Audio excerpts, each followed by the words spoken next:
Testing, testing, testing, testing. I gotta get a little closer.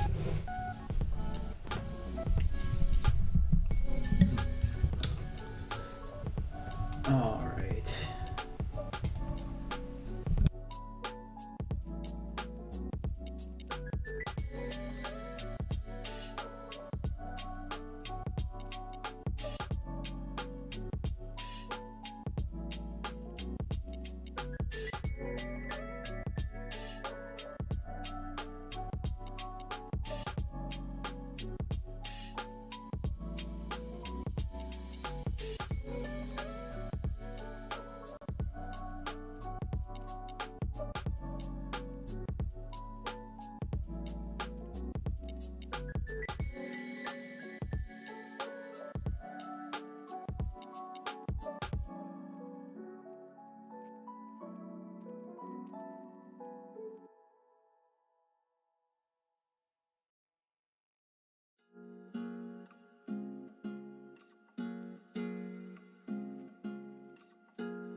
Hi.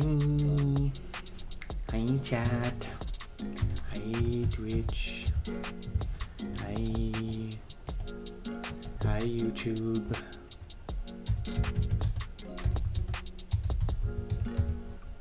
Hi. Hi. Hello. How's it going? Good evening. Happy Sunday. I hope you had a good weekend. News from people that I know in California is that they are still in an evacuation warning area, but it seems like things are chilling out for now. Fingers crossed. It sounds like there's going to be some more dangerous fire-prone circumstances in the near future, so we're hoping that it still turns out. But hi, welcome in. Hello there. Hello there.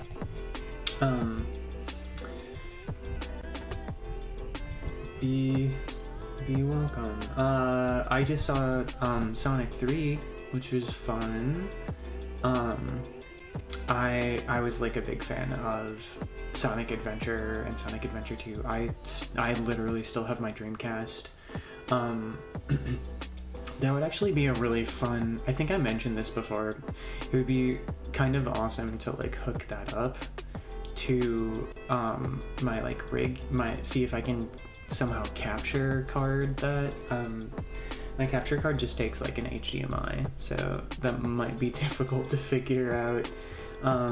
Although I've seen plenty of converter boxes, I'm certain I could probably get a cheap one somewhere. I'm tempted to get some of the, because a lot of those games are available on PC now. I'm tempted to sort of revisit But like, I don't know, something about the novelty of being able to show you my old ass yellowing Dreamcast controller feels right. I guess we wouldn't be going through the game from the beginning, though. There's some parts of that game that are, specifically the first Sonic Adventure, that are like very annoying.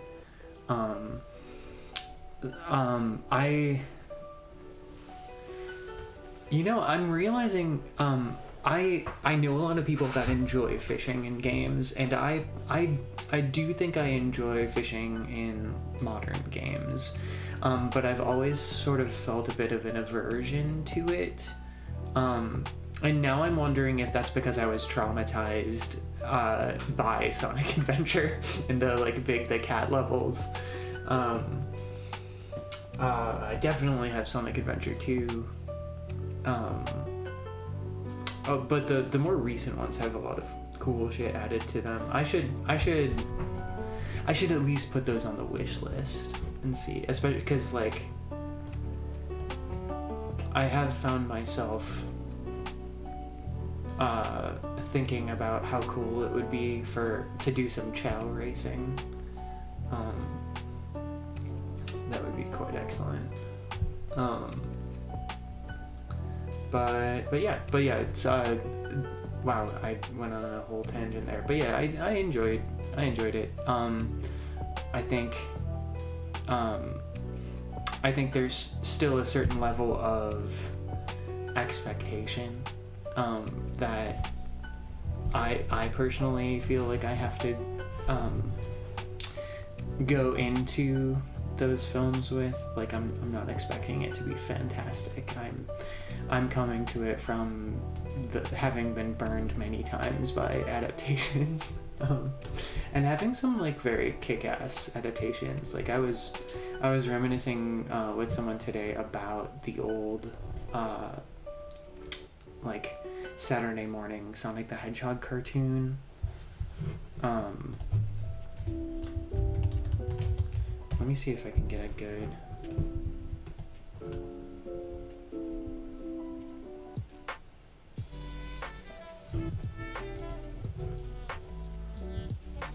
It was the one that the comics were very much based on.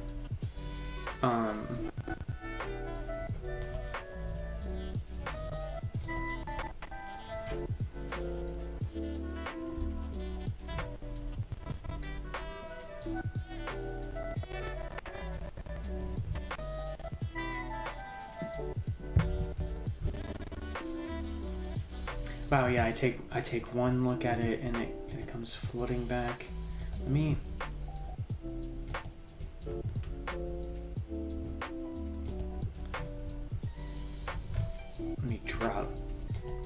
drop some of this action on the stream here.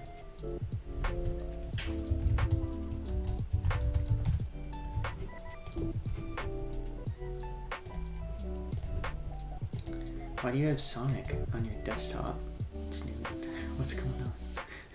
This one, the one with we've got Sonic and Tails, but we also have Princess Sally Acorn here next to him, and then in the back on the left with this is an unfortunate pause screen for Rotor the Walrus, because his eyes look kind of messed up.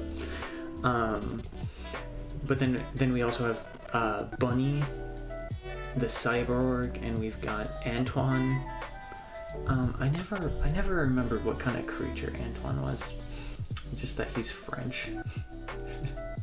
And that was always the joke.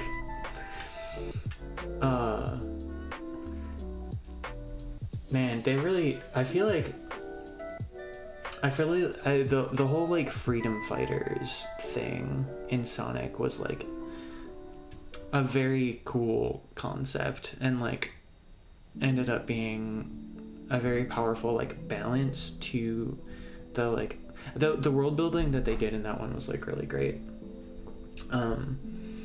The only I still need to watch Sonic X, which I think was by the time that they made that in the like 2010s, or maybe it was even earlier, like the 2000s, they had a lot more games to base stuff on, so there was a lot more material to work with.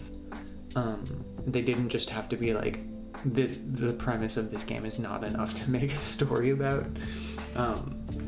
So yeah, like it's a good one.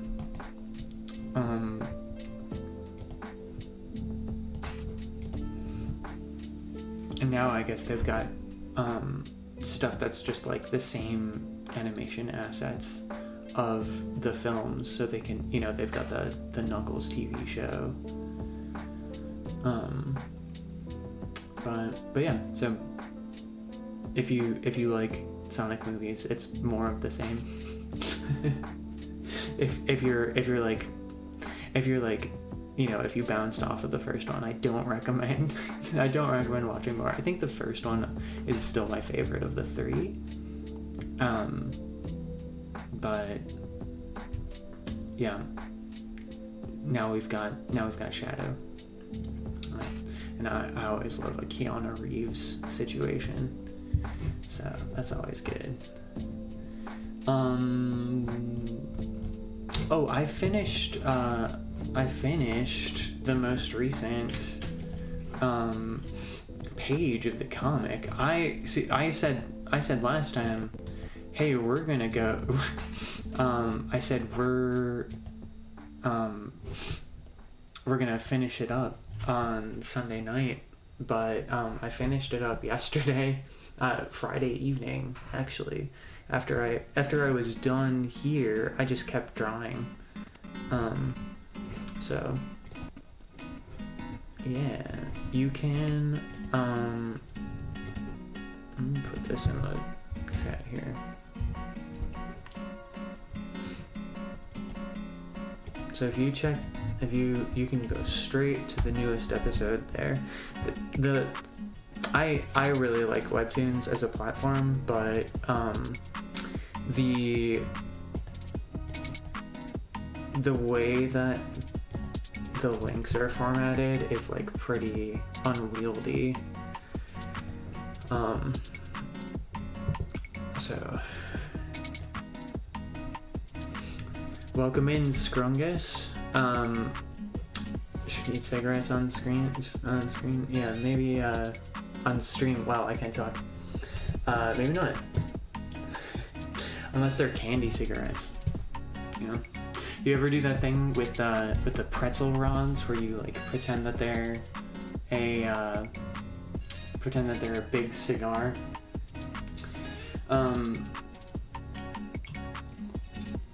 But yeah, so most recent page is out.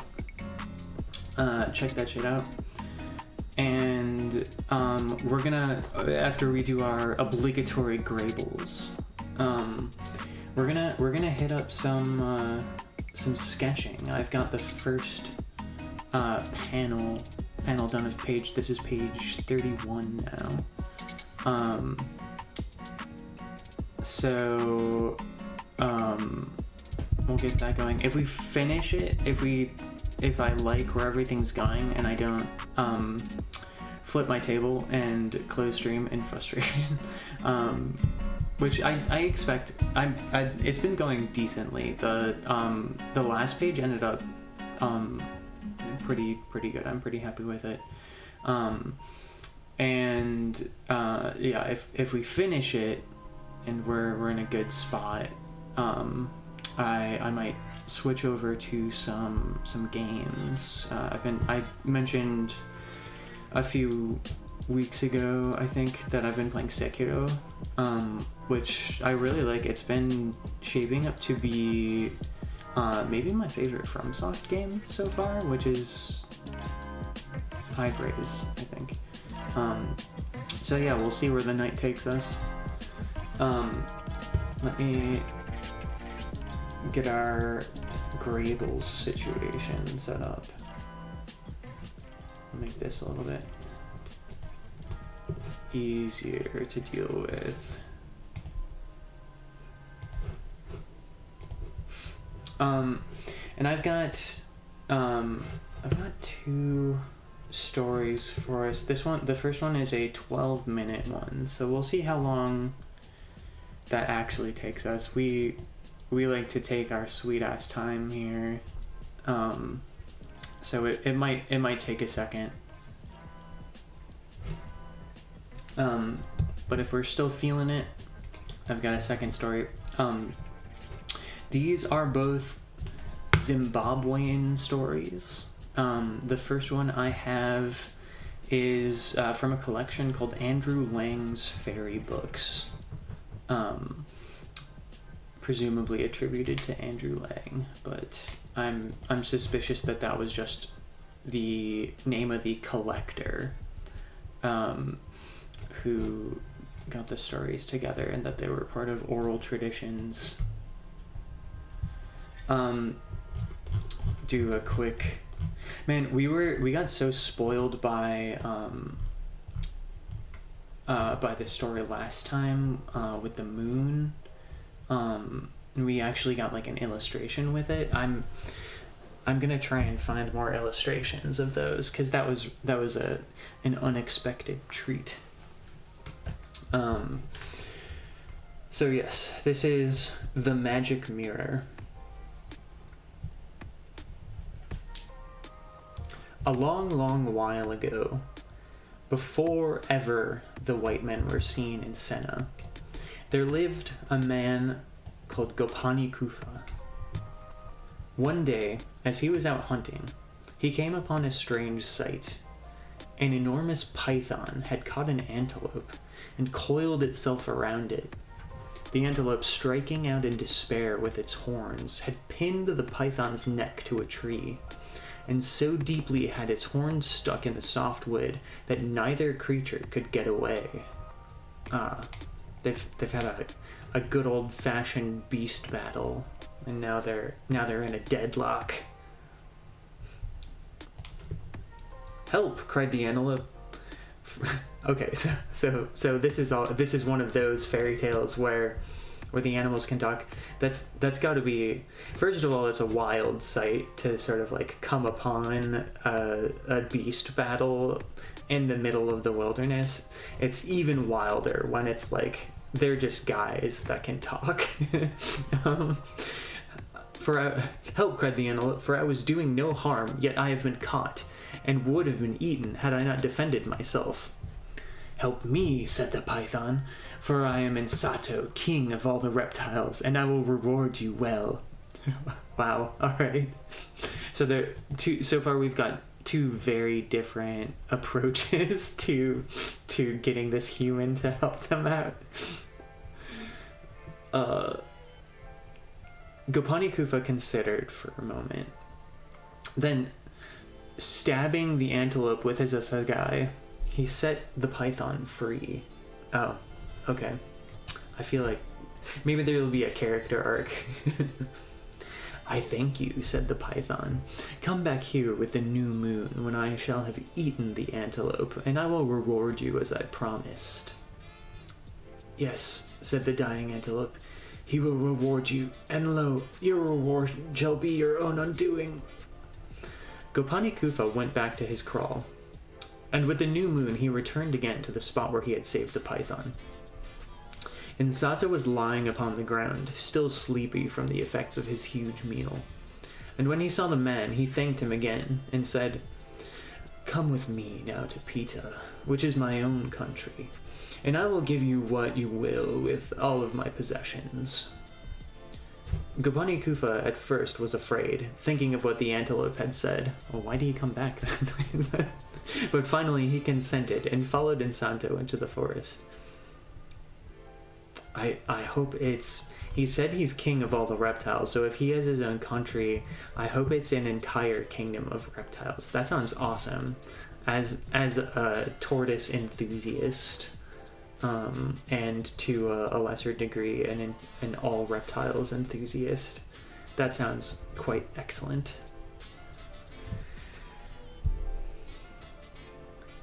For several days they traveled, and at last they came to a hole leading deep into the earth. Oh yeah. It was not very wide, but large enough to admit a man. "Hold on to my tail," said Insato, "and I will go down first, drawing you after me." The man did so, and Insato entered.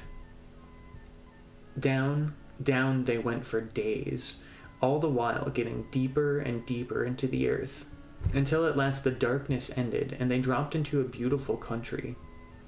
Around them grew short green grass, on which browsed herds of cattle and sheep and goats. Oh, they have just like regular shit down here. Cool. So this is like the Underdark, but ruled by a big snake. I need to make a D&D encounter like that.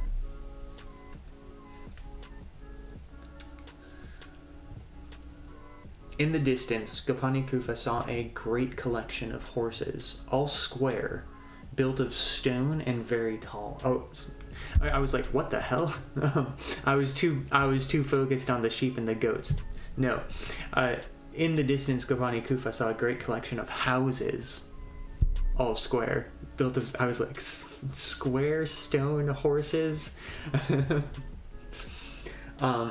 Their roofs were shining with gold and burnished iron.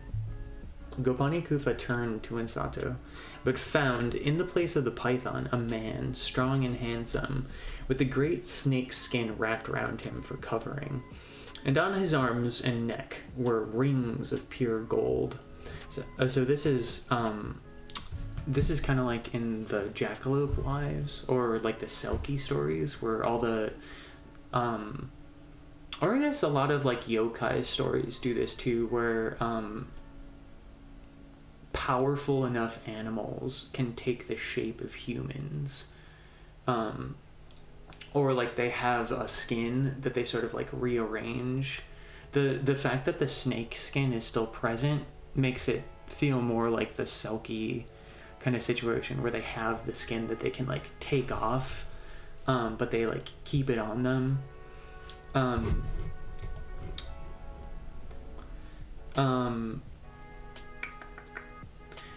The man smiled.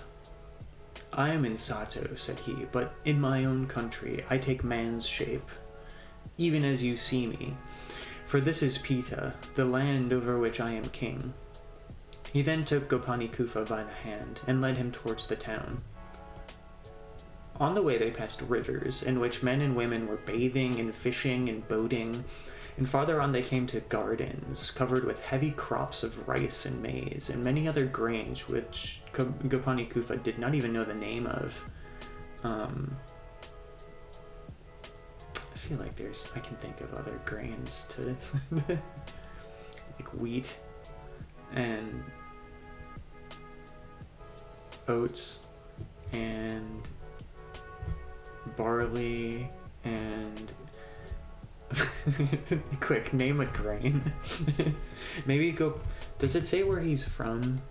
And he's a hunter, so maybe he probably doesn't know a whole lot about grain.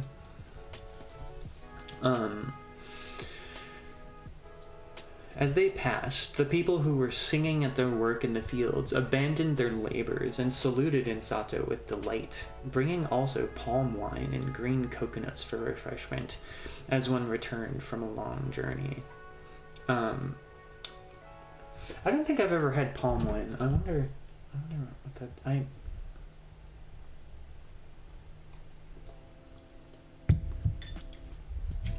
wonder if it's sweet. I bet it's probably white. But I've had like orange wine and I've had pumpkin wine, but never palm. But I'm kind of curious about that. "These are my children," said Insato, waving his hand toward the people. So they're all snakes. Gopani Kufa was much astonished at all that he saw, but he said nothing. Presently they came to the town. Everything here too was beautiful, and everything that a man might desire he could obtain. Even the grains of dust in the streets were gold and silver. I'm wondering, could they have grass and like normal shit down here? But presumably the light only comes from the hole that's big enough for like Gopani Kufa to enter in. So I'm assuming this is all dark, and the grass is like some sort of moss, and the cattle are like eating the moss and stuff, but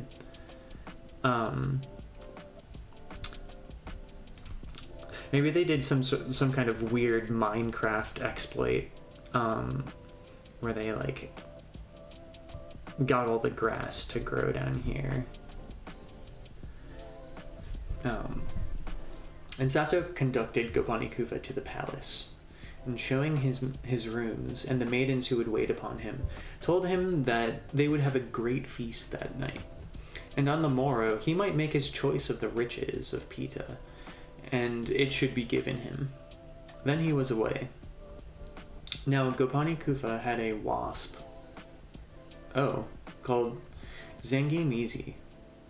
Zangimizi was not an ordinary wasp. If it's your familiar wasp, certainly not. For the spirit of the father of Gopani Kufa had entered it. Oh, this is my dad. He's a wasp.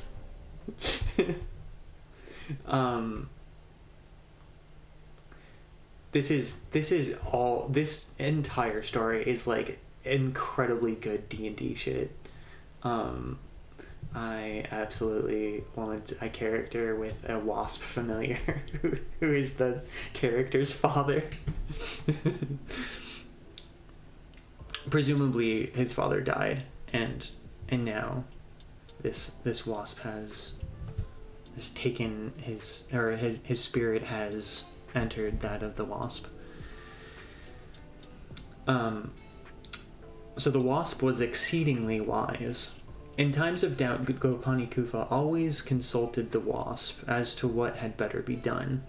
So on this occasion, he took it out of the little rush basket in which he carried it. Okay, that's why we haven't seen it yet. Saying, Zangimizi, what gift shall I ask of Insanto tomorrow? When he would know the reward he shall bestow upon me for saving his life. Bzzz, hummed Zangimizi. Ask him for, as I should do a wasp voice, ask him for Sipao the mirror, and it flew back into its basket. Oh, maybe, it said he was wise. Maybe that means that he's like, maybe he's heard of the snake, and he knows the lore of the treasures the snake might have, of this kingdom at least. Gopani Kufa was astonished at that answer. Yeah, I mean, that makes sense. But knowing that the words of Zangimizi were true words, he determined to make a request. So that night they feasted, and on the morrow Insanto came to Gopani Kufa, and giving him greeting joyfully, he said, Now, O my friend, name your choice amongst my possessions, and you should have it. O king, answered Gopani Kufa, out of all your possessions, I will have the mirror Sipao. The king started. O friend, Gopani Kufa, he said, ask anything but that. I did not think that you would request that which is most precious to me. Let me think over it again, O king, said Gopani Kufa, and tomorrow I will let you know if I change my mind. But the king was still much troubled, fearing the loss of Sipao, for the mirror had magic powers, so that he who owned it had but to ask and his wish would be fulfilled. To it, Insanto owed all that he possessed. Oh shit. So that he's a snake with a magic mirror. This story did not go where I thought it was going to go. I thought there was going to be some sort of I don't know. Because the antelope was, I thought the antelope's words were going to come true a lot sooner, and that it would, the snake would be leading him to eat him or something, but like he does seem to have just been like, no, you saved me, I'm gonna give you cool shit. Like, obviously you don't know the name of my magic ass mirror with a level 9 witch spell on it. And you can't, usually when you use an item that has like a wish in it, if it recharges at all, it's like 1,000 years before it recharges again. So as soon as the king left him, Gopani Kufa again took Zengimizi out of his basket. Zengimizi, he said, the king seems loath to grant my request for the mirror. Is there not some other thing of equal value for which I might ask? And the wasp answered, there is nothing in the world, O Gopani Kufa, which is of such value as this mirror, for it is a wishing mirror, and accomplishes the desires of him who owns it. Oh, you get more than one wish. That's wild. If the king hesitates, go to him the next day, and the day after, and in the end he will bestow the mirror upon you, for you saved his life. And it was even so. For 3 days, Gopani Kufa returned the same answer to the king. And at last, with tears in his eyes, Insato gave him the mirror, which was of polished iron, saying, take Sipao then, O Gopani Kufa, and may thy wishes come true. Go back now to thy own country. Sipao will show you the way. Gopani Kufa was greatly rejoiced, and taking farewell of the king, said to the mirror, Sipao, Sipao, I wish to be back upon the earth again. Instantly he found himself standing upon the upper earth. That's good that this mirror seems to have intention, application on its wish fulfillment. That's you can't just say shit like that and expect it to get granted. But the mirror is looking at. Instantly, he found himself standing up upon the upper earth, but not knowing the spot, he said again to the mirror, Sipao, Sipao, I want the path to my own kraal. And behold, right before him lay the path. When he arrived home, he found his wife and daughter mourning for him, for they thought that he had been eaten by lions. But he comforted them, saying that while following a wounded antelope, he had missed his way and wandered for a long time before he found the path again. So he's not gonna tell everyone about his magic mirror now. The next night he asked Zengimizi, in whom the spirit of his father sat, what he had better ask Sipao for next. Bzzz, said the wasp. Would you not like to be as great a chief as Insato? And Gopani Kufa smiled and took the mirror and said to it, Sipao, Sipao, I want a town as great as that of Insato, the king of Pita, and I wish to be chief over it. Then all along the banks of the Zambesi River, which flowed nearby, sprang up streets of stone buildings, and their roofs shone with gold and burnished iron like those in Pita. And the streets had men and women walking, and young boys driving out the sheep and cattle to pasture. And from the river came shouts and laughter from the young men and maidens who had launched their canoes and were fishing. And when the people of the new town beheld Gopani Kufa, they rejoiced greatly and hailed him as a chief. So it just made these new folks. Gopani Kufa was now as powerful as Insato, the king of the reptiles, had been. And he and his family moved into the palace that stood high above the other buildings, right in the middle of the town. His wife was too astonished at all these wonders to ask any questions, but his daughter, Shasasa, kept begging him to tell her how he had suddenly become so great.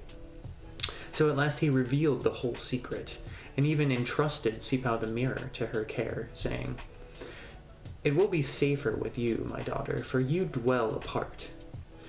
Whereas men come to consult me on affairs of state, and the mirror might be stolen. Then Shasasa took the magic mirror and hid it beneath her pillow. And after that, for many years, Gopani Kufa ruled his people both well and wisely, so that all men loved him, and never once did he need to ask Sipao to grant him a wish. Now it happened that after many years, when upon the hair of Gopani Kufa was turning gray with age, there came white men to that country. Up the Zambesi they came, and they fought long and fiercely with Gopani Kufa. But because of the power of the magic mirror, he beat them, and they fled to the sea coast. Chief among them was one Ray, a man of much cunning, who had sought to discover whence sprang Gopani Kufa's power. So one day he called to him a trusty servant named Buto, and said, "Go to the town and find out from me what is the secret of its greatness." And Buto, dressing himself in rags, set out. And when he came to Gopani Kufa's town, he asked for the chief. And the people took him into the presence of Gopani Kufa. When the white man saw him, he humbled himself and said, "O chief, take pity on me, for I have no home.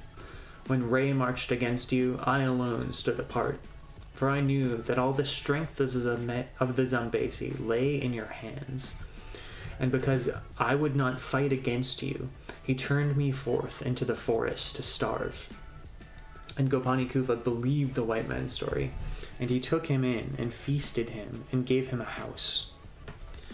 In this way the end came, for the heart of Shasasa, the daughter of Gopani Kufa, went forth to Buto the trader, and from her he learnt the secret of the magic mirror.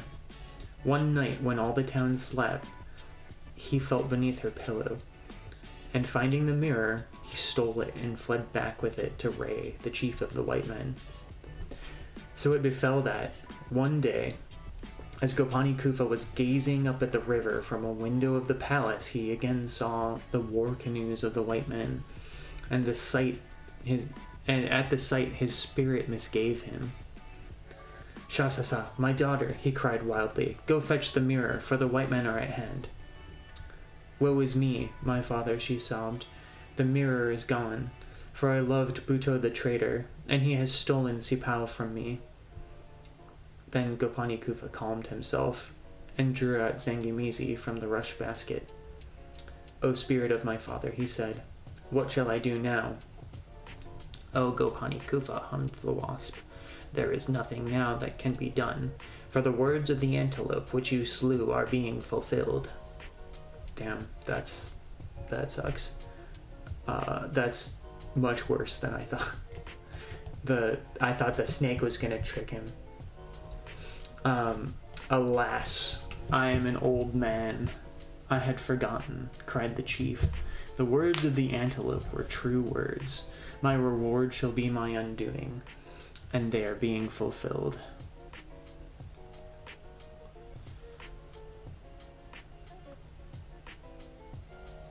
All right.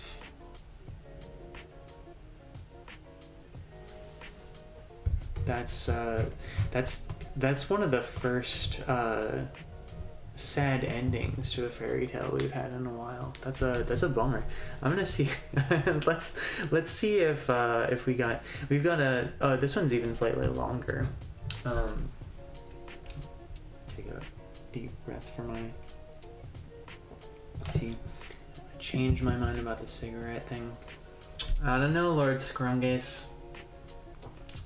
You're not making a good case.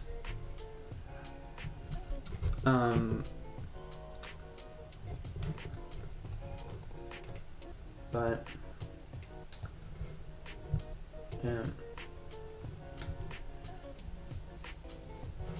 Let's see here.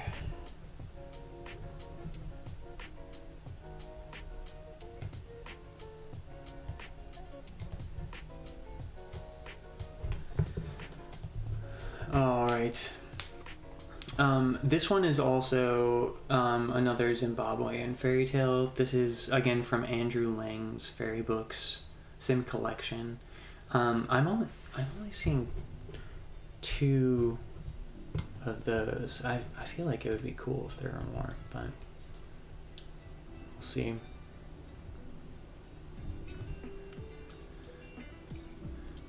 This one, it looks like we're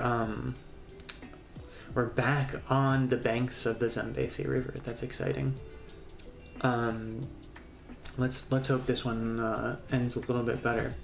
Again, this is the story of the hero Makoma.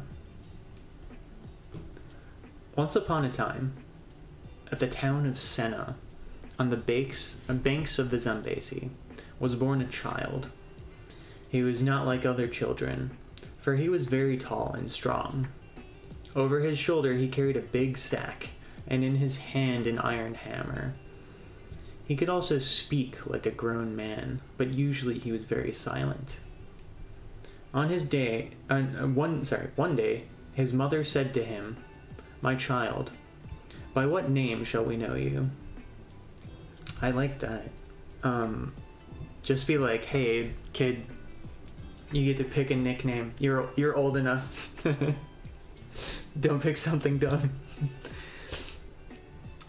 "O great men," he said, while they all listened, "which of you will leap into the pool and overcome the crocodiles?" Hold on, I skipped ahead. I'm like, that's wild. Why didn't he answer her question? "My child, by what name shall we know you?" And he answered, "Call all the headmen of Senna here to the river's bank." And his mother called the headmen of the... Okay, so he didn't answer the question. His mother called the headmen of the town, and when they had come, he led them down to a deep black pool in the river where all the fierce crocodiles lived. So his mom was like, "Hey, you're like pretty precocious for a child. Do you want a cool nickname?" And he was like, "Let me completely ignore that question, mother. Get the town council here immediately." And they, presumably knowing that this is a smart kid, they're like, "This is gonna be good. Let's see what he has to tell us." "O great men," he said, while they all listened, "which of you will leap into the pool and overcome the crocodiles?" But no one would come forward. So he turned and sprang into the water and disappeared. The people held their breath, for they thought, "Surely the boy is bewitched and throws away his life, for the crocodiles will eat him." Then suddenly the ground trembled, and the pool, heaving and swirling, became red with blood. Oh, what's that game, Dragon's Dogma, where, like, if something goes in the water, it immediately gets, like, gobbled by, like, eels or something? And presently the boy, rising to the surface, swam on shore. But he was no longer just a boy. He was stronger than any man, and very tall and handsome, so that the people shouted with gladness when they saw him. "Now, O my people," he cried, waving his hand, "you know my name. I am Makoma, the Greater, for I have not slain the crocodiles into the pool where... for have I not slain the crocodiles into the pool where none would venture." That's certainly a way. So he was like, "I'm making a call about what I want my nickname to be. Let me show you what my nickname should be with action."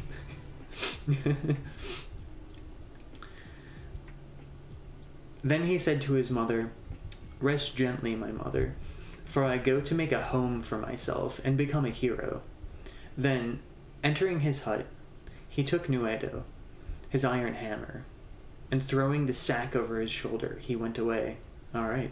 I mean, if your kid suddenly, like, transformed into a crocodile, if you're like, "Wow, you're, like, pretty precocious, kid, do you want a nickname?" And he's like, "Hold that thought," goes to kill a bunch of crocodiles, comes back as a man, and is like, "I'm off to find my fortune." You're like, okay.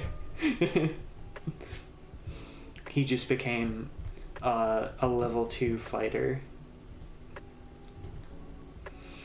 Makoma crossed the Zambezi, and for many moons he wandered towards the north and west until he came to a very hilly country, where one day he met a huge giant making mountains. I guess that's where mountains come from. I wonder if there are like tools involved, or if they're just like shoving the dirt up. Greeting, shouted Makoma. You are you. I assume that's a translation or transcription error, and it's supposed to be who are you?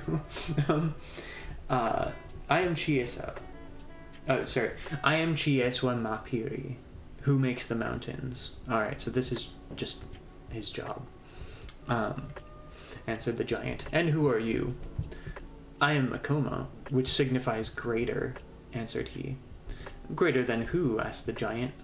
Greater than you, answered Makoma. Wow, that's alright. He's immediately just, I'm gonna pick a fight with this giant. The giant gave a roar and rushed upon him. Makoma said nothing, but swinging his great hammer Nuendo, he struck the giant upon the head. He struck him so hard a blow that the giant shrank into quite a little man who fell upon his knees, saying, You indeed are greater than I, O Makoma. Take me with you to be your slave. So Makoma picked him up and dropped him into the sack that he carried upon his back. He just caught that giant like a Pokemon. He was greater than ever now, for all the giant's strength had gone into... Oh, is that how that works? He leveled up. He got a shit ton of experience for bonking the giant small. Maybe it was like how Mario gets turned small when he gets hit. He resumed his journey, carrying his burden with as little difficulty as an eagle might carry a hare. Before long, he came to a country broken up with huge stones and immense clods of earth. Looking over one of the heaps, he saw a giant wrapped in dust, dragging out the very earth and hurling it in handfuls on either side of him.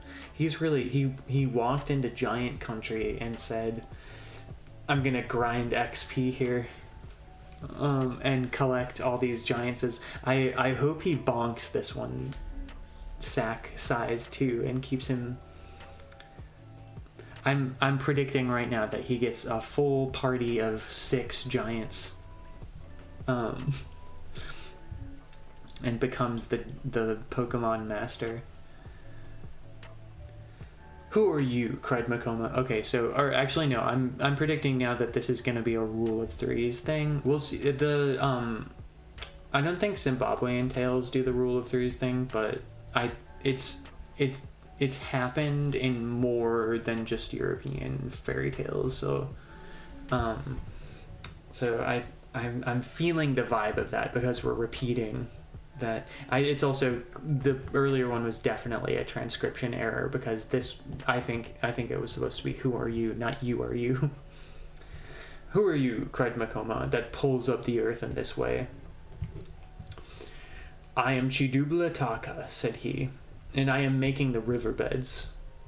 I feel like if he's just taking these giants away from their jobs to grind XP, I feel like, I don't know, is he gonna start making mountains and riverbeds and stuff?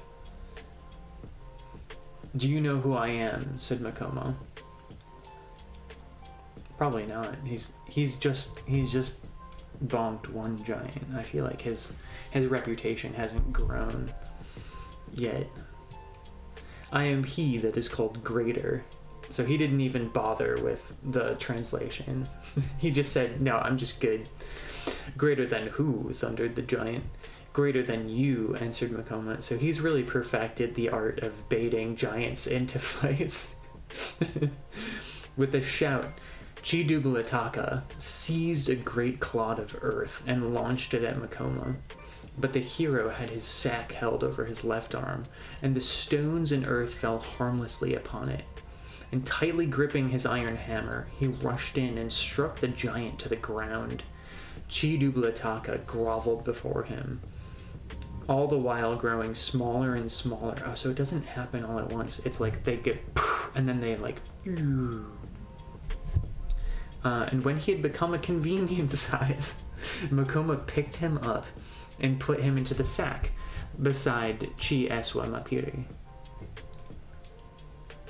I wonder if Chi is like an indicator for giant families or something. He went on his way even greater than before. Yeah, he's really racking up the XP now, as all the Rivermaker's power had become his. And at last he came to a forest of baobabs and thorn trees. He was astonished at their size, for everyone was full grown and larger than any trees he had ever seen. And close by he saw he didn't even ask him for his name, he just knew who he was. Chi Guisamiti, and the giant who was planting the forest. Now I feel like this one is very, very important. You probably shouldn't take this one away from his job. Chi Guisamiti was taller than either of his brothers. Okay, they are brothers. But Makoma was not afraid, and he called out to him, "Who are you, O big one?" "I," said the giant, and Chi Guisamiti, "and I am planting these baobabs and thorns as food for my children, the elephants." "Leave off," shouted the hero, "for I am Makoma, and would like to exchange a blow with thee." I like that. That's like the best way to do it. It's like, hey, I want to fight you. That feels like the best way to start this conversation, rather than just being like, hey, you, I'm better than you. The giant, plucking up a monster baobab by the roots, struck heavily at Makoma. But the hero sprang aside, and as the weapon sank deep into the soft earth, whirled Nuendo the hammer round his head and felled the giant with one blow. So terrible was the stroke that Chi Guisamiti shriveled up as the other giants had done. And when he had got back his breath, he begged Makoma to take him as his servant. For said he, "It is honorable to serve a man so great as thou." Makoma, after placing him in his sack, proceeded upon his journey, and traveling for many days, where he at last reached a country so barren and rocky that not a single living thing grew upon it. Everywhere reigned grim desolation, and in the midst of this dead region he found a man eating fire.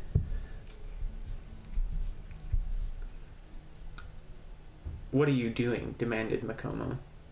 "I am eating fire," said the man, laughing, "and my name is Chi Ideamoto." Okay, this is just a man, but he is a sibling to the giants. "For I am the flame spirit, and can waste and destroy what I like." "You are wrong," said Makoma, "for I am Makoma, who is greater than you, and you cannot destroy me." So now he's like, all right, I've got a good solid. So this is not rule of threes. I'm now convinced that this is gonna be a full Pokemon party, and now he's gone into the fire area to build up his elemental coverage.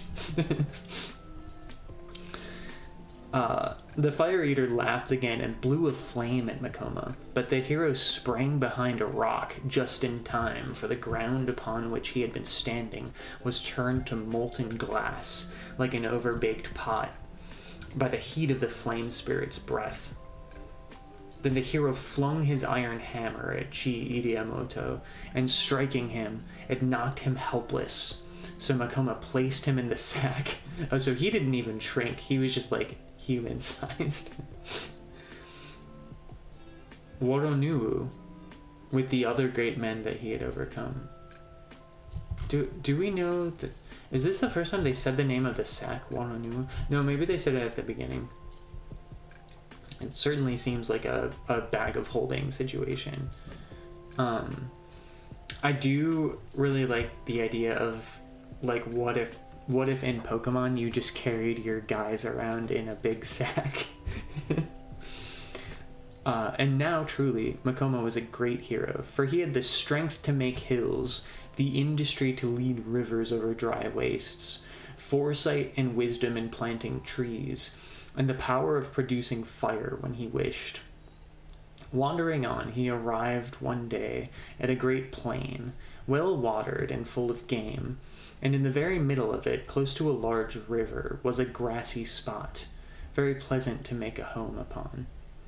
Makoma was so delighted with the little meadow that he sat down under a large tree, and removing the sack from his shoulder, took out all the giants and set them before him. Okay, so maybe he's not getting a full party of Pokemon. He's just got the 4. Maybe that's all he needs, because now he's doing the picnic thing where he puts all of them out. This is a good spot for a quick little break. We will take a quick intermission, and I will be right back.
Welcome back.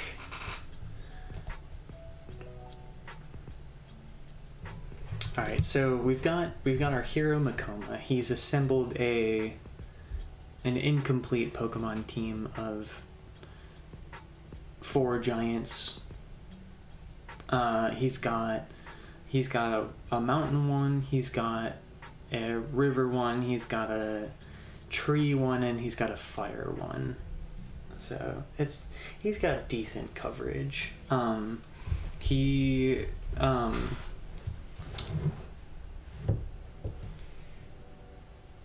probably wants to. He's got a river one. He probably wants to do something about fighting. That's honestly, it's a pretty good elemental coverage. And he doesn't really have anything that's like strong against any of the weird ones like psychic, ghost, dark. Maybe they've got multi-types or something, some of the giants. But he has their powers now, so he has set all the giants out. He's at a little picnic with his giants.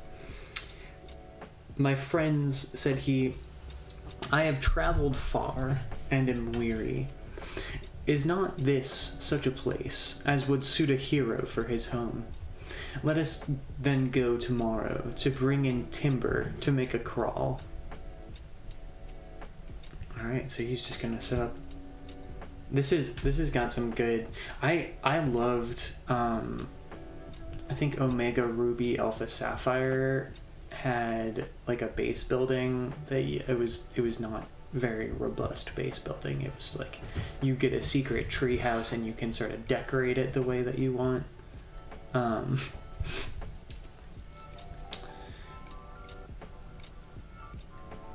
Wandering on. Hold on. So the next day, Makoma and the giants set out to get poles to build the kraal, leaving only Chi-Eswa Mapiri to look after the place and cook some venison which they had killed. In the evening, when they returned, they found the giant helpless and tied to a tree by one enormous hair. "How is it," said Makoma, astonished, "that we find you thus bound and helpless?" "Oh, chief," answered Chi-Eswa Mapiri, "at midday a man came out of the river. He was of immense stature, and his grey mustaches were of such length that I could not see where they ended. He demanded of me, 'Who is thy master?' And I answered, 'Makoma, the greatest of heroes.' And then the man seized me, and pulling a hair from his mustache, tied me to this tree, even as you see me." Makoma was very wroth, but he said nothing, and drawing his fingernail across the hair, which was as thick and strong as palm rope, cut it, and set free the mountain maker. The 3 following days, exactly the same thing happened, only each time with a different one of the party. And on the 4th day, Makoma stayed in camp when the others went to cut poles, saying that he would see for himself what sort of man this was that lived in the river, and whose mustaches were so long that they extended beyond men's sight. Is it maybe my wish for a full Pokemon party is gonna be fulfilled. I don't know what. Maybe this is a fighting type. So when the giants had gone, he swept and tidied the camp and put some venison on the fire to roast. At midday, when the sun was right overhead, he heard a rumbling noise from the river, and looking up he saw the head and shoulders of an enormous man emerging from it. And behold, right down the riverbed and up the riverbed, till they faded into the blue distance, stretched the giant's grey mustaches. "Who are you?" bellowed the giant as soon as he was out of the water. "I am he that is called Makoma," answered the hero, "and before I slay thee, tell me also." Oh, is he not gonna bonk him to Pokemon size? Tell me also, what is thy name, and what thou dost in the river? My name is Chin Debu Malgiri, said the giant. So not Chin, not Chi. So he's not related to the other giants. My home is in the river. From my mustache is the gray fever mist that hangs above the water. What? And with which I bind all those that come unto me so that they die. You cannot bind me, shouted Makoma, rushing upon him and striking with his hammer. But the river giant was so slimy that the blow slid harmlessly off his green chest. And as Makoma stumbled and tried to regain his balance, the giant swung one of his long hairs around him and tripped him up. For a moment, Makoma was helpless, but remembering the power of the flame spirit which had entered into him, he breathed a fiery breath upon the giant's hair and cut himself free. As Chin Dibumao Giri leaned forward to seize him, the hero flung his sack, Warunuu, over the giant's slippery head, and gripping his iron hammer, struck him again. This time the blow alighted upon the dry sack, and Chin Dibumao Giri fell dead. Dang. Alright, so yeah, you didn't turn him into... why didn't you make that one a Pokemon? When the four giants returned at sunset with the poles, they rejoiced to find that Makoma had overcome the fever spirit. And they feasted on roast venison. Oh, good. I thought they were about to say they ate him. And they feasted on the roast venison until far into the night. But in the morning, when they awoke, Makoma was already warming his hands to the fire, and his face was gloomy. In the darkness of the night, O my friends, he said presently, the white spirits of my fathers came upon me and spoke, saying, Get thee hence, Makoma, for thou shalt have no rest until that thou hast found and fought with Sakatirina, who had 5 heads, and is very great and strong. So take leave of thy friends, for thou must go alone. Oh shit. You can't bring your party. It's not like they helped at all. He's got enough XP now. It's probably fine. Then the giants were very sad and bewailed the loss of their hero. But Makoma comforted them and gave back to each the gifts he had taken from them. Really? Oh, I like that quite a lot. Then bidding them farewell, he went on his way. Makoma traveled far towards the west, over rough mountains and waterlogged morasses, fording deep rivers, and trampling for days across dry deserts where most men would have died, until at length he arrived at a hut standing near some large peaks, and inside the huts were 2 beautiful women. I feel like,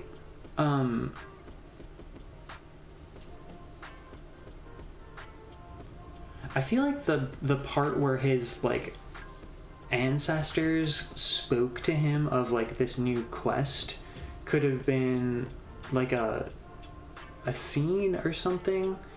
This really does feel like a 2-part story. Greeting, said the hero. Is this the country of Sakatirina, of 5 heads, who I am seeking? We greet you, O great one, answered the women. We are the wives of Sakatirina. Your search is at an end, for there stands he whom you seek. And they pointed to what Makoma had thought were 2 tall mountain peaks. Those are his legs, they said. His body you cannot see, for it is hidden in the clouds. Makoma was astonished when he beheld how tall was the giant. But nothing daunted, he went forward until he reached one of Sakatirina's legs, which he struck heavily with Nuendo. He didn't even, like, say anything. He's just like, alright, start fighting this mountain. Nothing happened, So he hit again and again until presently he heard a tired, faraway voice saying, "Who is that scratches at my feet? Who is it that scratches at my feet?"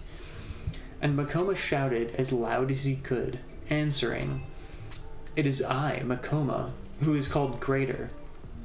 And he listened, but there was no answer. Then Makoma collected all the dead brushweed and trees that he could find, and making an enormous pile around the giant's legs, set a light to it. This time, the giant spoke. His voice was very terrible, for it was the rumble of thunder in the clouds. "Who is it," he said, "making that fire smolder around my feet?" "It is I, Makoma," shouted the hero, "and I have come from far away to see thee, O Sakaturina. For the spirits of my fathers bade me to go seek and fight with thee, lest I should grow fat and weary of myself." Oh, they explicitly were like, "No, you need to keep grinding XP or you're gonna, like, get off your game." There was silence for a while, and then the giant spoke swiftly. "It is good, O Makoma," he said, "for I too have grown weary. There is no man so great as I. Therefore, I am all alone. Guard thyself." And bending suddenly, he seized the hero in his hands and dashed him upon the ground. And lo, instead of death, Makoma had found life, for he sprang to his feet mightier in strength and stature than before. And rushing in, he gripped the giant by the waist and wrestled with him. Hour by hour they fought, and the mountains rolled beneath their feet like pebbles in a flood. Now Makoma would break away, and summoning up his strength, strike the giant with Nuendo, his iron hammer. And Sakaturina would pluck up the mountains and hurl them upon the hero, but neither one could slay the other. At last, upon the second day, they grappled so strongly that they could not break away. As their strength was failing, and just as the sun was sinking, they fell together to the ground, insensible.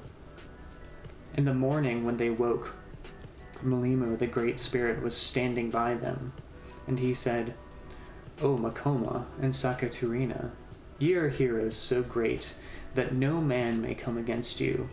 Therefore ye will leave the world, and take up your home with me in the clouds." And as he spake, the heroes became invisible to the people of the earth, and were no more seen among them. Whoa. So this was a deity origin story. Who he I guess that's really, if instead of retiring and like setting up a new village of giants, I guess those giants are much better off. I feel like in fairy tales, it's often the case that the main character doesn't go through an arc so much as the like side characters go through an arc, because main characters of fairy tales are often happen to the world that they are in rather than the other way around. But I like this one quite a lot. I especially like the fact that Makoma gave his powers back to the giants after they had sort of like as far as we know, they weren't doing anything bad. They were just like existing and having jobs. They were violent, but only because they were provoked. So I do really like that they sort of like, they basically got like, you know, a story and like a new home out of it.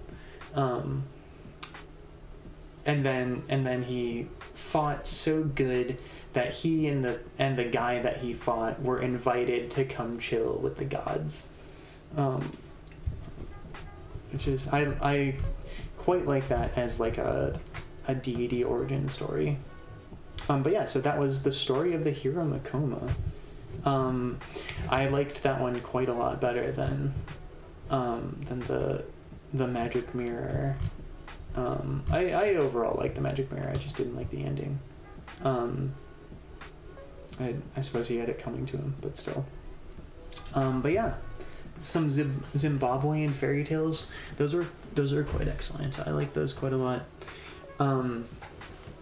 Make sure my tea is still good. I've got my peppermint tea that I've been working on.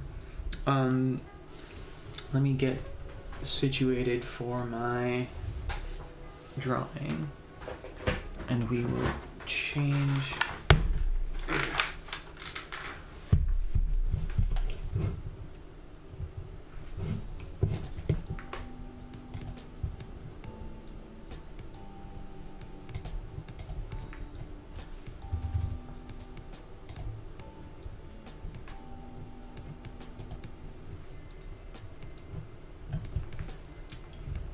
And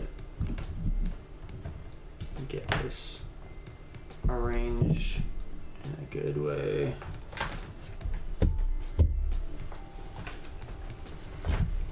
Okay, I'm trying a different angle for my sketchbook this time. I think this should work a little bit better. It's both comfortable to me and not. I guess the one problem with this is that I'm pretty far away from the mic now. This is reminding me again that I like really want to look into getting some sort of mic arm. I can just have it over here.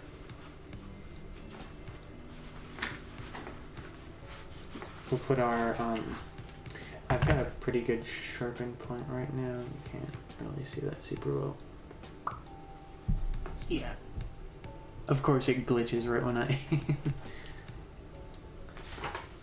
get my eraser. I guess the one problem with this is you see my camera too. Get our graphite rag up here. This thing, I need to switch this one out because it's like covered in graphite now. This is supposed to be blue. I wish I could like wring it out, you know, and like form it into a new graphite stick, because that's just dust that's not gonna end up on, I guess, the whole point of what is drawing if not putting dust in an art. If you think too hard about that, it's over. Switch up here, and okay, cool. That's not terrible. Okay, actually that's really good because I'm gonna be at multiple levels, so wait, hold on.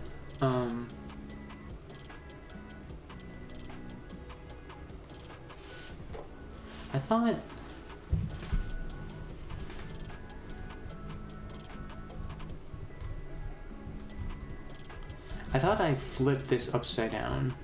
Did I not do that?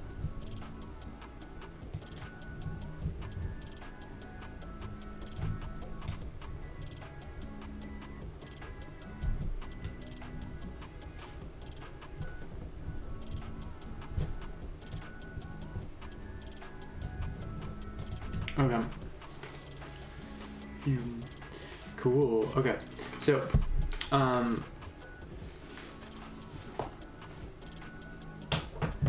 I should also put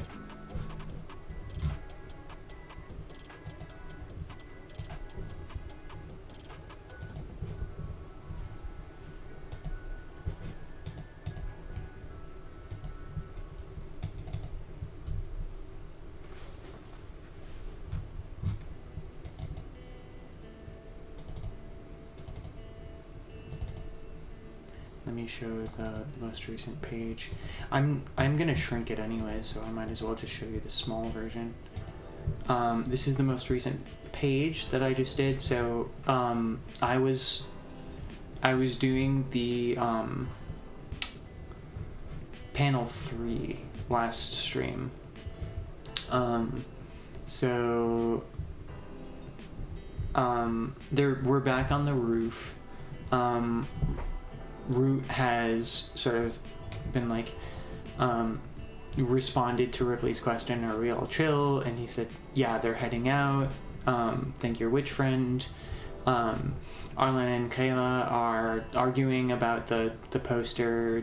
He said, how would you make it? As Ripley looks out over the skyline. Arlen starts talking. He gives his pitch for like what would be on the large spinny advertisement poster. He says like magic, mystery, muscle, large spinny coven, and contact info. And Kayla, in the next panel, you actually get to see them. They're sort of like going back and forth. She's like, you just like Matthew letters. And then from off panel, we see someone calling out mask. It's Nat. Ripley's, sort of watching. Arlen and Kayla / looking out, at the skyline. Nat is at the door. She's got her anisopter, the one that's shaped like a skateboard, which I don't think is super apparent just now. So that'll be like a fun bit of reveal when it actually, gets used. But yeah, she's in the door. Ripley exclaims Nat from off panel. I'm particularly happy with how this page turned out. I think panel 3 is my favorite. The poses worked out really well, and like I've been enjoying drawing the skyline. I was a bit worried when I first started doing it that I wouldn't have cool ideas for cities, but now I think I'm happy with it. Let's see if we can probably scoot that up here. So now Arlen and Kayla are they're like, oh, Ripley's friend is here, we're gonna they just sort of like wordlessly exit. Arlen is like smiling and waving. Kayla is like opening the door and smiling. They're just sort of like because it's very clear to them that Ripley likes Nat. And I've got some cool this is now the other side of the roof, so we're getting to see the skyline from the other direction, which is quite cool. Panel 2, there's gonna be a total of 5 panels on this one. I've got the top 2 right here. Why am I in 26? What the hell? So in this panel, Nat approaches Ripley. Ripley holds her hands out, looking exasperated. And they both say something.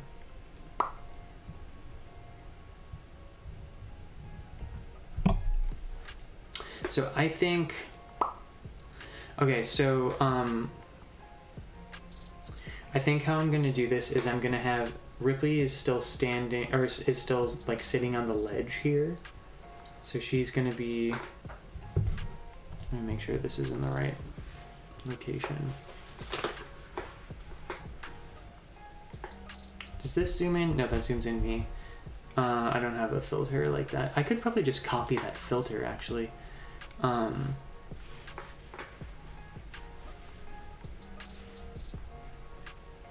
Okay, so Ripley's gonna be like here.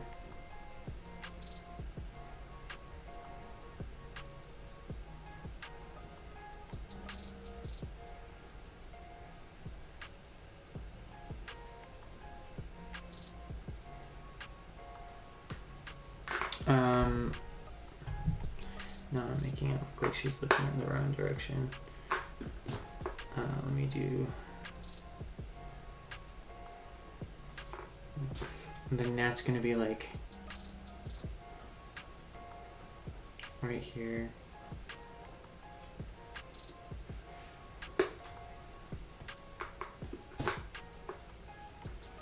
Let me actually space the letters, because there's a reasonable amount of dialogue in this one. Ripley says Nat.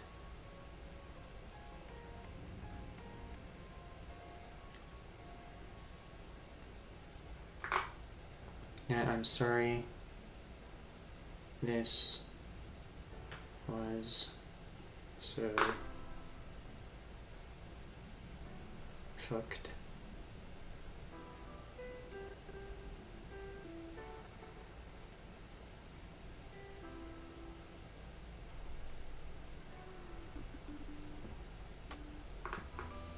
And Nat says, what do you mean?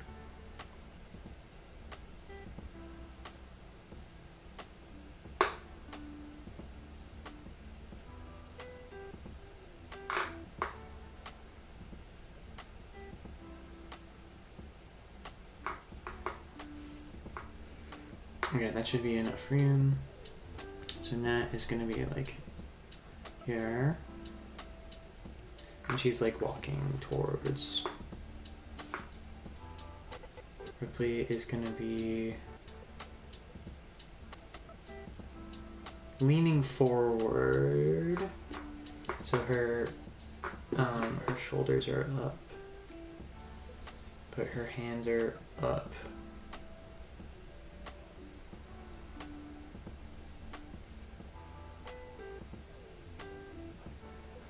She's gonna sort of, I don't know, curve the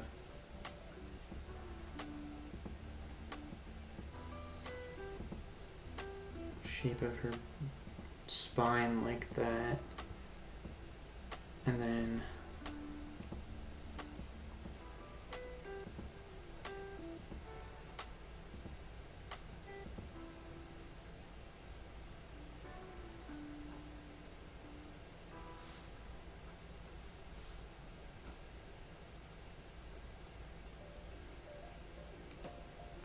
her elbows are down, so her hands are up like this.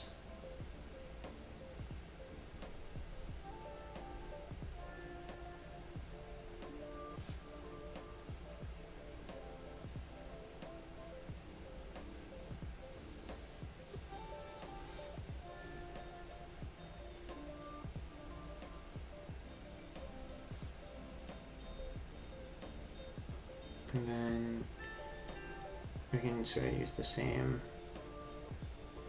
pose for her boots as before. They're sort of like going down like this.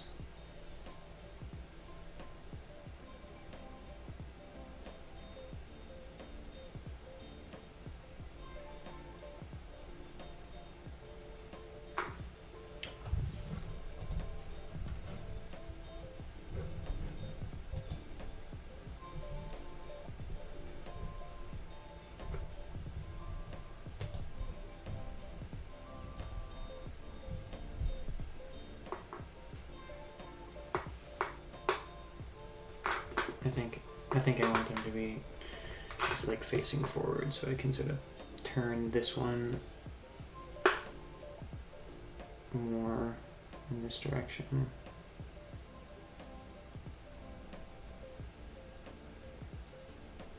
Like that.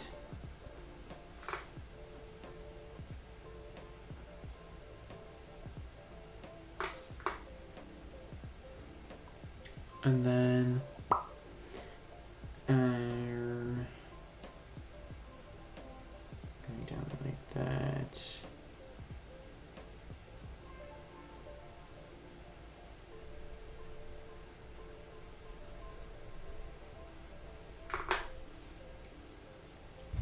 Okay, yeah, that looks good.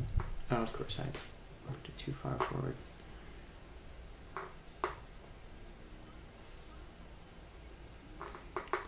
So, okay. I might lower...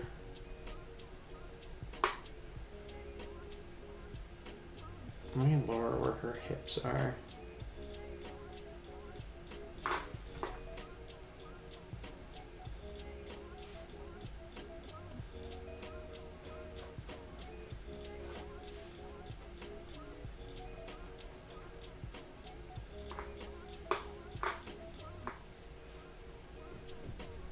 And then she's like, there's a very small amount of space in between her boots and the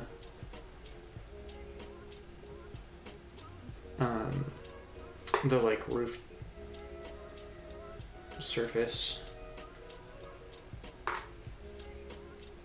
Maybe even less than that.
Drawing small while not being able to zoom in is really frustrating.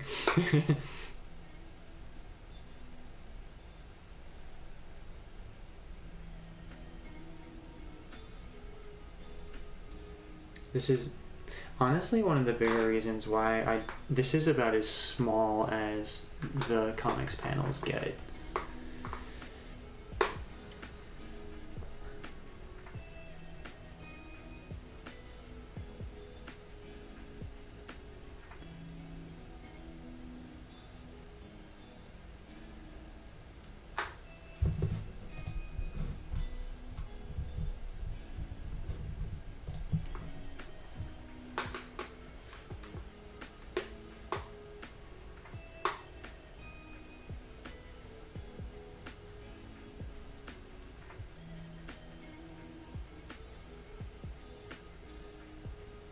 Oh yeah, I forgot about...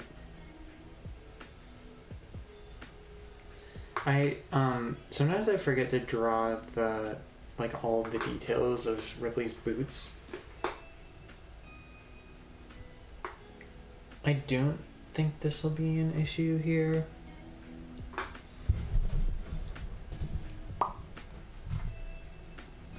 Because of the angle that they're at in the previous page we did, page 30. Oh, thank you for reminding me, Ko-fi Streambot. I just updated, did I just bounce my camera? I did. I just updated my Ko-fi page. In addition to just being like a donation page, there is now like a platform for getting commissions. So if you want specific kinds of art, you can actually, like, there's like a form for it now that you can fill out. So, hey. I should update my my like page for it. I have a donate panel, but I should make like something there about like you can go here for commissions. That'd be chill.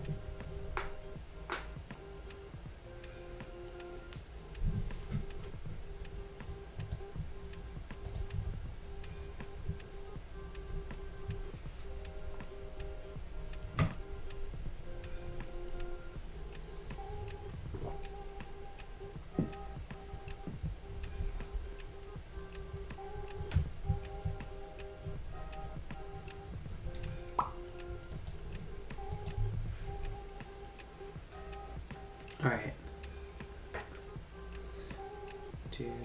We can probably have extra layer of that. Some depth to this this like wall that Ripley's sitting on. Net is walking forward.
She's got the like sleeve lines, and then I don't think I made any other lines on the back side. At least there's like 2 lines on the front,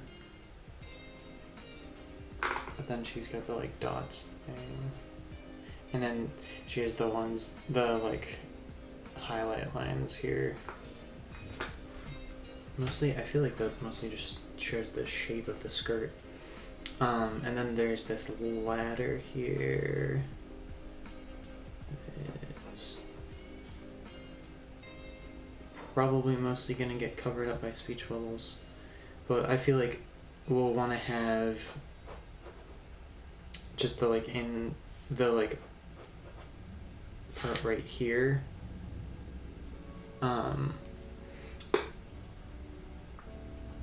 For the, because the speech bubbles should have some part where they're not overlapping. So we want that part to be there.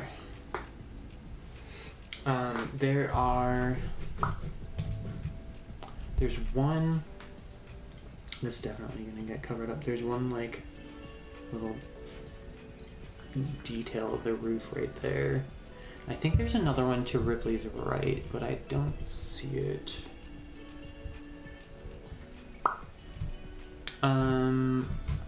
Is it in an earlier page? Ugh, I made this. I think I made the second to last one too long. Yeah, there is one to Ripley's right, but it's not gonna. It's too far. It's not gonna be in frame. Oh shit. There's also.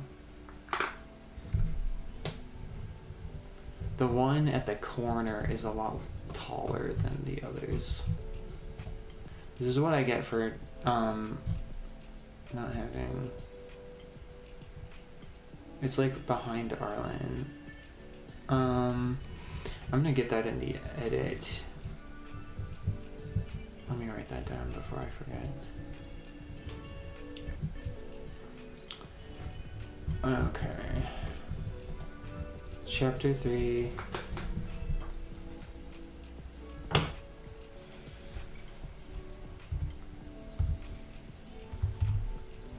Page 30, panel 3. Make corner, it's like a wall support slash detail in behind Arlen. Okay.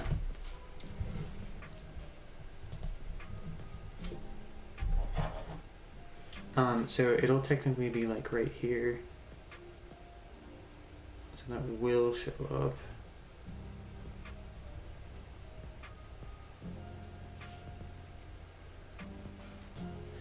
And then there will be some stones and textures.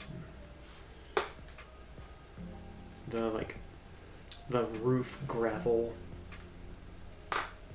And there's texture on the wall here.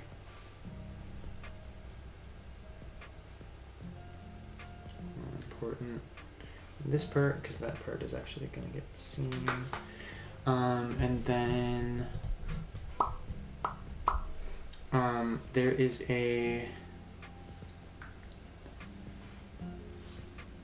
there's like a building here that has, it's almost like bay windows.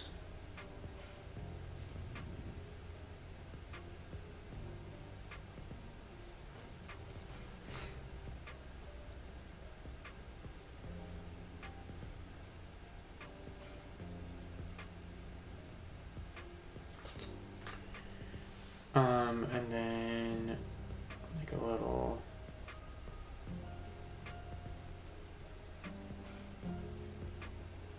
like that. Oh wait, hold on. That's not right. It's just, it's got 4 sides. And they're all flat. Like that.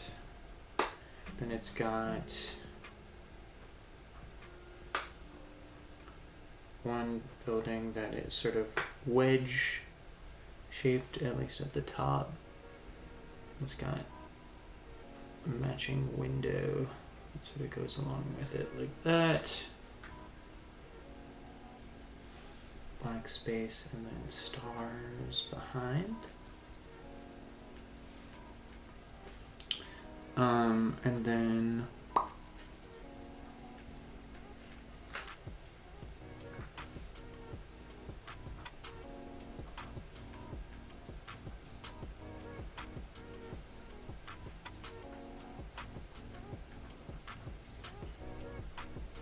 big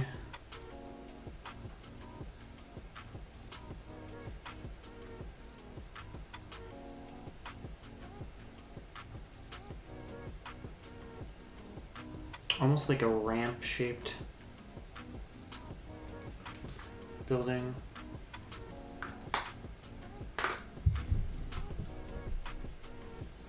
And then that's just like black behind it. This one has, is this the whole thing? Yeah, it is. This one has like little square windows all along it that are all white.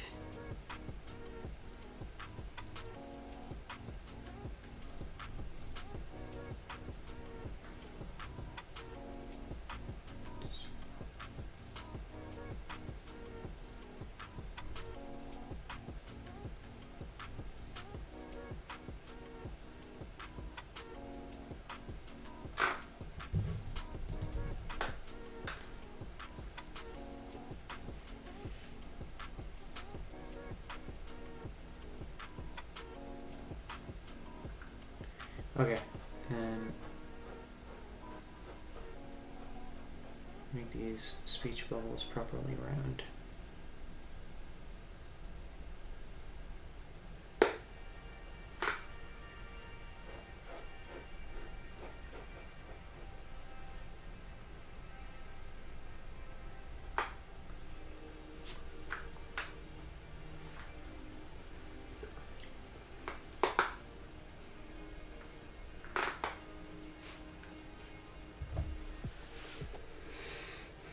Awesome.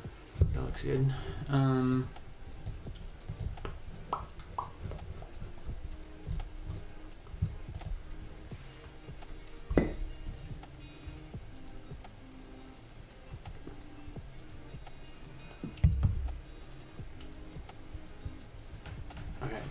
Now we've got Net, Pumps a Fist, and Smiles. It was Terminal. I got to trash some heavy hardware and tell the Rootkeeper off. So let's do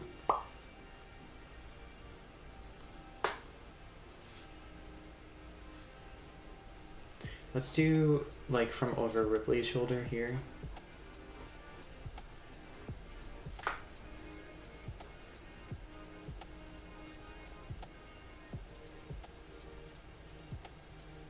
And I feel like we don't really get to see this this angle of Ripley a lot, but now that we're in this scene, it's been most of the shots of her have that, which is, I'm not mad about it.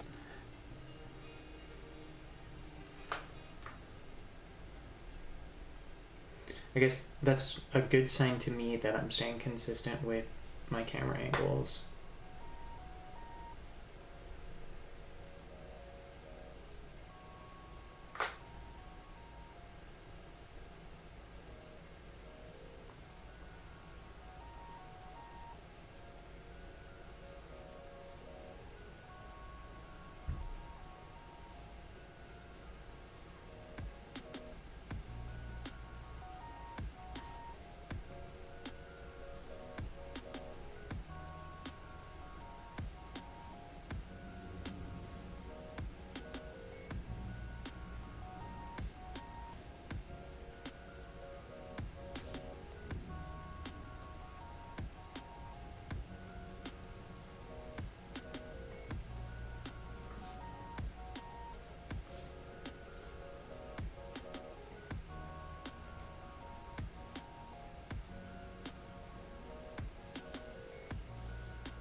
I might go too far forward.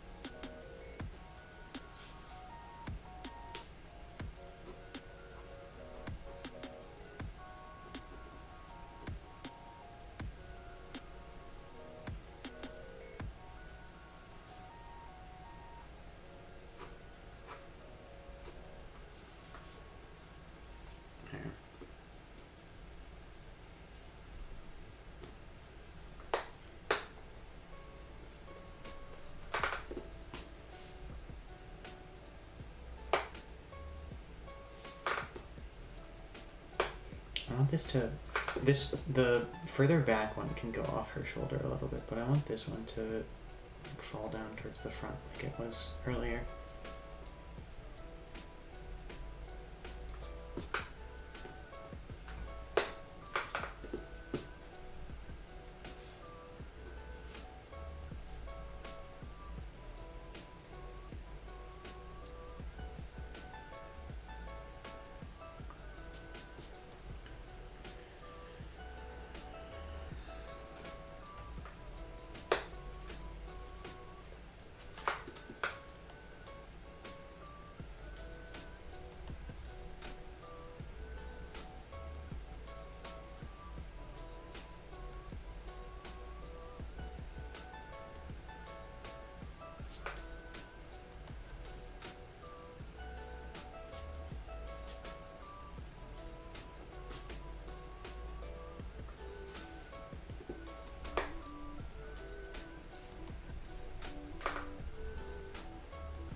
That should be the one on the bottom. This is like thinner, not thinner, just like not as big around.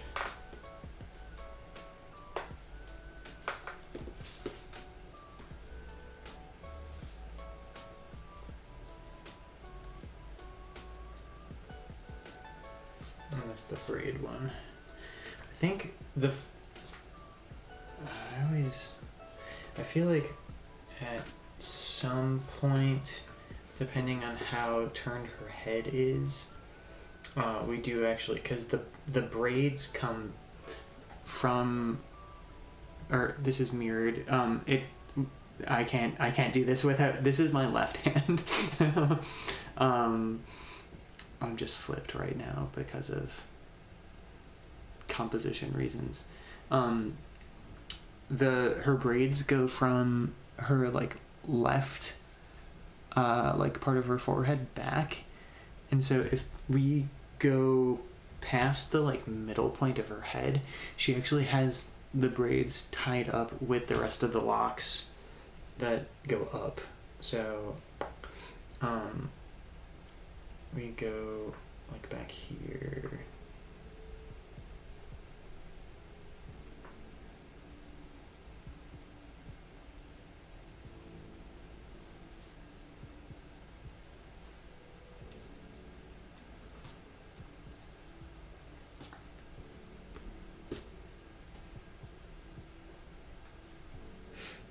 Okay, Nat should be closer now, so...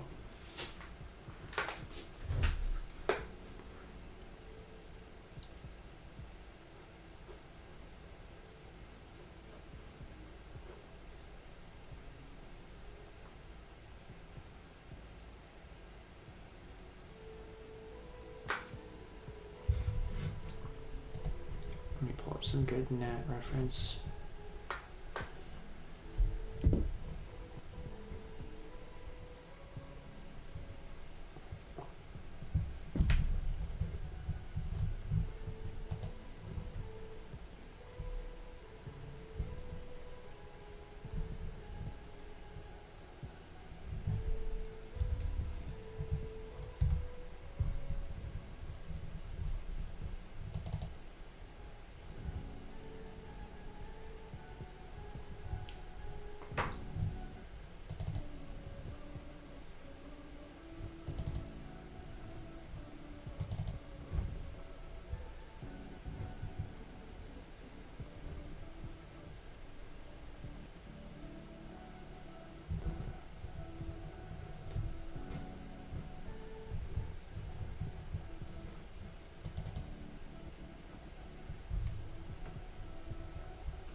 need to...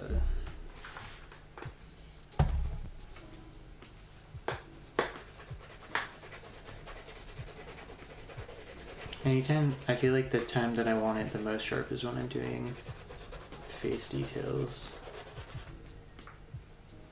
I've run into trouble before when I wasn't being as well detailed with face. Oh yeah, I also,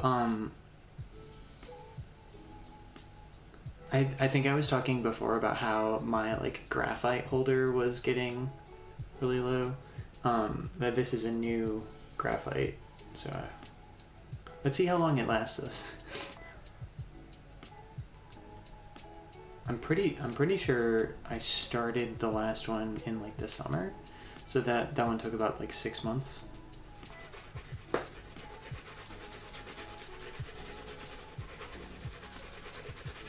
Which is not bad.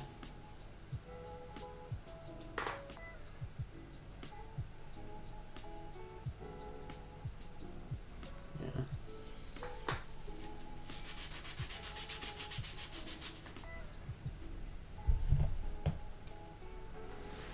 All right.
I feel like she's like pumping a fist. I feel like it's not as obvious if her hand is too high. I think I want to keep it in frame.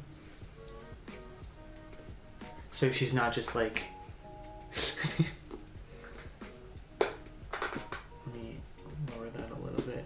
Let me put her, she's like, yeah. Her hand is like right here.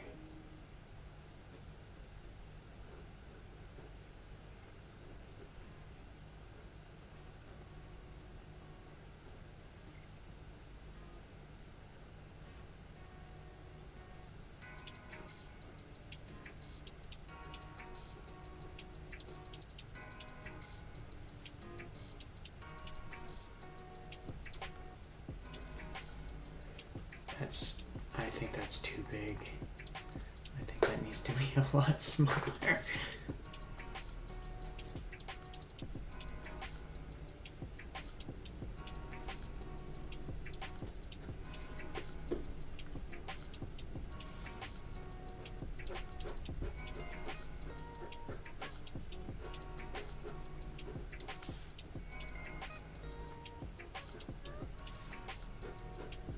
She can, oh yeah, she can have it kind of like forward.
Oh man, yeah, that looks cool. I feel like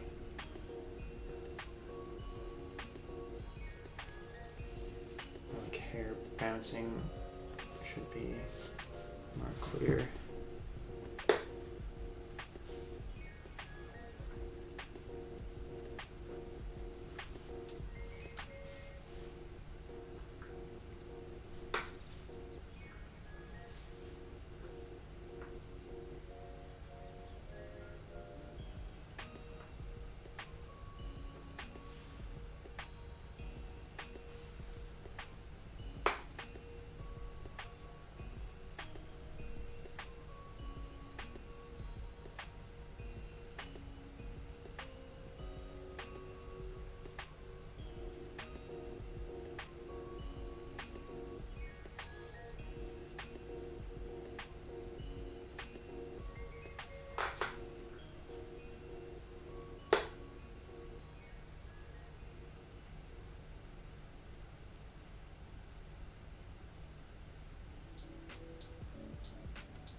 Cool. Okay. And then she has pupils.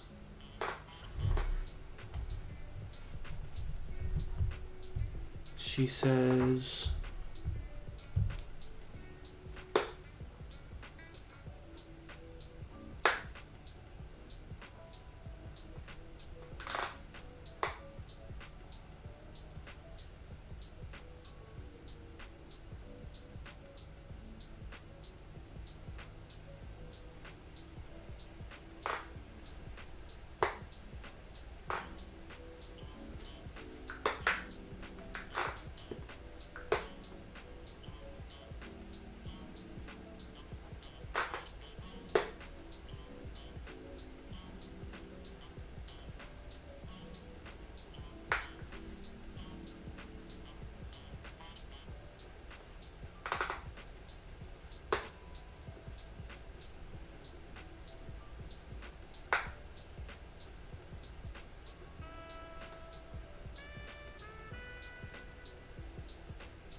It was terminal. I got to trash some heavy hardware and tell the roof keeper off.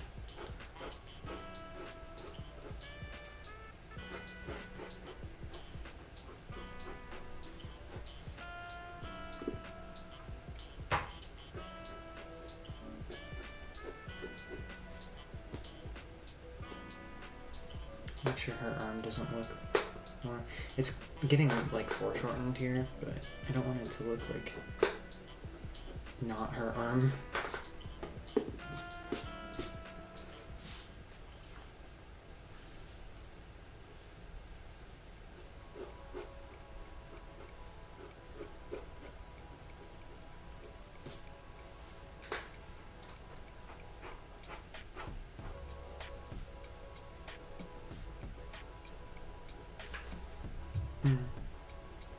The little like building with the stairwell in it. It's like right here. You can make that a little lower just so it reads better.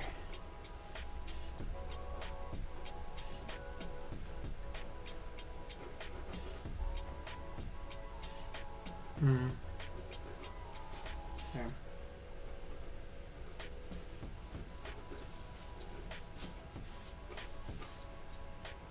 Might actually be too wide because it's literally like just the exit of the stairwell. And then this can be the edge of the building here, although that should probably go further.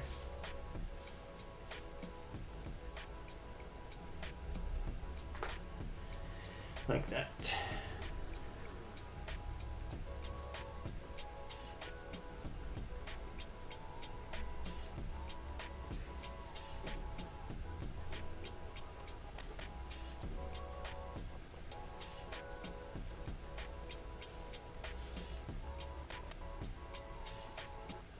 And it should have little like vents and wall support details. And I don't think there's going to be another ladder. I think it's just going to be little details on the roof. And then background.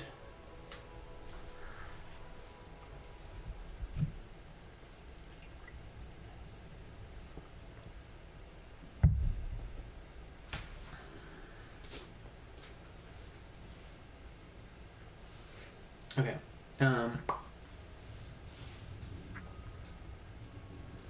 So over on this side is where Arlen and Kayla just were. So there's like a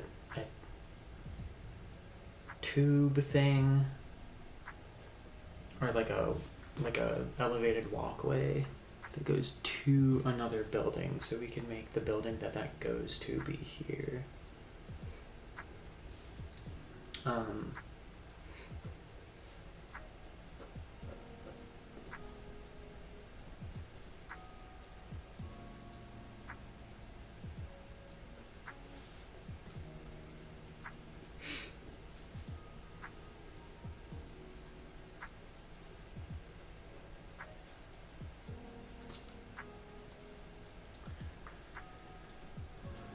And then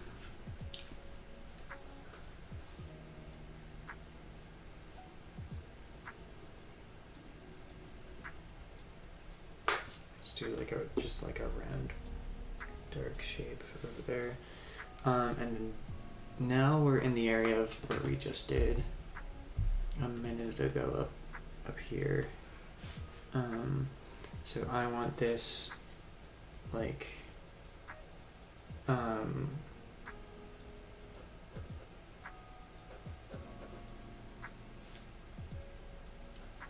building with the like crisscross behind them, and it has windows only inside this like crisscross shape.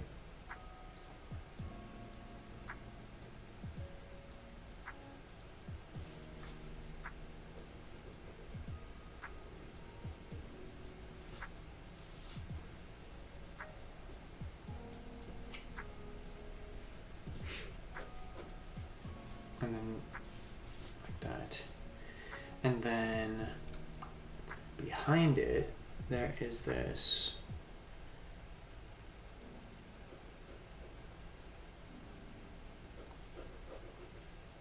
it's like an angular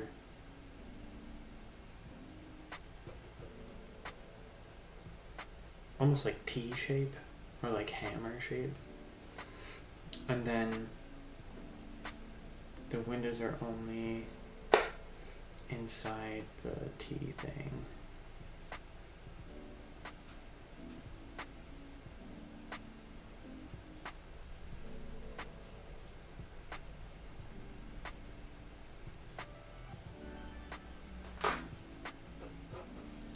Like that.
Show this in all of its. All right. That looks good. And now that's 3 out of 5 panels. Good progress. I'm gonna take. It's been over 2 hours. I'm gonna take a little bit longer of a break. I need to refresh my tea. Maybe get a bit of a snack and do some stretch. So you all make sure to use the restroom, make sure to hydrate, make sure to stretch. I will be back. We'll shoot for 15 minutes.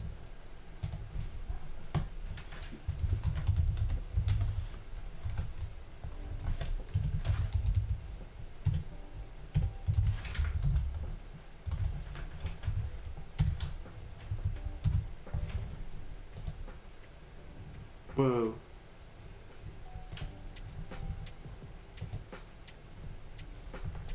Oh no, that doesn't. I don't know why I thought that there was like a different message that came up when I typed in. All right, we'll be back in a bit.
Alright, we're back. Welcome back, everyone. I've refreshed my tea. Got a bit of a stretch.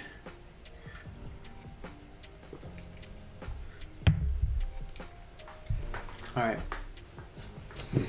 So we've got 3 out of 5 panels done. Next we've got panel 4. Ripley looks surprised. Nat leans forward. Ripley says, "Oh," ellipses. Nat says, "You were terminal, and your new team kicks ass."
Make sure this is in the shot, actually.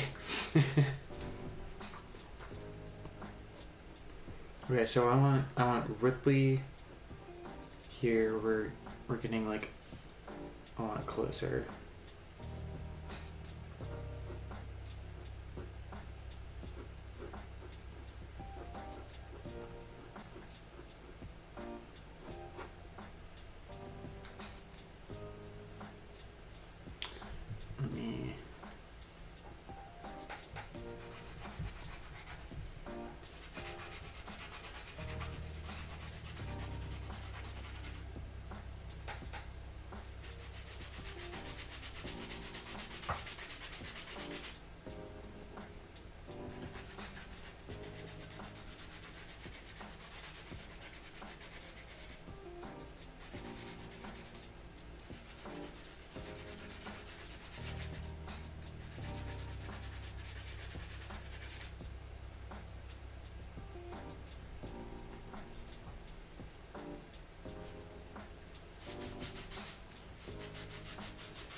shoulders too wide.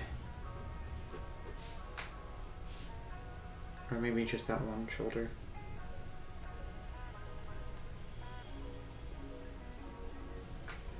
That's fine, yeah.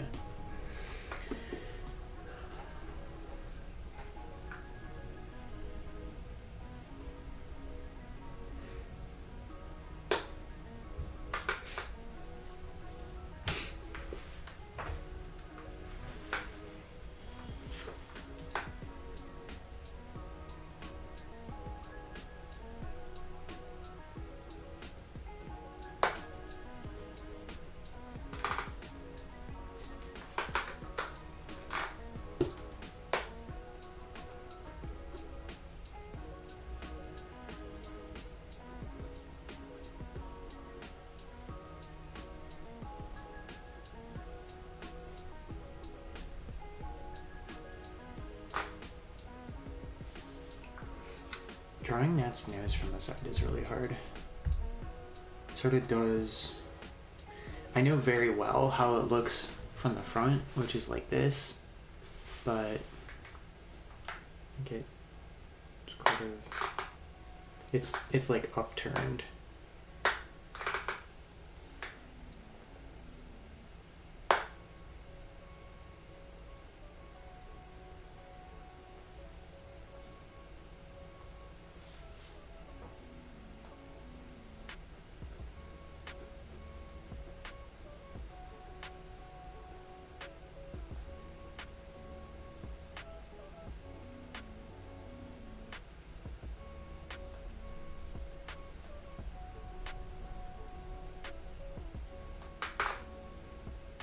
That looks weird.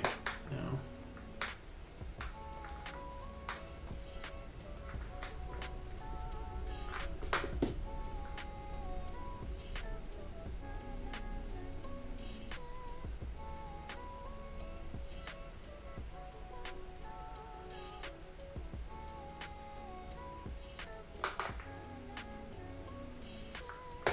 Why is that so weird?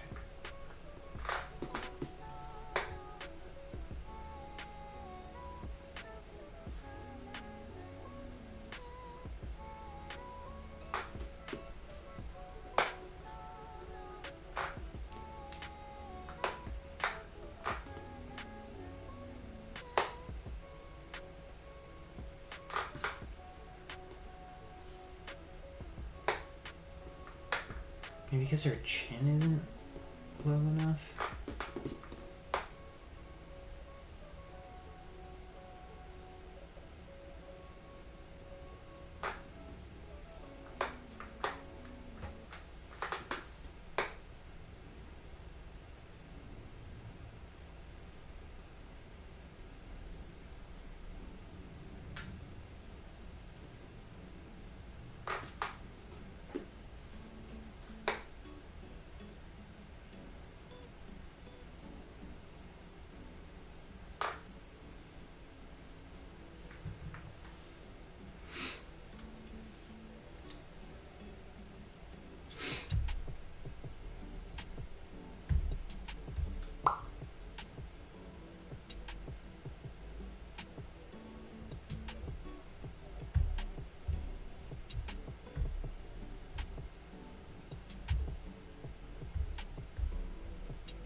Figure this out. Show this more.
think because the shape of her chin is wrong, if I do that.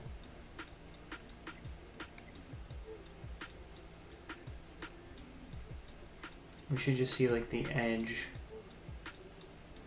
of her smile. Yeah, that's more like it.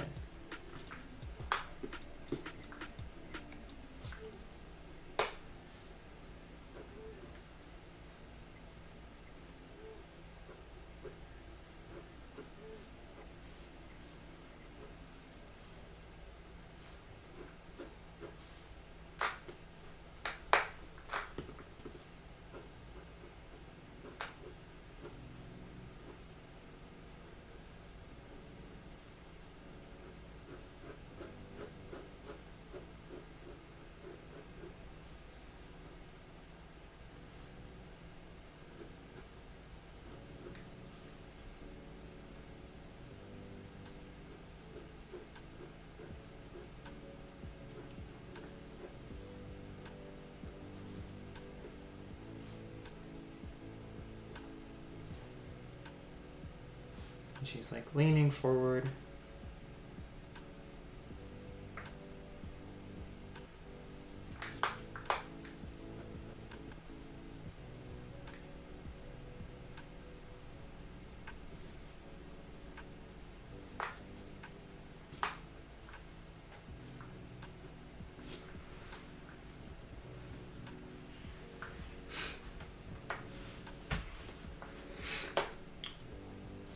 Everybody's also gonna start to blush too.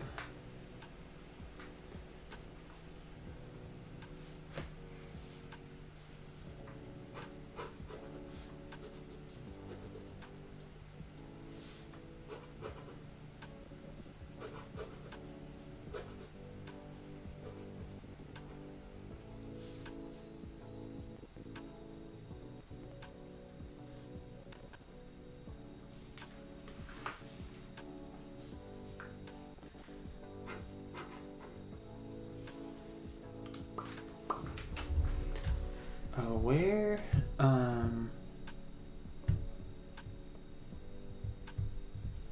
where's the, here it is. It's not quite at that dramatic of an angle. This building is going to be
this.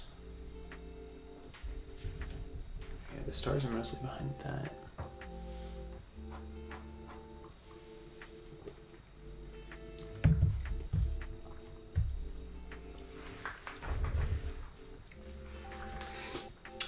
Okay, and then I need the dialogue.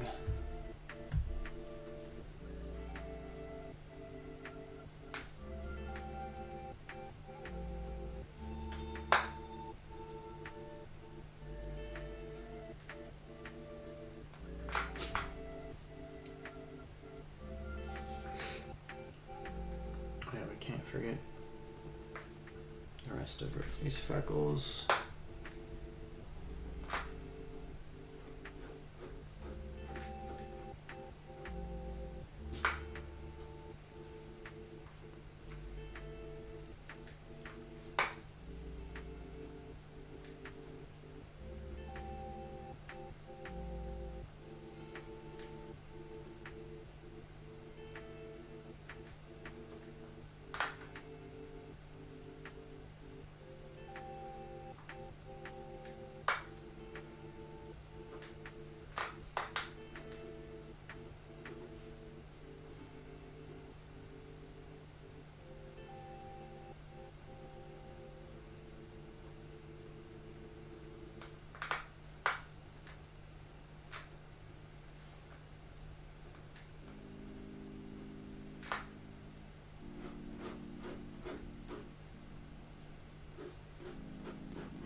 So this has, that's actually like much further up.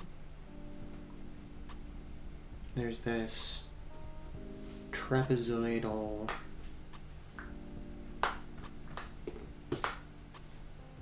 window. Or, no, I think that whole thing is just sort of like, I was saying it was like ramp shaped earlier. Which is probably like wedge.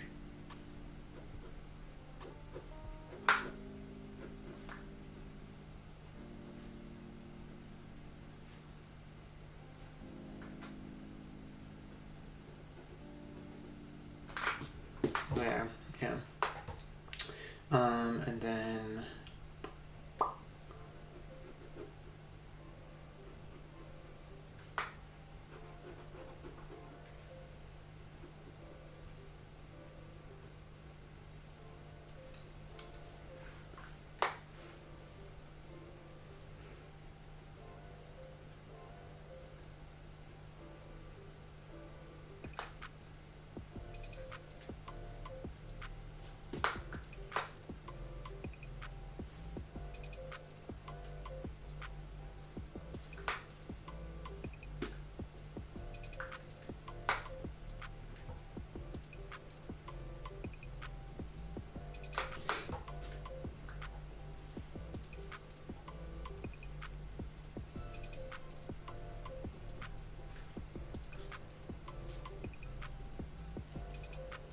let me put this slightly off at an angle, and this will, oh wait, there's literally vertical windows next to it.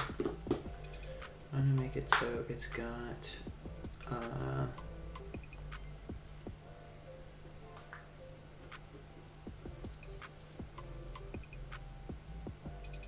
the kind of like, not like balcony windows, but like the sort of inset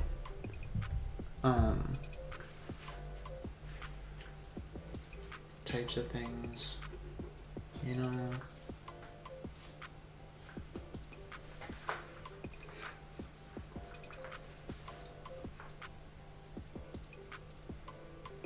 Oh, you were terminal and your new team kicks ass. Awesome.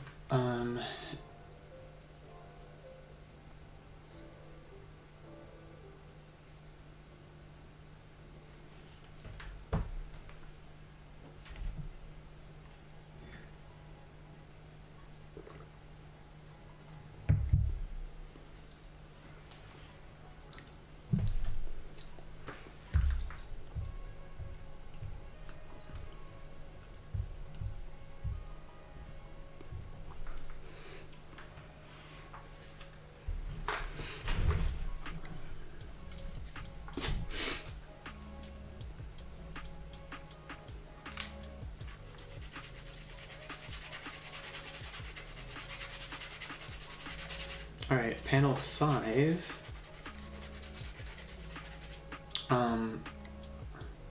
is Ripley looks away, embarrassed, and she says, "Thanks, yeah, it was chill to see everyone fighting together."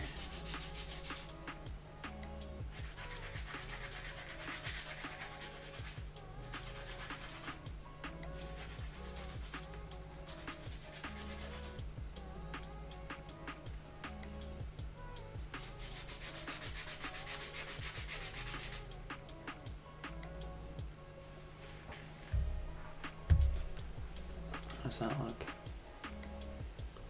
Yeah.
I don't draw embarrassed expressions that often.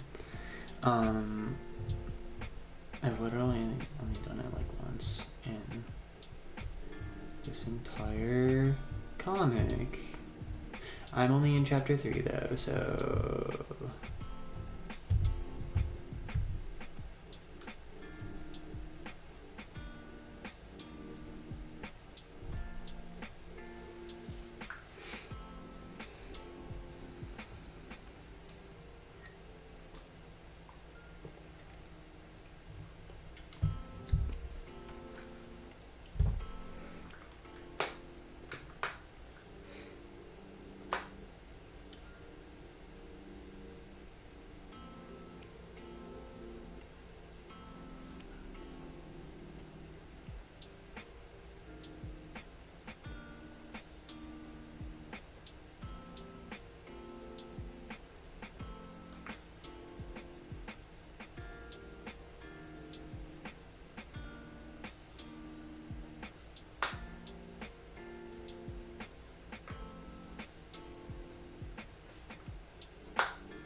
Man, this is the only panel I don't feel super great about just yet.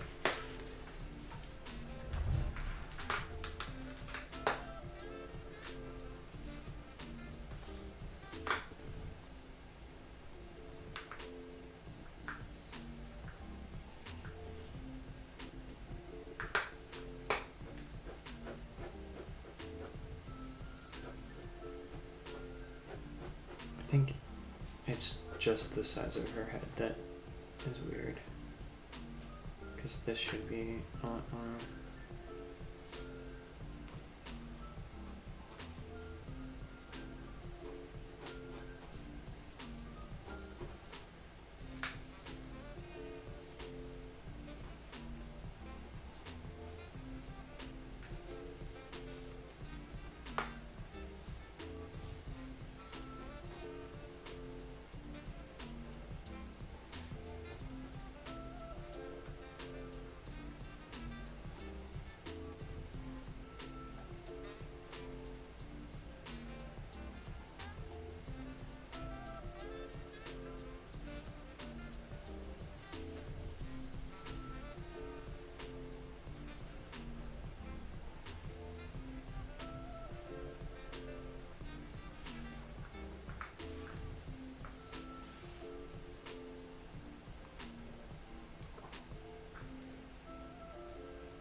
more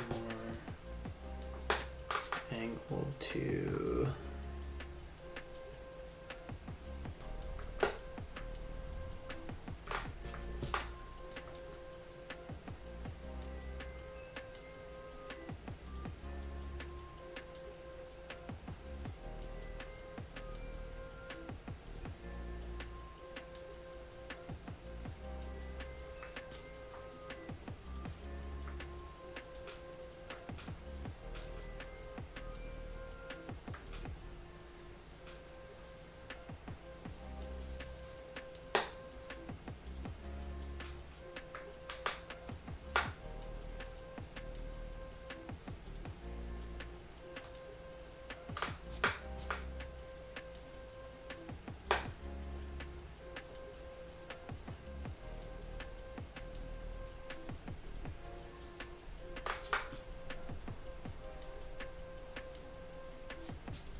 okay, yeah, I like that a lot better.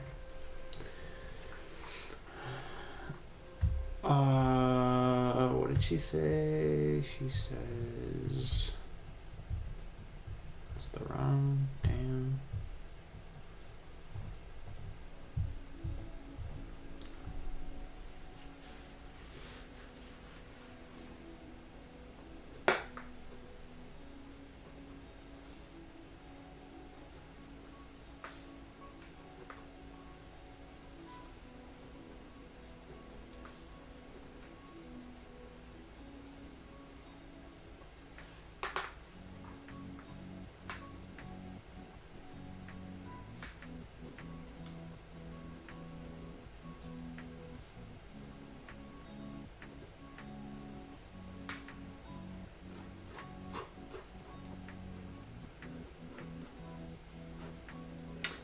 I might put together at the bottom here and do like a. I might even scoot her to the right, honestly.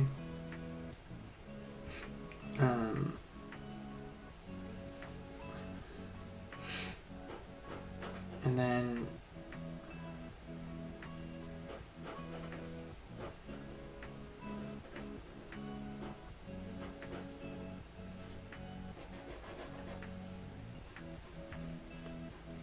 I'm gonna move this. I'm gonna move all the buildings in the shot slightly to the right. So when I scoot her over, she'll be at the right angle, or she'll be like, it shouldn't actually matter that much, but she'll be like located in correct proportion to where they are. This.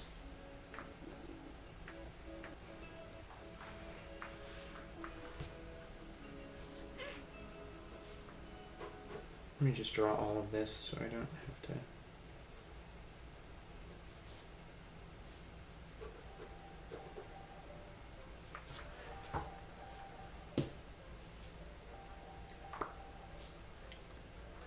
And then this is just stars back here. She's gonna cover up most of that. But...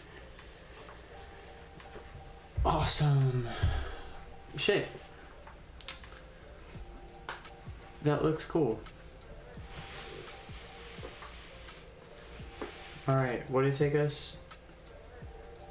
Oh. I think we... Oh, I see now at...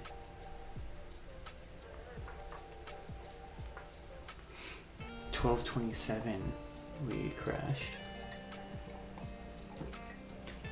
Well, shit. Did my YouTube stream crash too?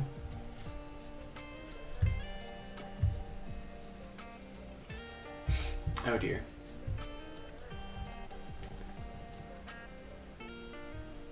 How long does it say? It looks like YouTube is still going. That's funny. You done fucked up, Twitch. You goofed it. Awesome. Very cool. Let me see if I can get this all in one shot. Probably not. But yeah. We're gonna start inking this. I'm gonna start inking it tomorrow. We'll scan it in and everything. I can, I need this camera. It's not a camera. I need my phone to scan it in. So we don't have to do that just now. But, let me swap over.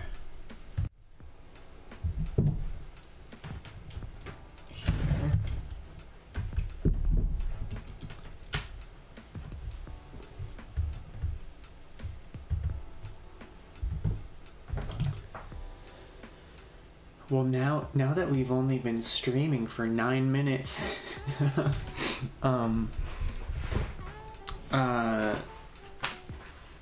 time is it? 1? I think we could do a little bit of Sekiro. I'm gonna use the restroom. My tea's still good.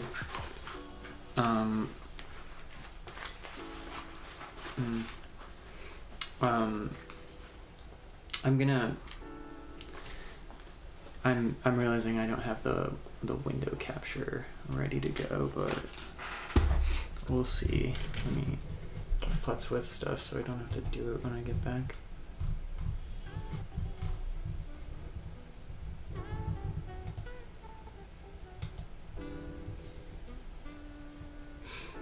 Yeah, that was only like 10 minutes ago. Yeah.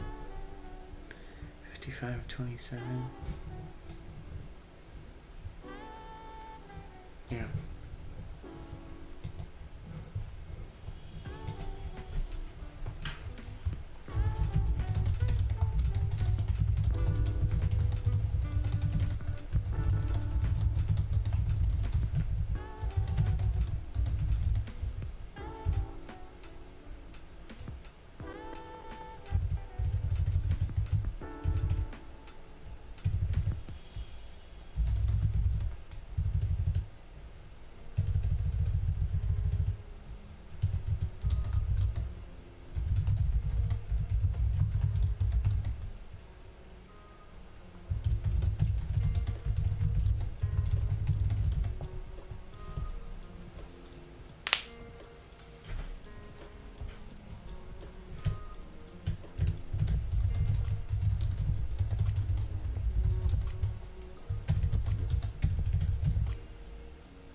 Alright, I'm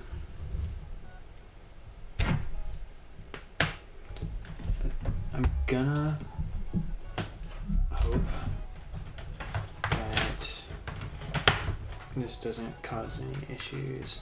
I think sometimes, No Man's Sky was like pretty troublesome for our setup.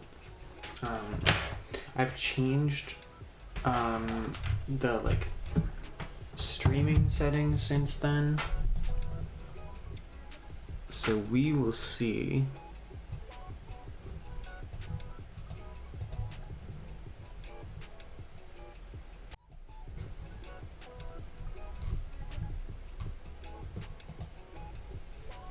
We did all right with Elden Ring, so I think that's a good benchmark to base our stuff off of.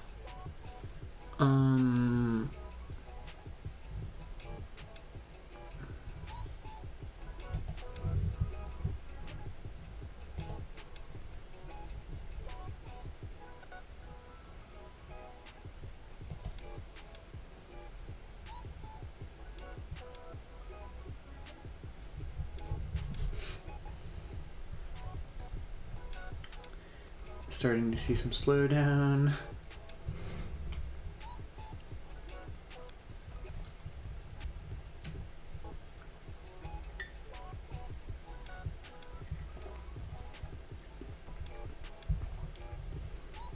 And we'll take Spotify off when we get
put you right next to your sibling, Elden Ring.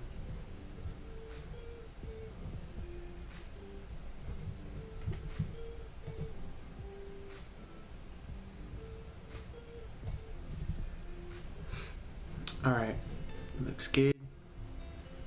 Alright, I'm gonna use the restroom before I get started, and then I'm gonna turn the music off and change the stream info.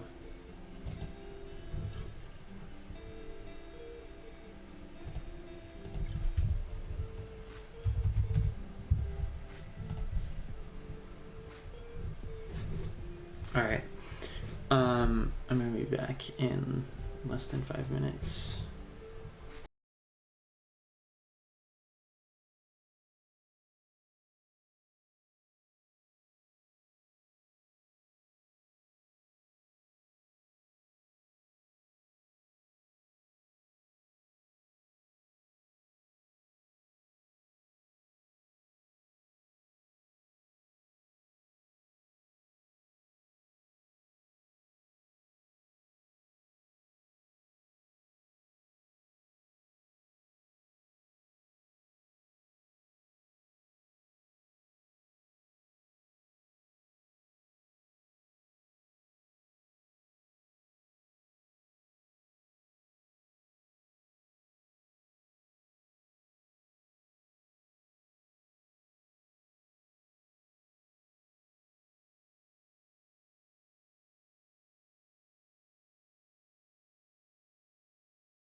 right.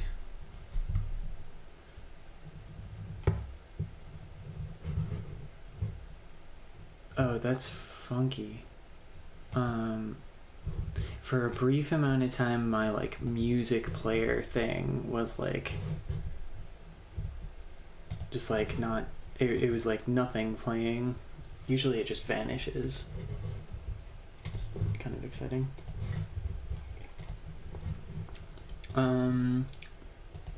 Let me see if there's anything that I want to get rid of.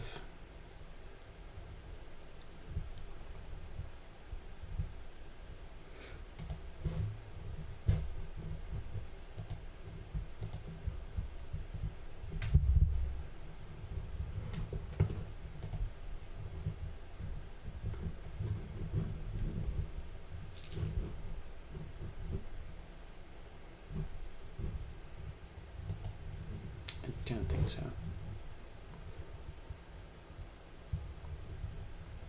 Oh, here, this doesn't need to be open.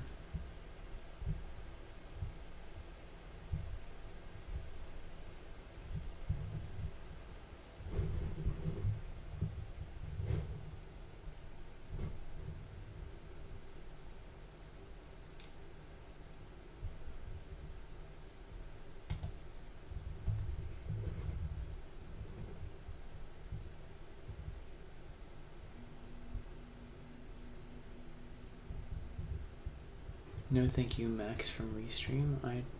I don't want to stream to Facebook.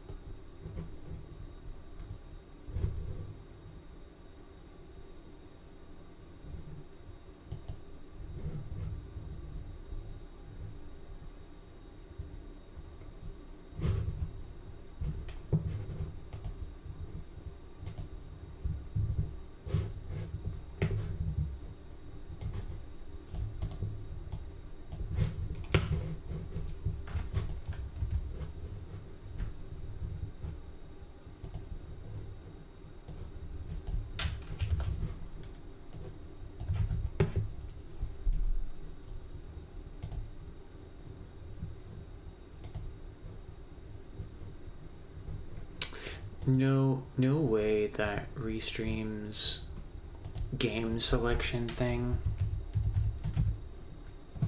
is a drop down. No way.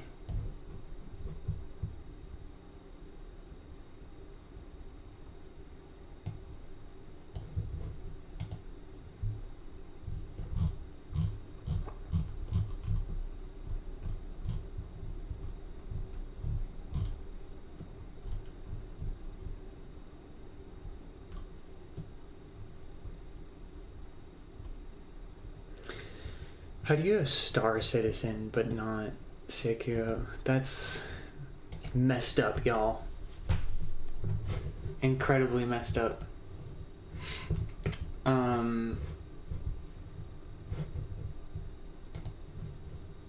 Alright. Switching over. Oh, but I need my fucking... Hold on. Media. There we go. Beautiful.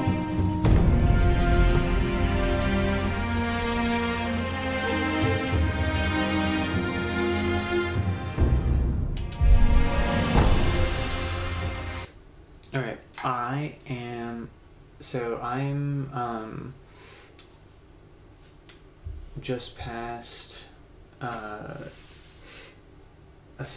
I'm in Ashina Castle. I just beat Genichiro, the guy that sort of kills you at the beginning of the game. I think I'm gonna travel back to the like home base and like make sure that I'm expecting there's gonna be a bit of lag. That's fine. Totally easy. Oh, and it let me come back right in this space here. This doesn't seem that bad. Let me just...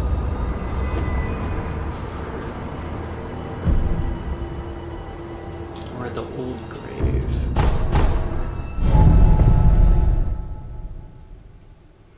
I want to go back to our friend...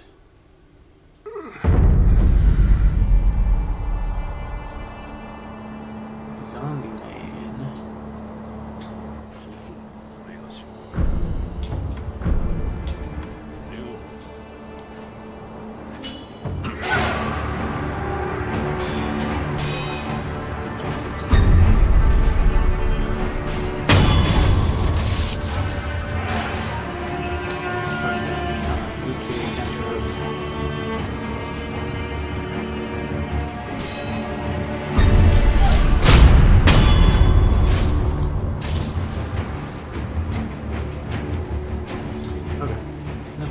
That feels good.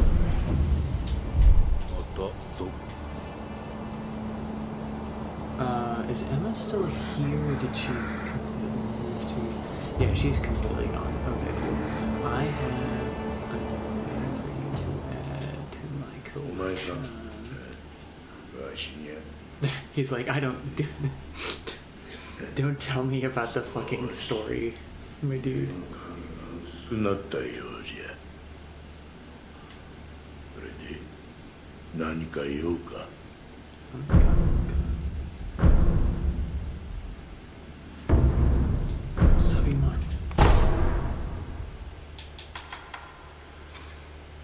Quick series of attacks together with the sword. Blue poisonous rust on Saruman's blade applies poison status abnormality. Wielded in wars of old, the blade's blue rust was used to drive off inhuman Okami warrior women. Even now, it's likely to be effective against their descendants. So yeah, we haven't met any Okami or werewolves.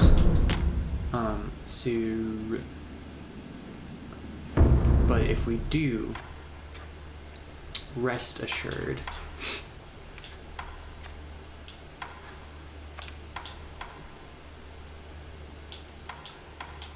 I need money.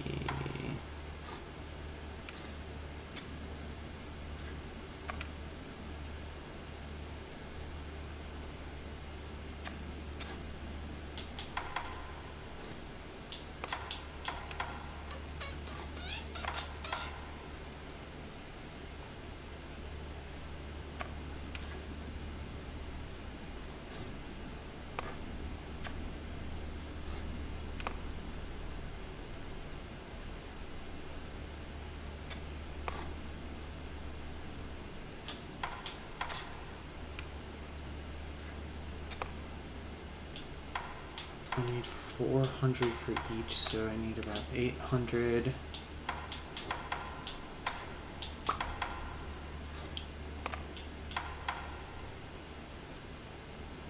It's gonna take 5.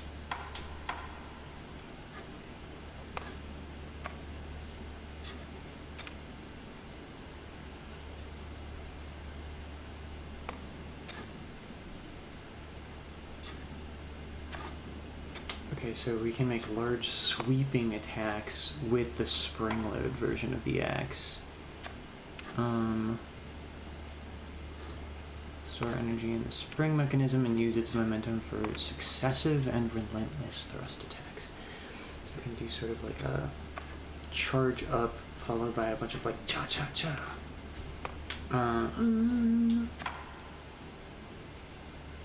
Are we more likely to get surrounded by a bunch of folks that have armor? Or rather, I think keeping someone with armor on their toes is going to be more useful.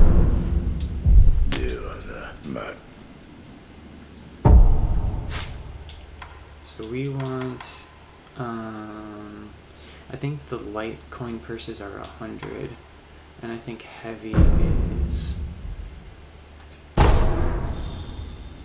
500. お前さ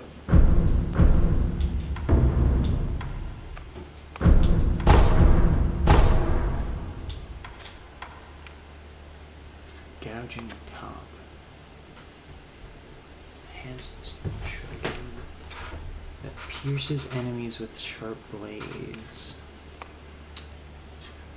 Retain momentum after landing and will damage enemies' vitality and posture, even if guarded. Taking a moment to further bend the spring and build rotational energy will cause the blade to rotate after landing, damaging the enemy multiple times on hit. That's cool. So it's like a even better one of the generals. Very cool.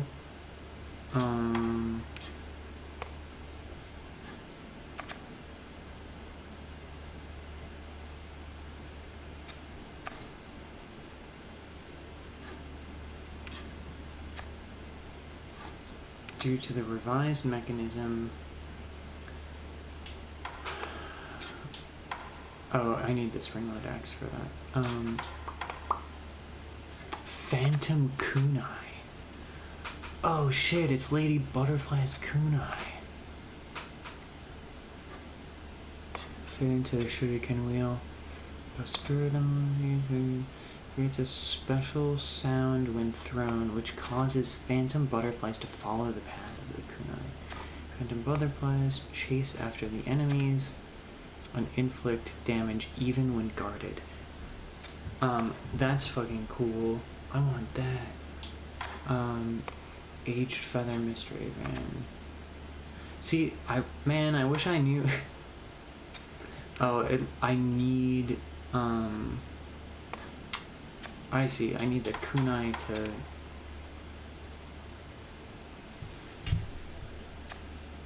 Okinaga's Flame Vent. Smoldering Resin Explosive Catalyst.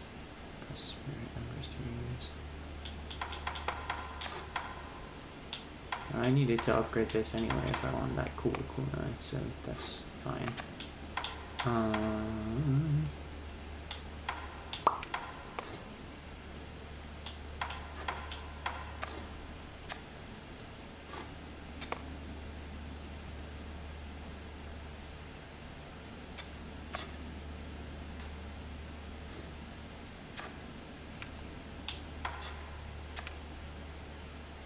Successive. Powerful cleaving attack. Okay, that powerful cleaving attack sounds more like what we want. Alright.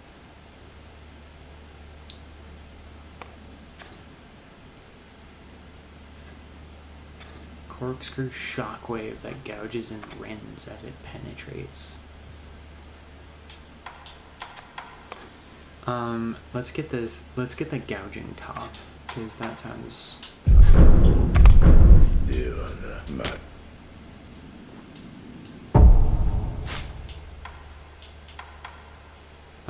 what are we at? 280. We need 600.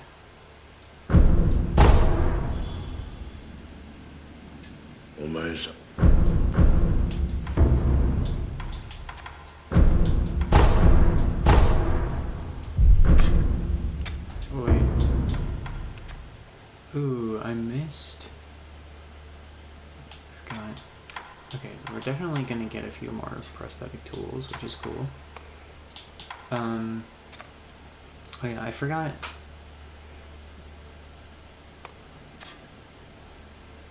This would be like the mist, and movement can be performed not only from the assumed stance, but also after taking damage.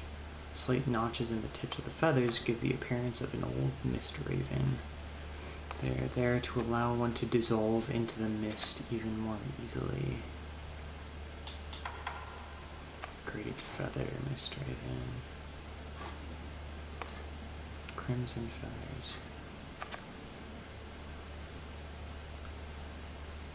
Great mist raven. Feathers vanish in a scorching wake. So you damage people as you vanish. The Great Raven is a god of the land, and the touch of gods is to be feared. Send throw. Who could have predicted Final Fantasy style throw gill? Shoots loaded coin bundles. costs Sen and Spirit Emblems to use. While it lacks a shuriken's range, it inflicts far more damage as the coins hit multiple times. The amount of coins thrown increases depending on how much money one possesses. Being rich makes the blast incredibly strong, but an empty purse will shoot nothing but dust. That's funny.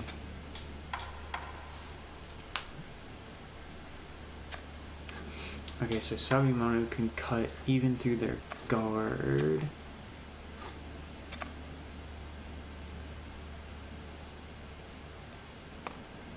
It's 2 separate attacks. Okay, so this one will go through guard, which is cool. Oh, and we can eventually get a flaming axe.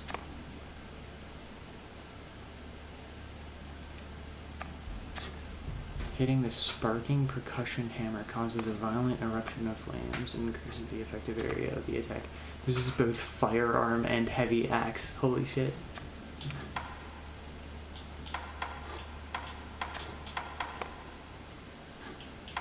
Oh, and this is Great Flame.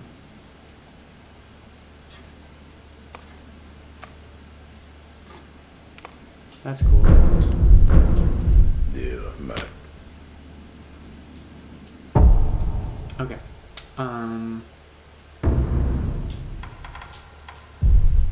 Let's do Sabimono because that's just freaking cool. Let's do Gouging Top. And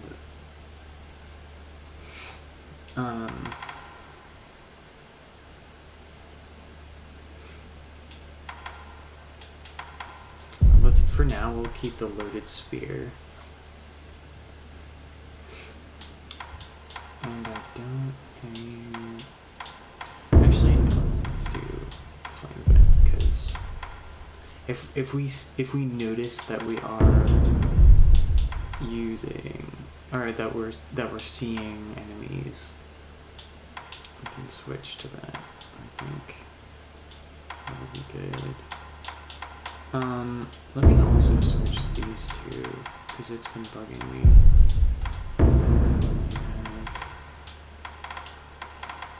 Where's my ash? Oh yeah, I never ended up using the eel liver.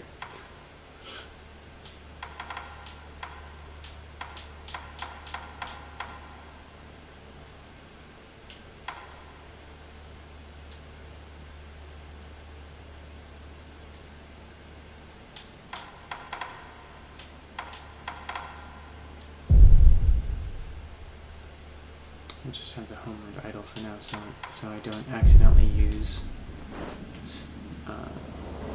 materials that are. Okay.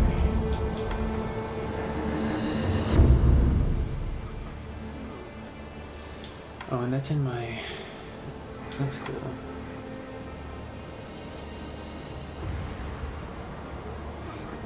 Okay, now great.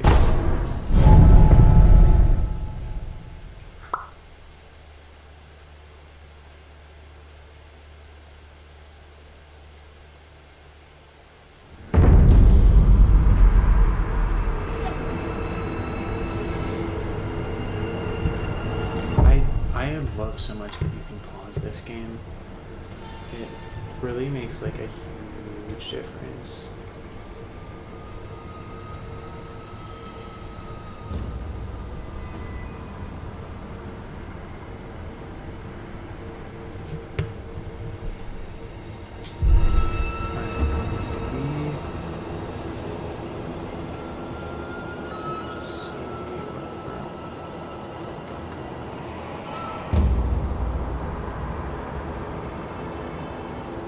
お主、ラッパ者を見なかったか。この辺りに逃げてきたはずなのじゃが。おお、そいつはどんな格好だ？黒い傘じゃ。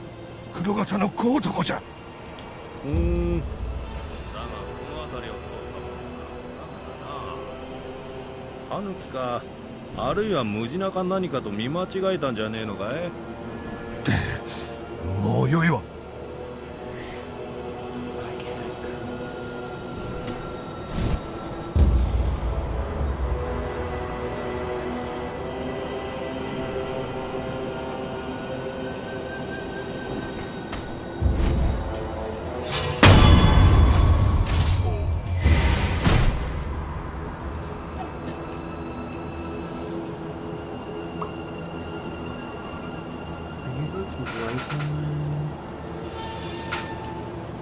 Yeah.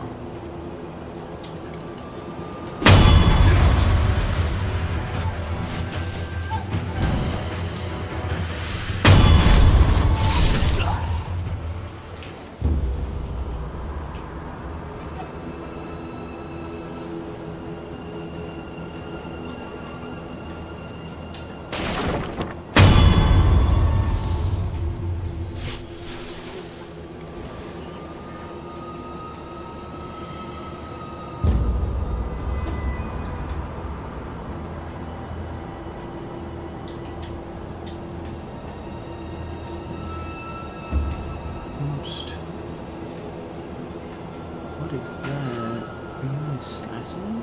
Oh no, that's a nitro ninja.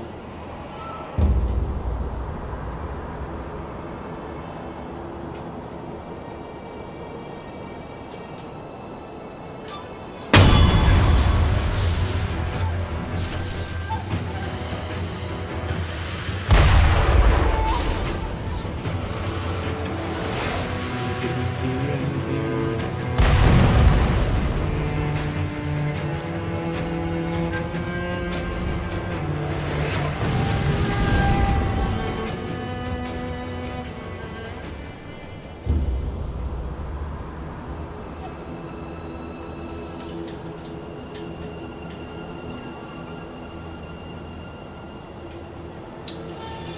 Oh, is that the... Okay, I think I have a good idea of where I am now. That's over in this direction is where I originally came in.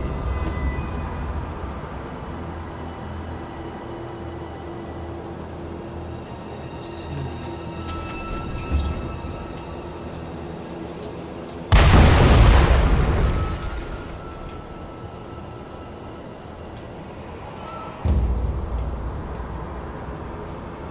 be interesting. Were you actually... I think you're down there.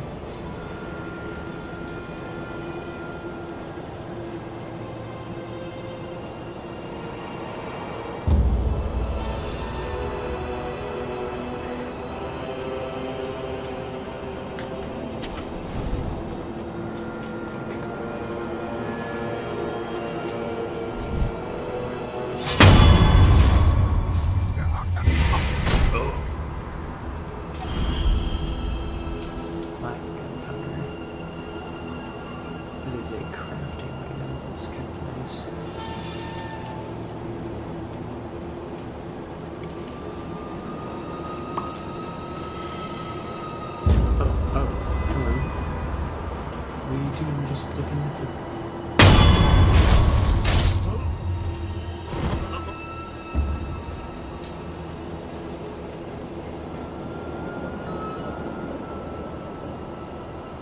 Go back the way we came because I saw some items up there.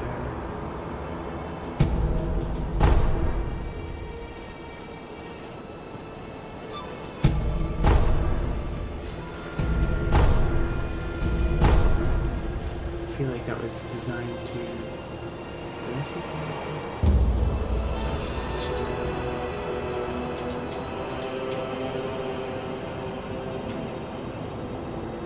Oh. The criminal.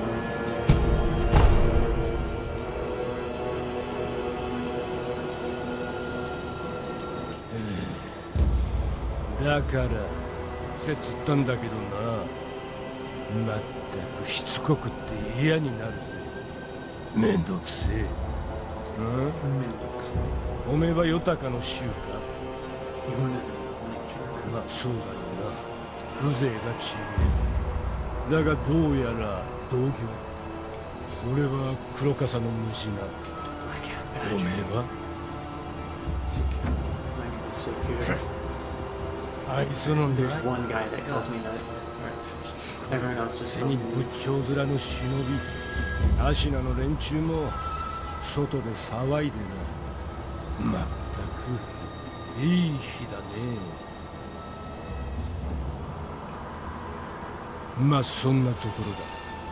ところでよ、ちっと銭が入りようなんだが、品はあれど裁くあてがねえ。おめえみてえなやつを待ってたところだぜ。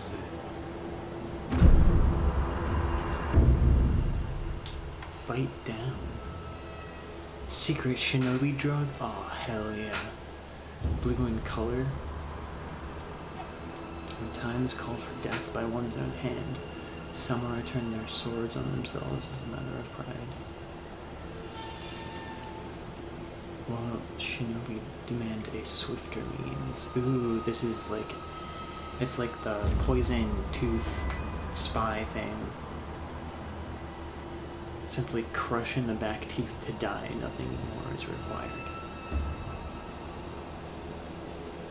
Resurrection is not limited after use. Interesting.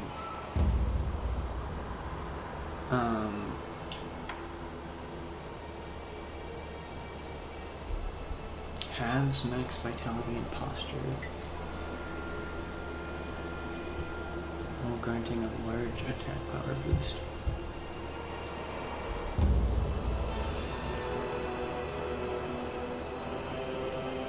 Yashikaruku. Oh, sorry, the Yasharuku stance. Exciting. I don't know when you might need one of those. 銭がたまるま気がむ。I wasn't paying attention to how much those were. Right. Assume. つま Iron Fortress is 1600, so if I do.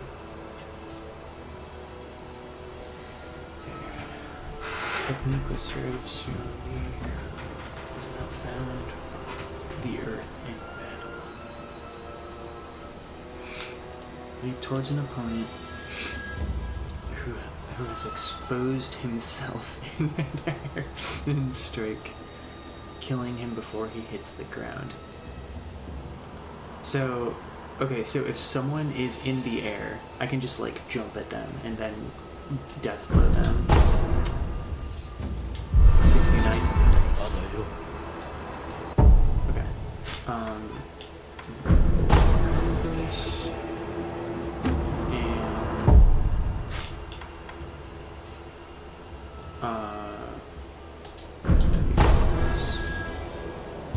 I think it was 1600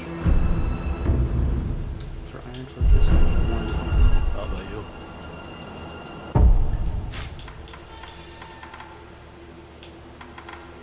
Wait, what happened? Where's my... Oh, it's literally up. Right.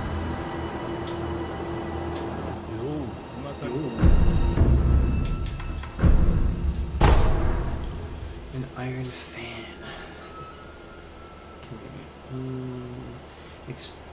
Experienced iron-ribbed fan users can deflect arrows and even bullets using this tool. I've seen these in like movies. I've never actually seen someone in real life use one of these.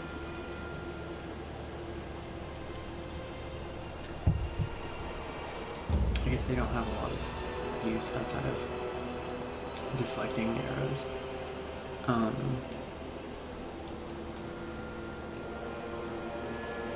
That's probably not true. You can probably use them like tonfa.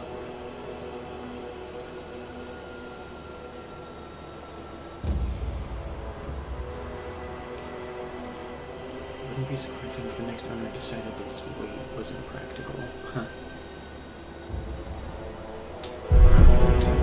さてとおかげさん支度に落ちる金剛山の先鋒寺。最近この辺は富にネズミだ。気が臭くなってきたからよ。ちっと loose ends.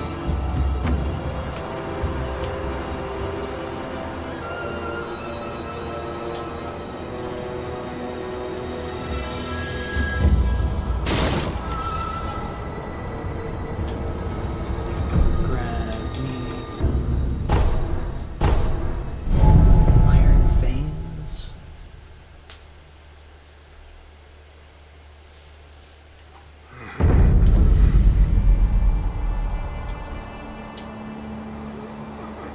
Are these prayer talismans here always? That doesn't feel right. お前さ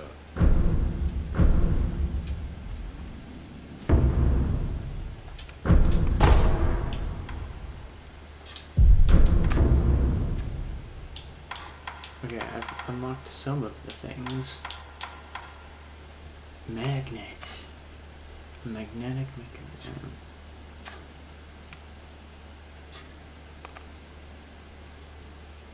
Has a tempered magnetic shaft that makes it nearly unbreakable. Enemy attacks can be deflected by spinning the open umbrella. That's so cool. Phoenix's lilac umbrella.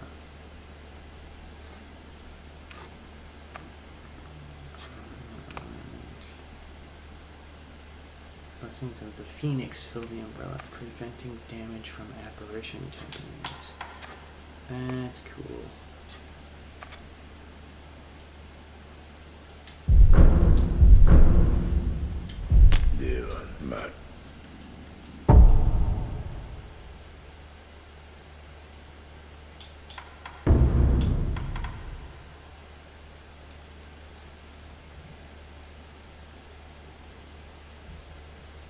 But this is an umbrella after all. It won't protect you from low attacks such as sweep attacks.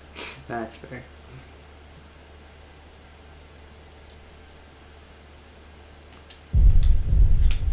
Let me...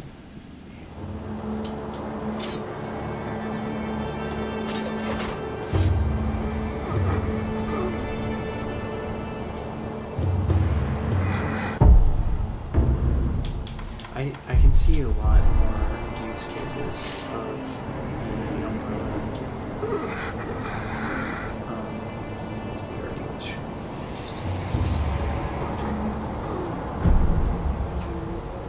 Do I have one prayer read.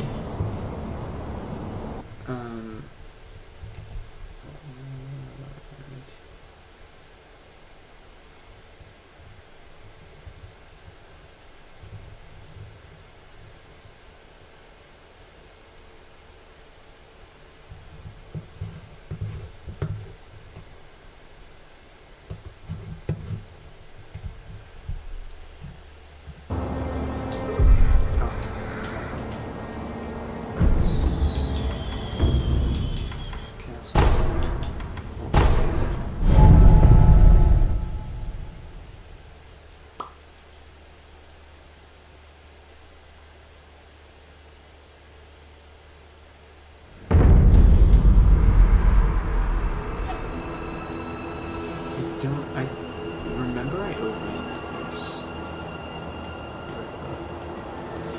Oh, this is the old grave.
guess the one thing that is kind of frustrating about this game is that the lack of a map makes it difficult to maneuver in more open areas. Where is it? I think we are, because I think that's the way up from the like Serpent Pass.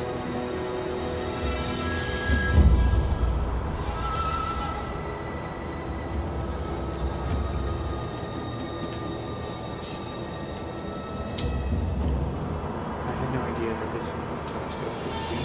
That's ridiculous.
You're just gonna chill there now?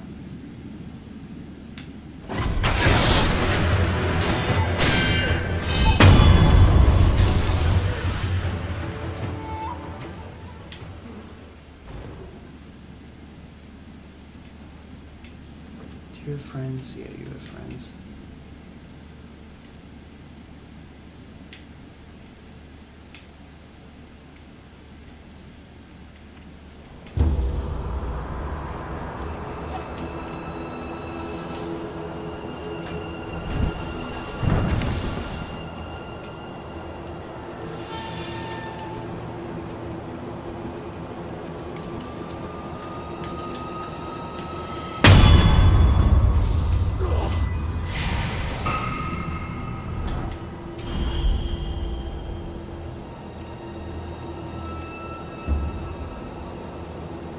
Eavesdropped on this to you already. 用は足らぬと思う。食うのはもちろんですが、入り口や仏さんの清めにもいるようでして。これだけ人死にが続いてはということです。おかげで戦場病にかかる者も多うございます。そう。なんとかして塩を手に入れねばな。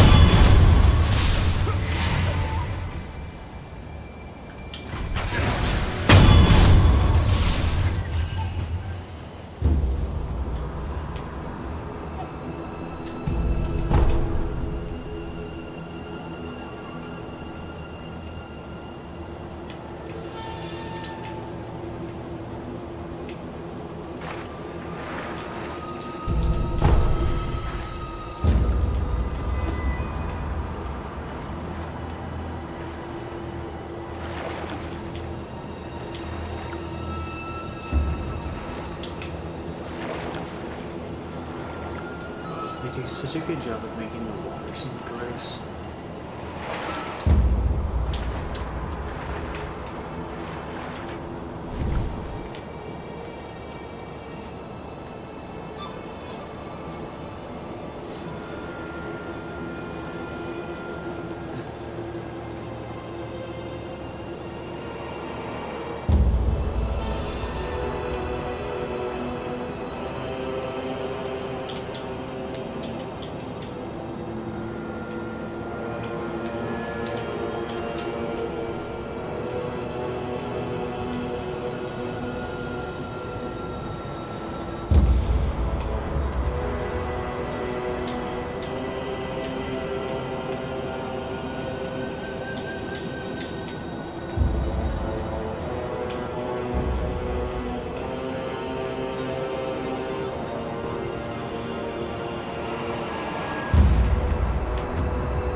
Those fish in there are the nice kind.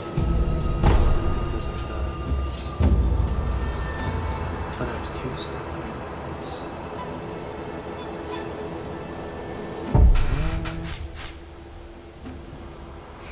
I have to keep in mind we've got...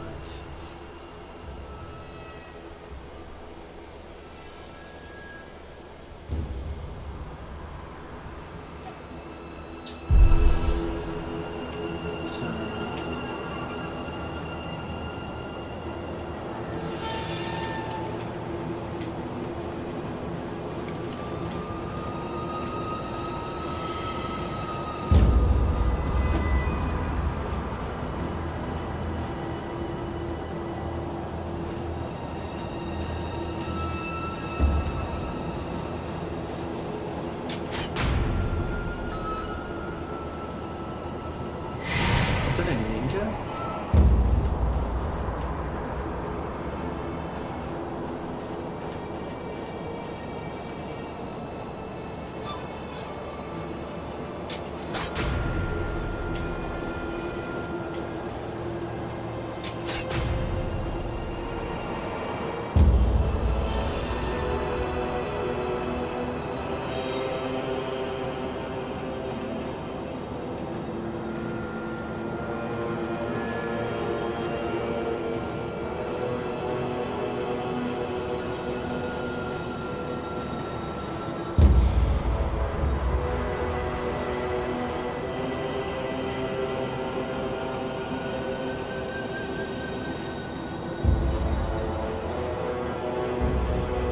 Oh, it's a monkey. Okay. That's black. Sorry.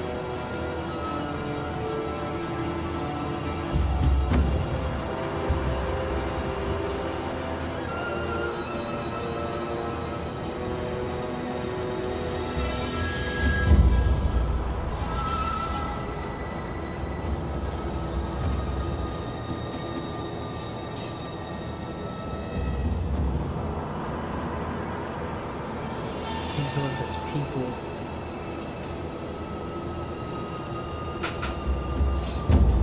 Oh, yeah, there's one of those long swordsmen.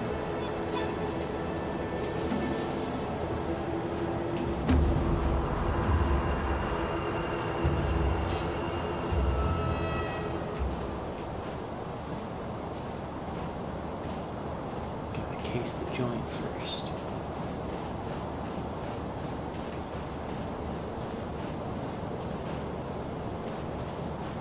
They gave me that tutorial about walking under houses in the beginning, and now every time I see one that's raised like this, I'm like, I've got to...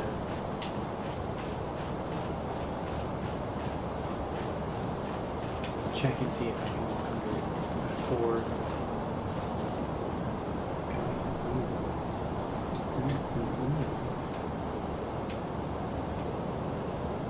Secrets.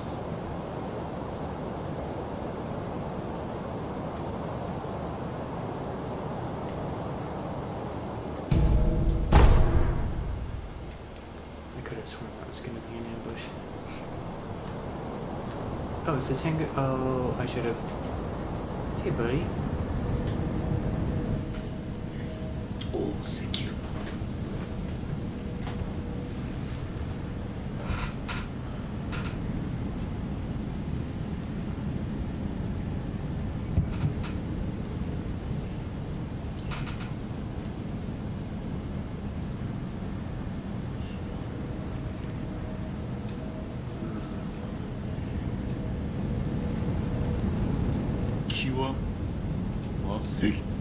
Oh, now I want to master a secret technique. Is my jumping move not a secret technique?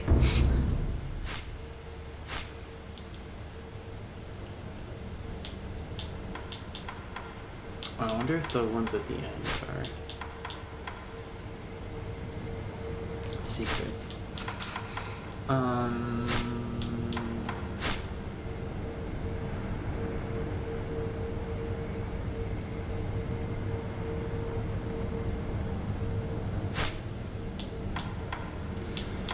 been trying to save up for the like enhanced amounts of medicine.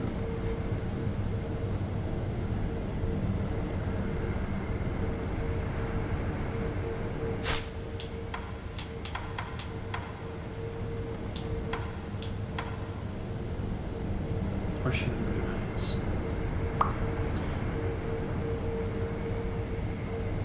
You know, I'm gonna get Shinobi Eyes anyway. So I might as well get Shadow Rush.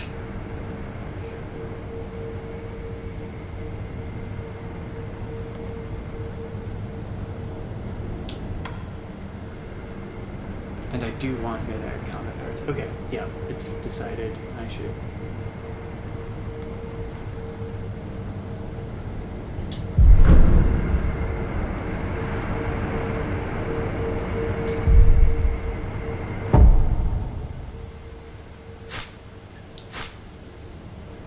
I want. Oh, what was my blood smoke? How does that work? I see a prompt for it.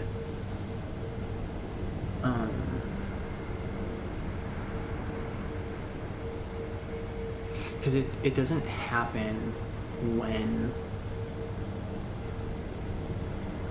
I assume I need to just press the attack button again.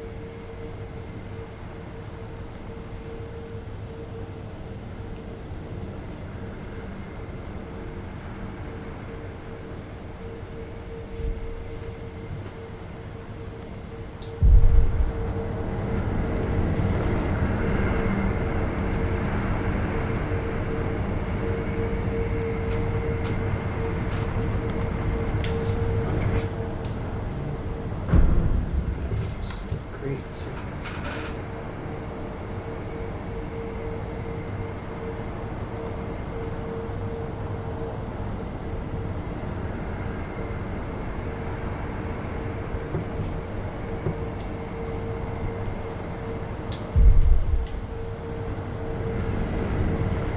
So I can.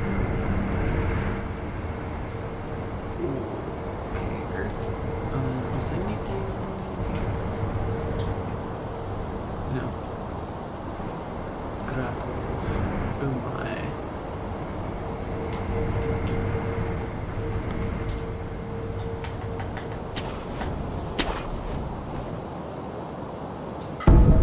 You liver.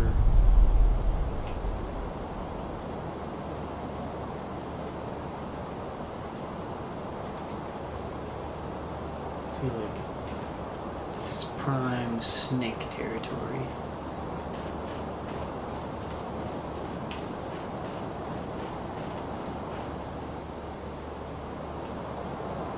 There you are. Oh wait, is this where the snake was earlier?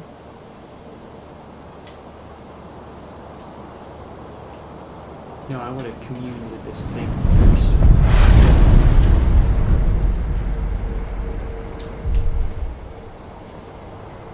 The music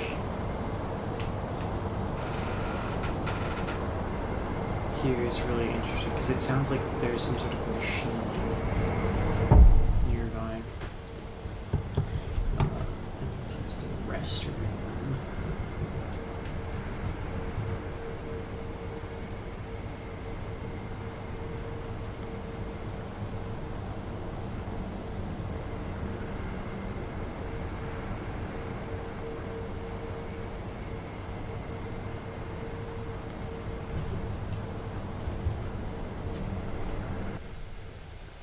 We'll be right back. See, my throat's been hurting and I've been drinking all this tea. And now I need to piss.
we're back.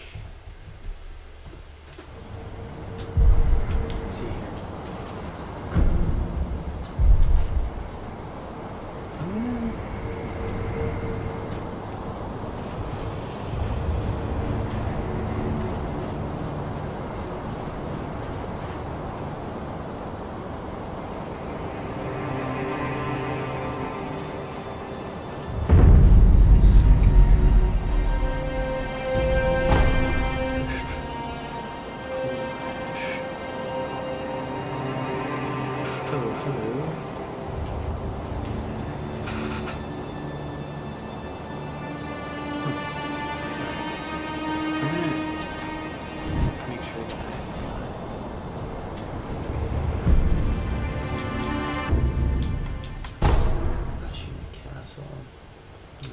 Checklist right now. I need I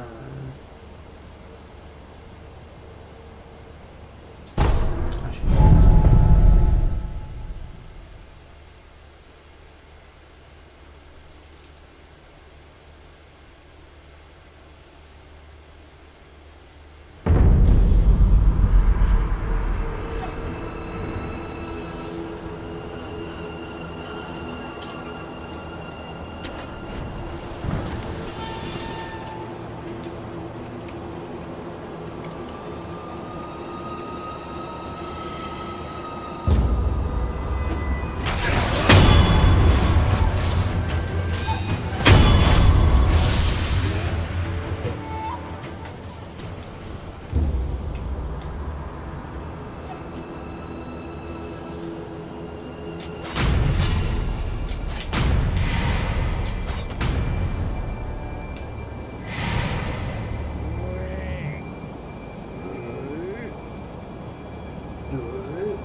He's got a big bell.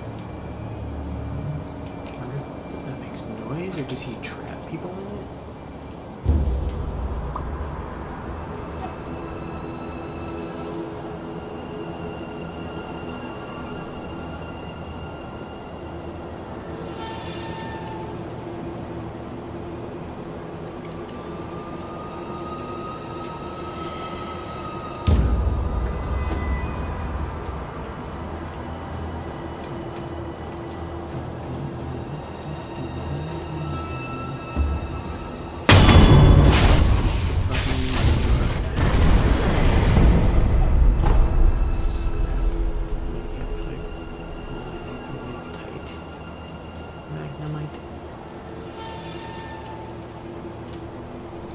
Broken section of wall doesn't seem. I feel like whenever I see a broken section of wall, I'm like,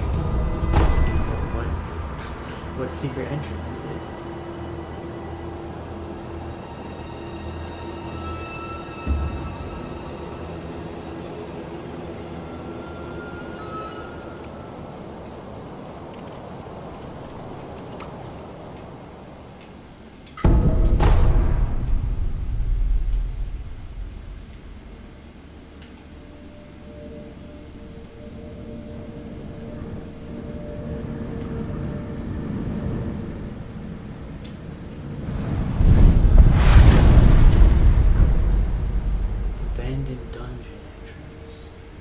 This is connected to that spot where we found earlier.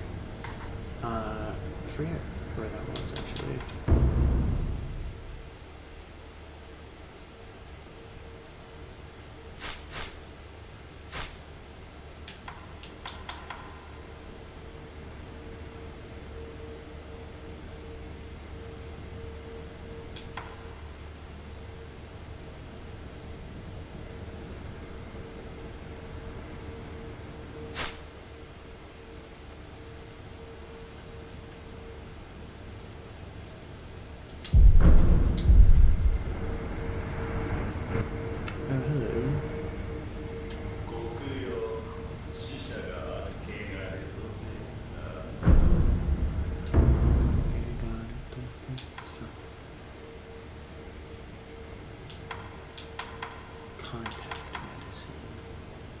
Prayer bead. Mask fragment.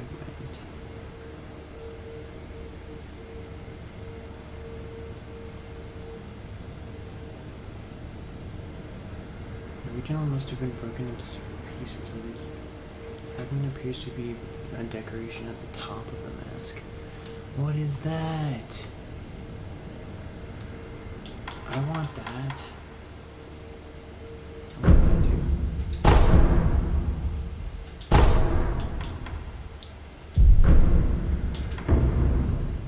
Do you want, what do you buy? Do I like this? Restore a node of resurrected power. That is a nice item if I really need it.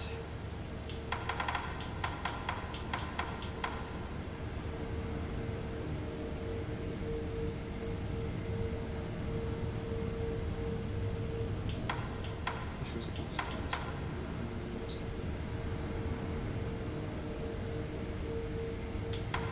Oh, I can sell these for the same amount of money that I can for opening them. That's nice. I don't have enough money for this just yet. I'm not selling my crafting stuff.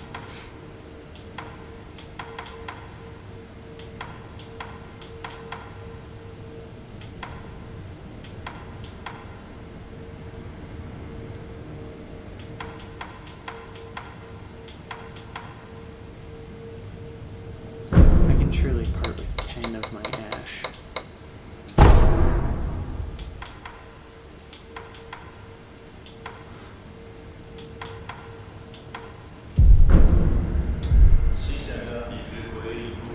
I assume you're not gonna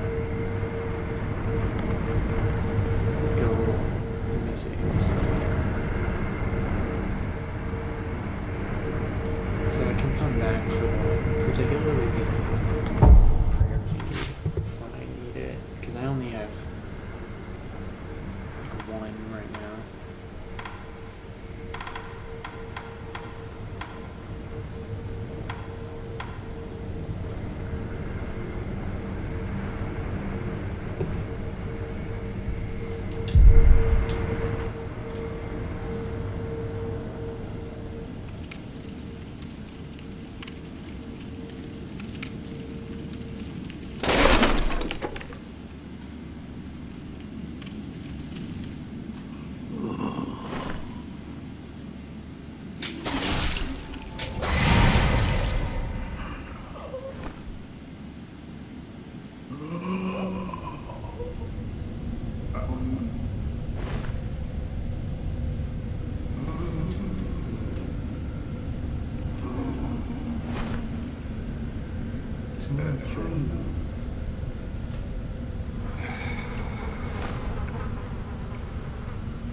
What?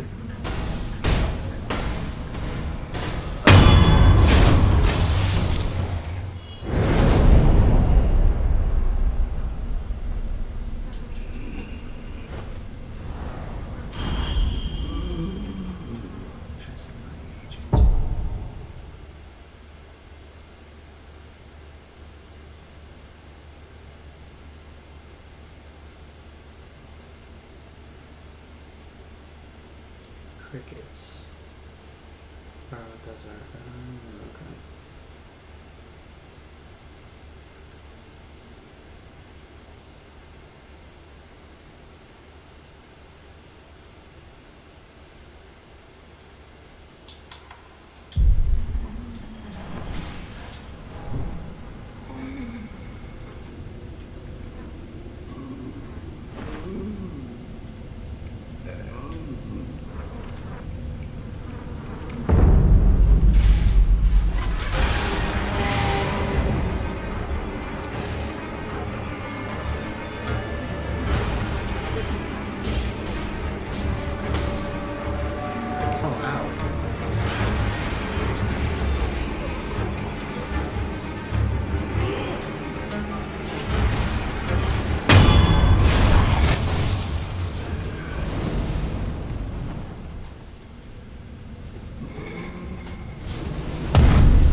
think I like the abandoned dungeon very much.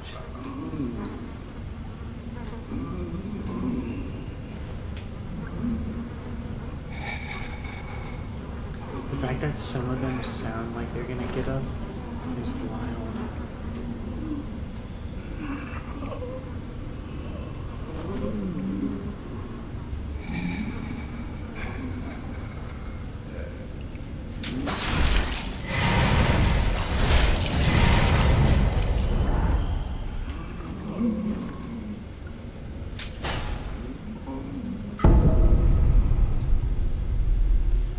Supposedly, the fragrant stone is enshrined in a village in the Ashina depths. But how to interpret throw oneself? This is as far as that old Okami tome could take me. But did they truly reach the Fountainhead Palace? I'd like to know, but it seems I never will. Kotaro, forgive me. Ow, fuck.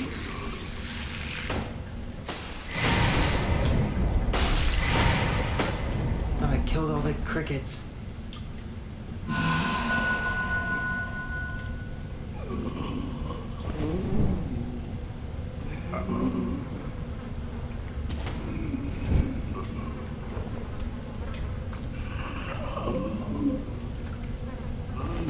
The combination of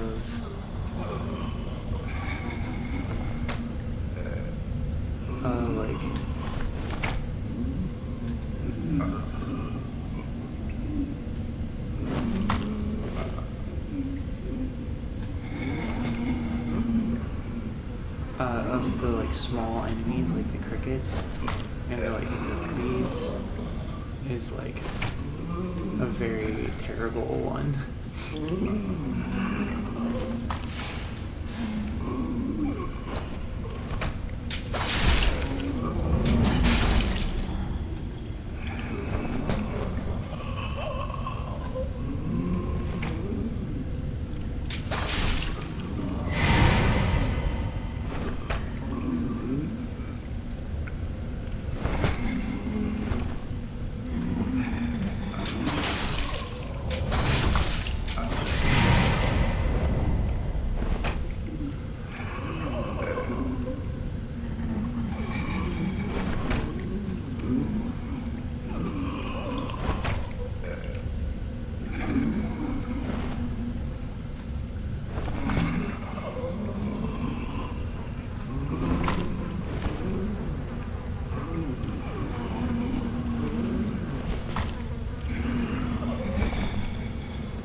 Bloodstained runner from Dosoku, surgeon in the abandoned dungeon, required one tough man, preferably a strong samurai or young, large soldier, as a member of the Taro troop. Must be delivered unharmed to Dosoku.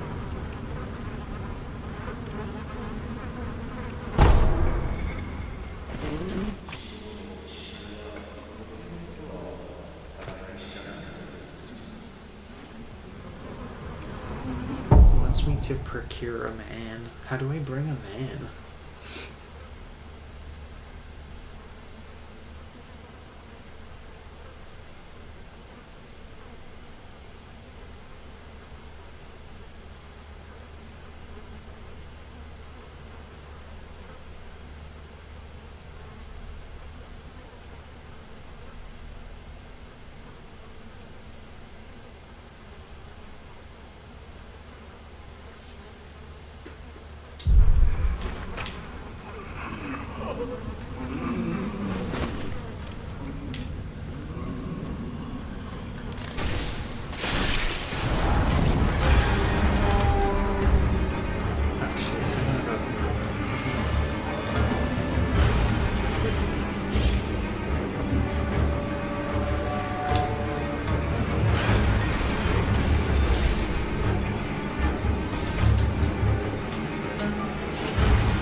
should look up what pacifying agent does. Oh, I think I did look that up earlier. Is that's the one that like chills you out? Powdered medicine for calming nerves used by those who deal in unspeakable deeds. Reduces terror buildup. Increases terror resistance for a time. Gravekeepers, executioners, the memorial mob. All who keep death close keep this powder closer, adhering to a simple rule. Seized with fear, cover your rear. Nice.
This cave is.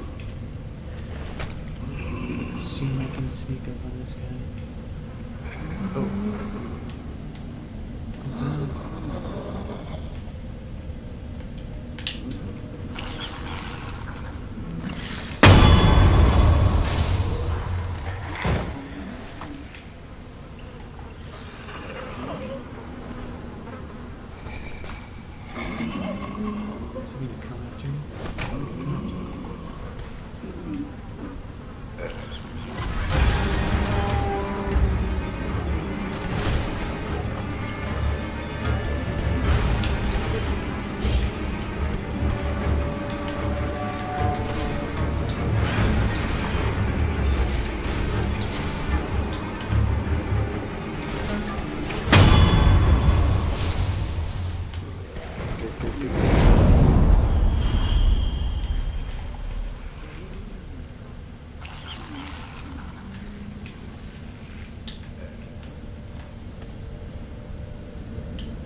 Fish.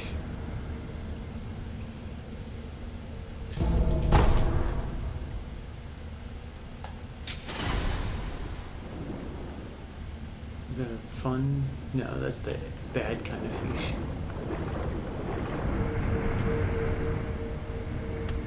What's the noise of the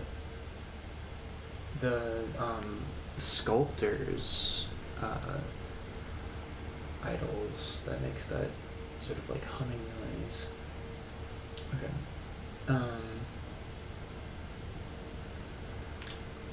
Head under the path leading up toward the channel. Clear the crickets, collect the oil, and then that tunnel. Trying to bite down.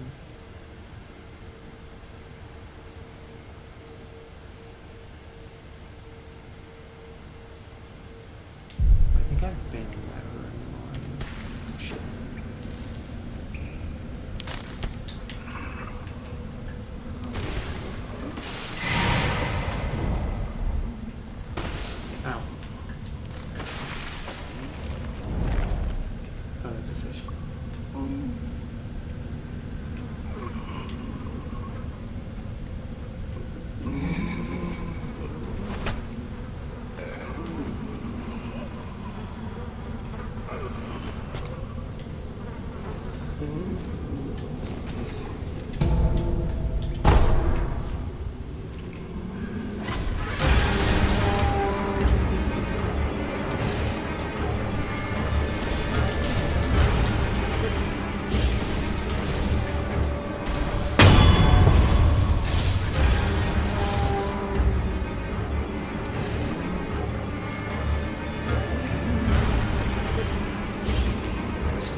Here lie the vassals of the Ashina clan, executed after the Great Rebellion. May their spirits rest.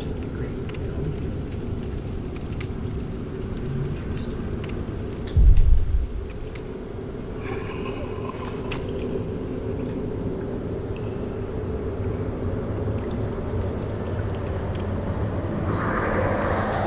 Yeah, this is what I was before. So we've been on, I think, the other side of this.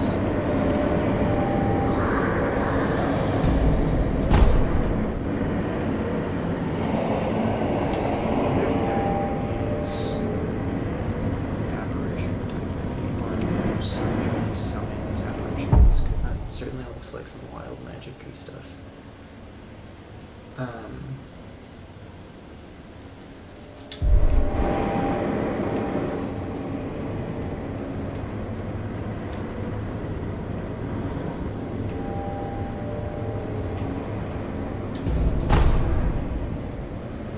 Sure is a lot of pacifying agents.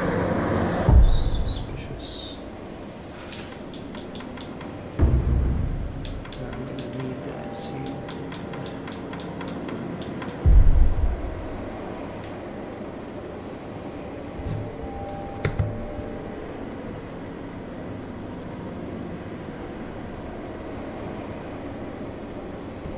Travel to the bottomless hole. Divine Confetti and Akashoda.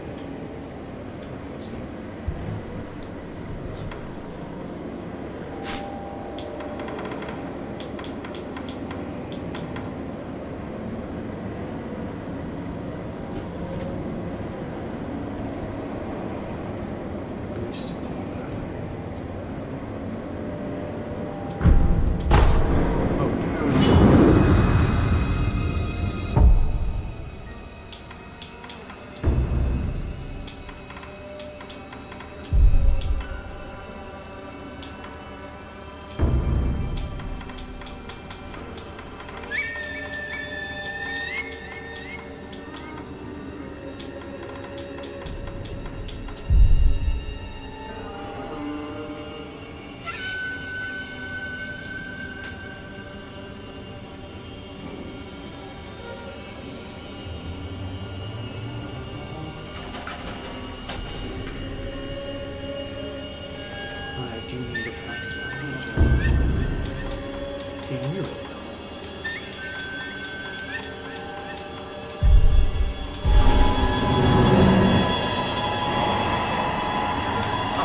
deflect the speed of terror horizontally to avoid any direction toward him.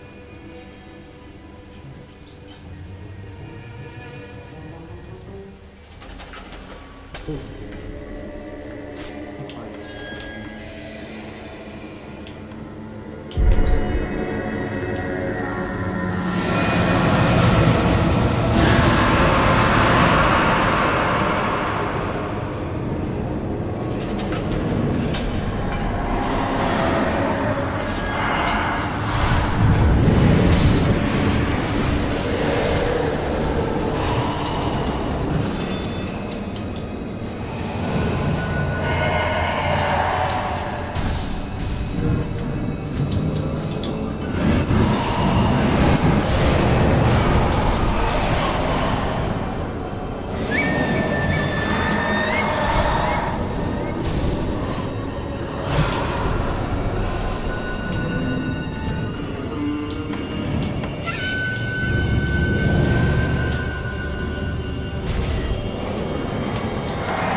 That's fucking cool.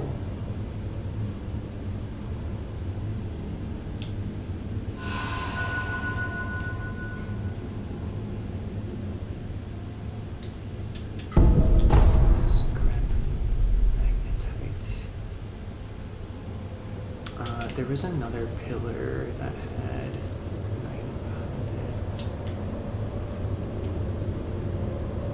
Well, now we know what terror does.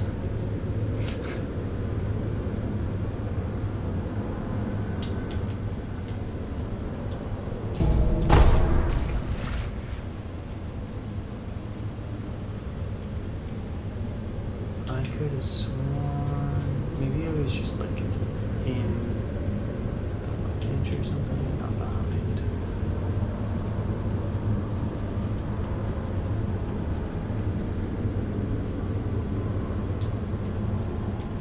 Yeah, maybe.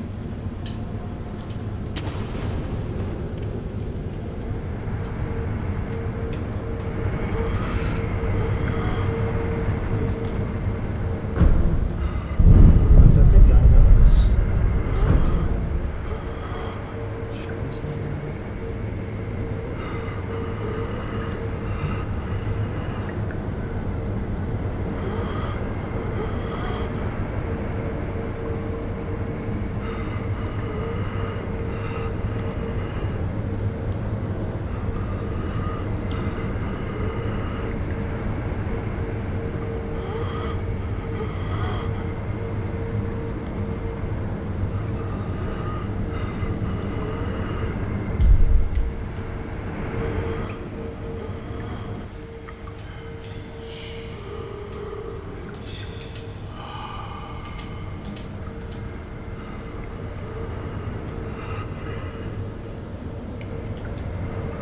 Some curated dragon eyes.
I want to find out, because it says I can send him to Dojin as the young man.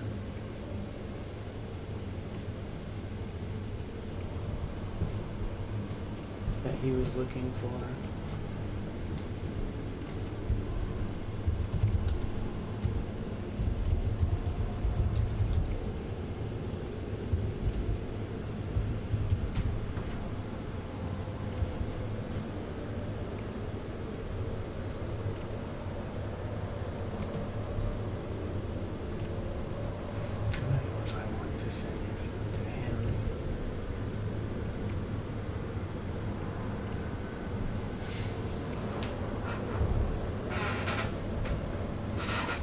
Expense of some of the game's nicer characters.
たどってあの調べどうすれば終え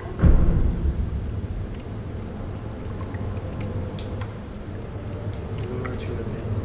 So that's where that's Doge. さようではここで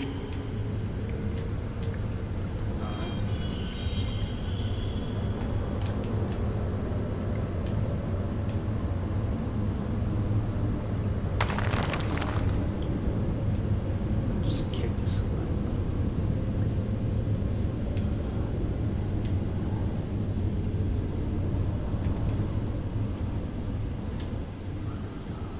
身投げされるのかい。足名の底に行きたくば身投げをされるがよいじゃろう。あっちじゃ。足名の底はあっちじゃ。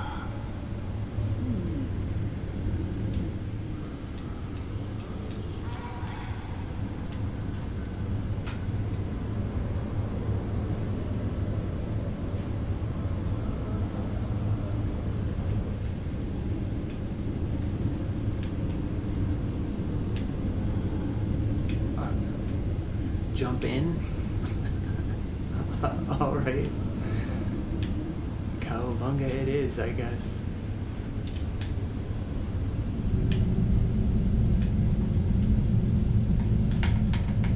Oh, I think I missed it.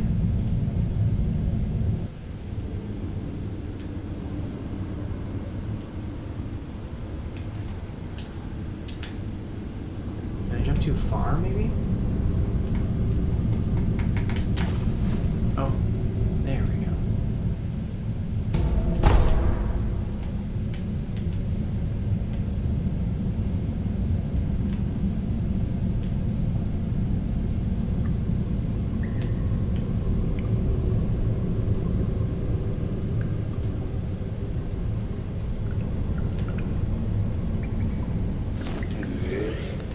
Ugh, fuck you guys.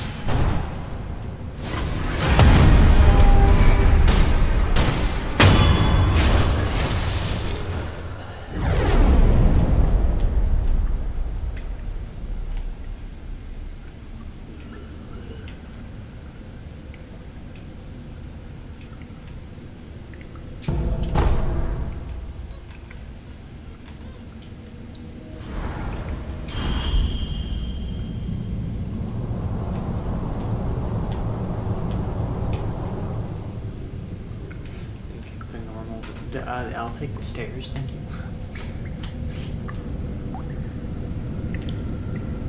This is not the stairs.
giving me a lot more pacifying agents.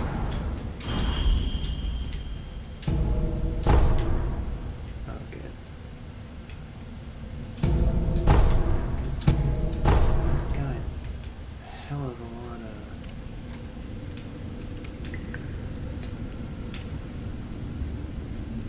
items now for grading.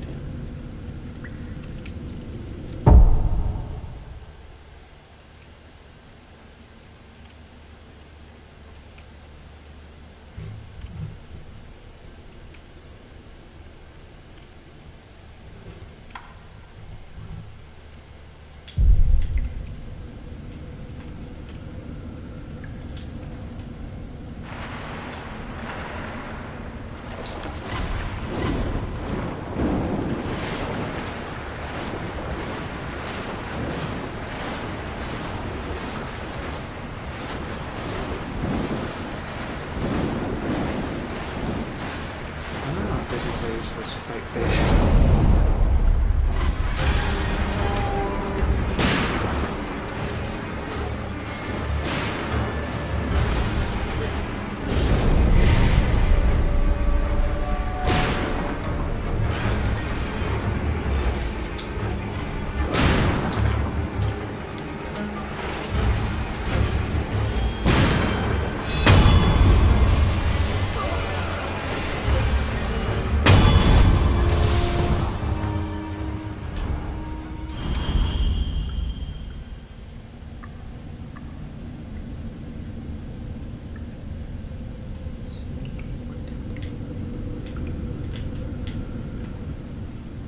Man, I'm really happy that we're fighting normal dudes again.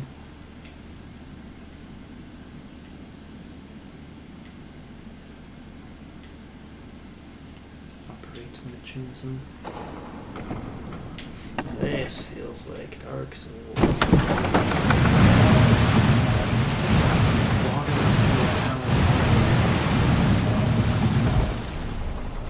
now that's some Minecraft shit.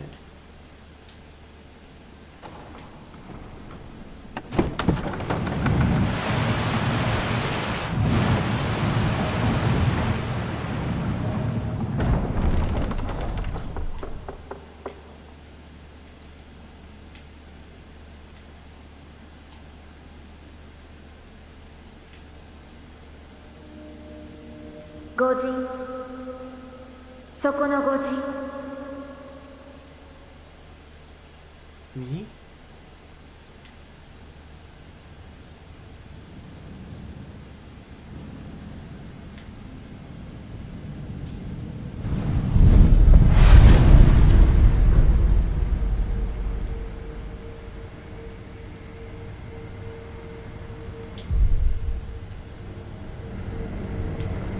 この千宝寺は今や御仏の教えより外れたが、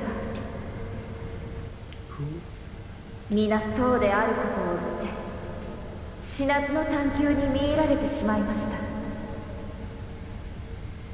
た。虜となれば何をされるか分かりません。お帰りになられた方が良いでしょう。Just like, don't come here. Do not come. それでももし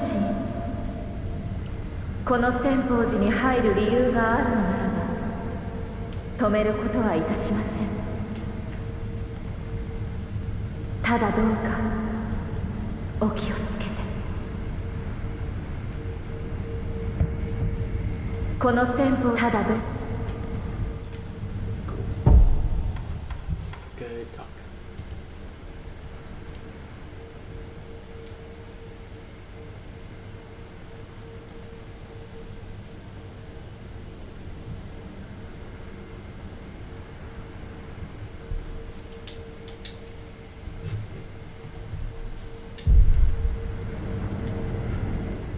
「それでもせめて私たち」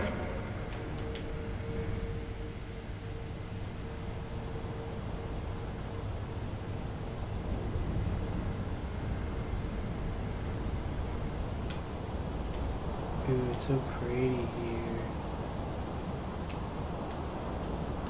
Look at these, like, vines. It's like a like parasitic ivies.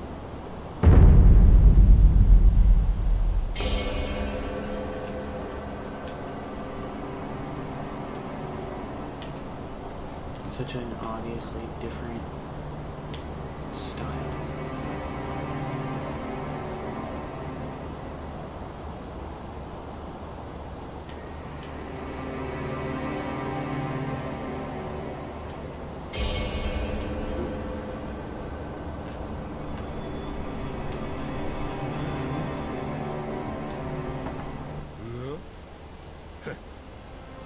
あっちの方向こう岸まで渡りてえんだが、忍びだこを使いだが、ずっとタコを上げておくにはコツがいる。ってもんだ。崖下にタコ揚げ係のラッパがいる。あいつにずっとタコを揚げさせる。その芸当ができりゃいいが、袖の下は通じね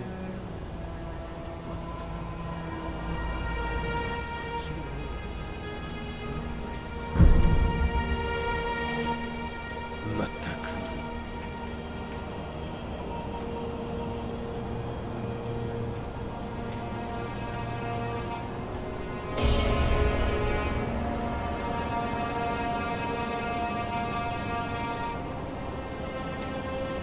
Certain these monks are here.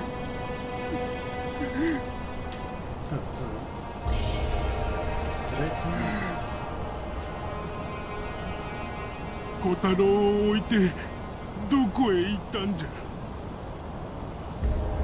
どうすればいいんじゃろ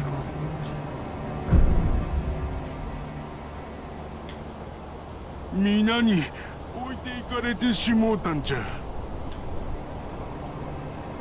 皆はあれ誰じゃ。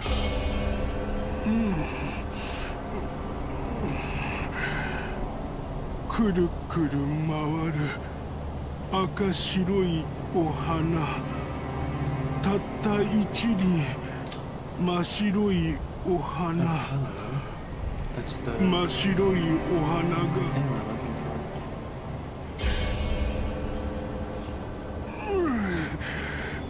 頭が痛え。すまねえ。あんた何を言っているのかオラにもわけわからねえ。とにかく真っ白いお花を探さなきゃ。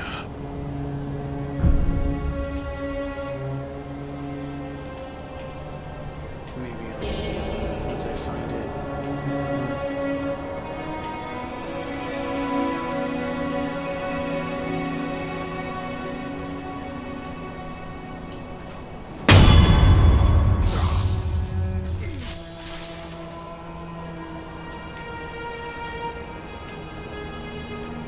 I never get to see how those guys fight. That's how I felt about the whatchamacallums, the fence guys.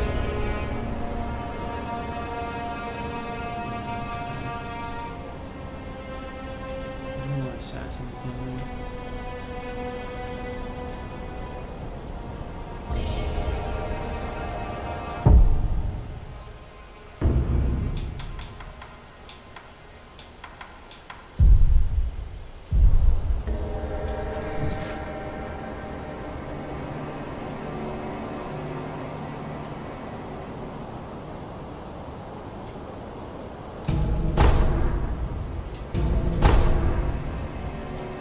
Never tell what direction those guys are facing.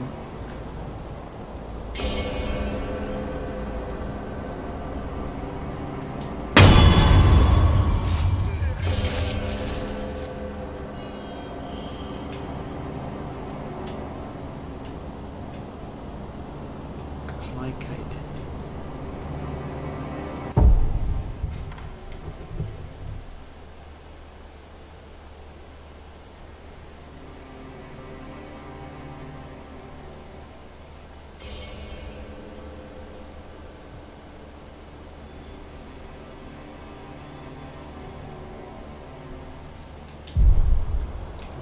says don't fly the coaches. This game is like definitely gonna clean this shit.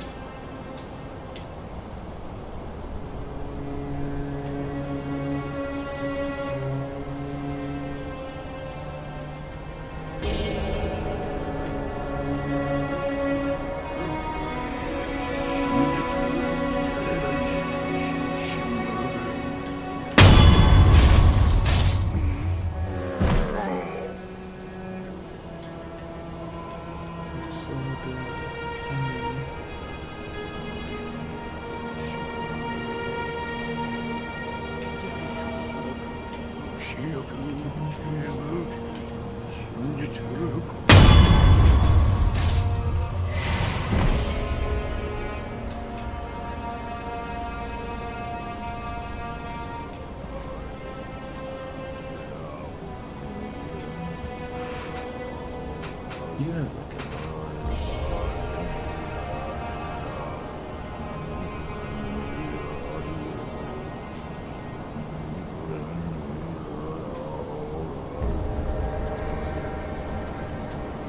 that's a lot of guys.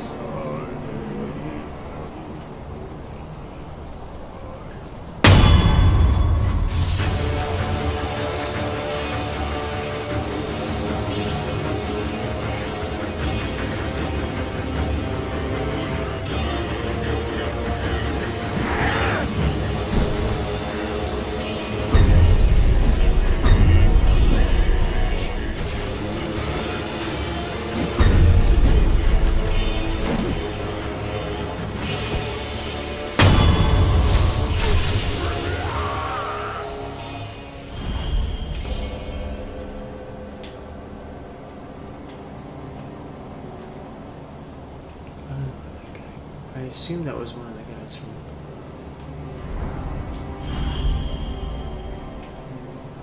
I just missed where he was.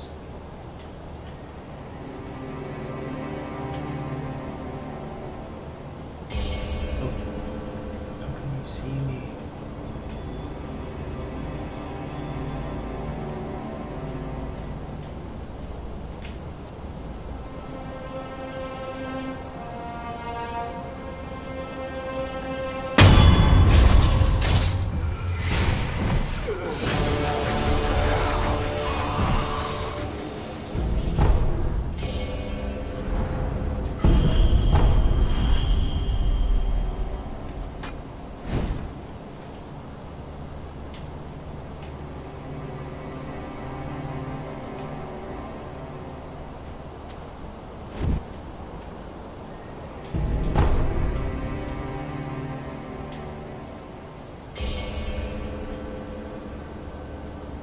Do I get a lot of money for those guys now?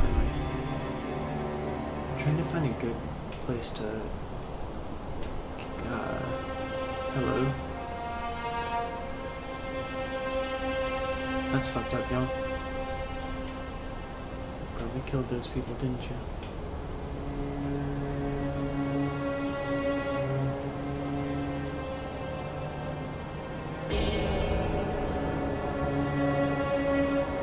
Do you just walk up and down?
Seems good place for assassins.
Yeah, that's right. Go back to your hike.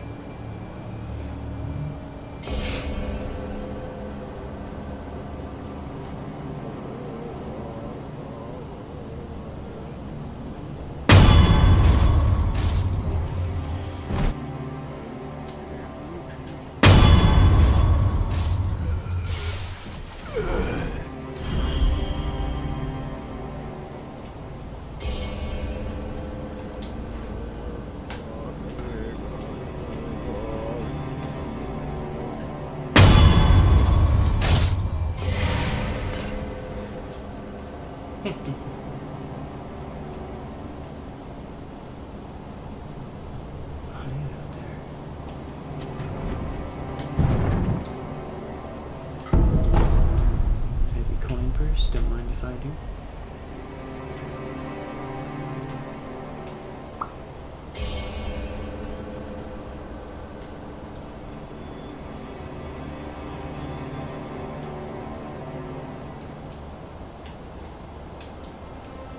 I like the trees here. Is this a gate? No. This is the end of the area. Ooh, buttons.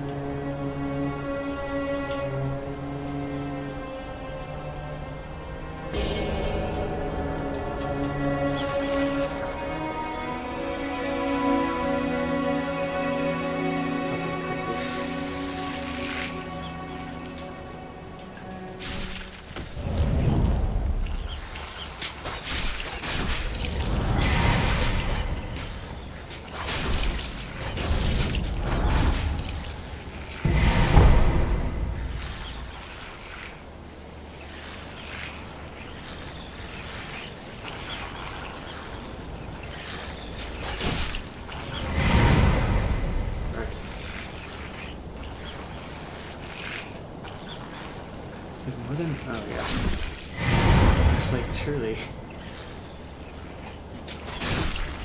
Man, these things use up all of my...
game makes me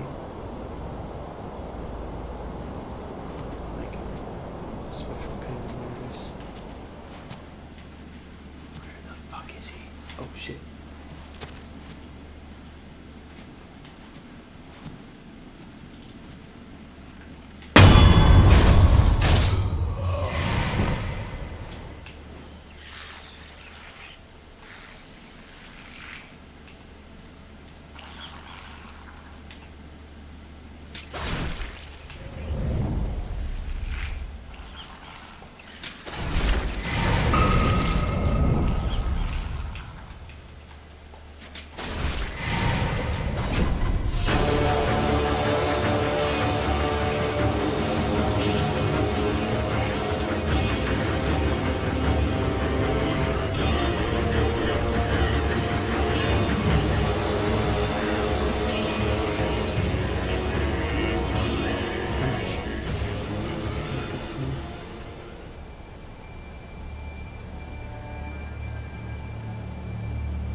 Sprinted up here.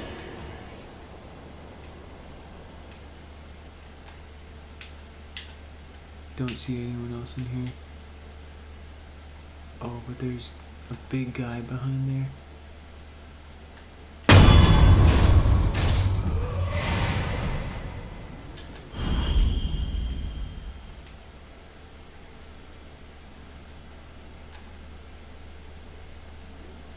Is that just a tile wire?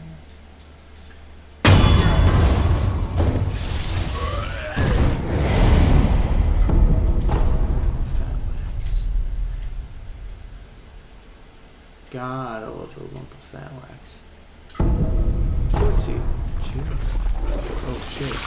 That's a creature.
Oh.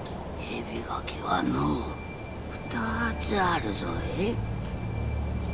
1つは生ガキ、1つは星が生がけ越えてあの生ガキえしからばお困りごとお米をめ Alright, おち sure are a lot of characters with nothing for me.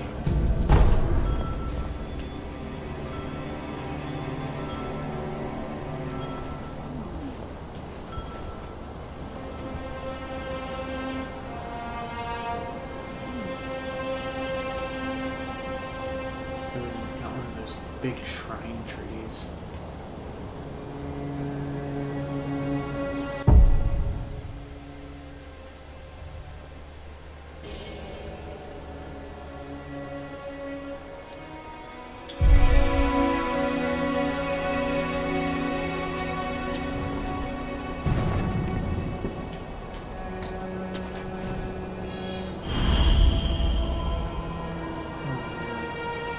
Look at this big ass tree.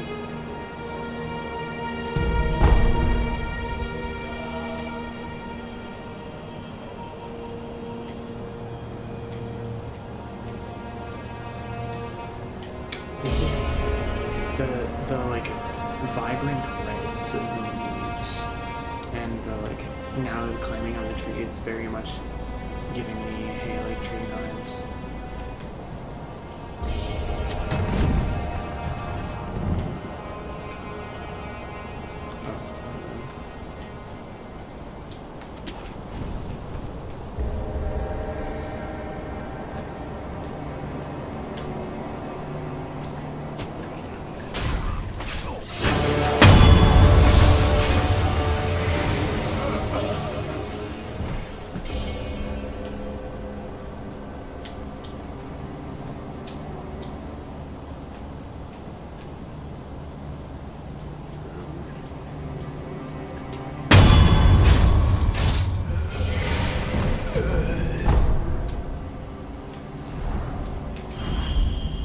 There's a building that can go inside. Oh, you're a archer. It's tied up. Can't go inside.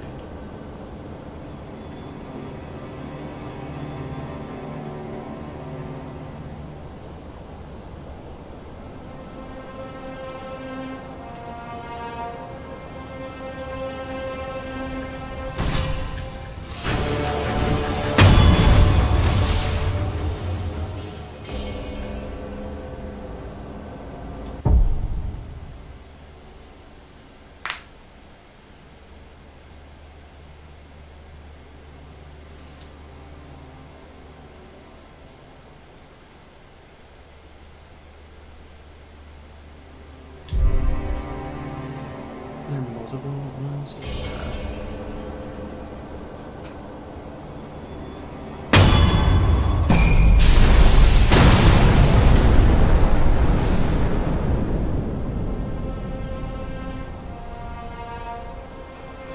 What direction are you facing?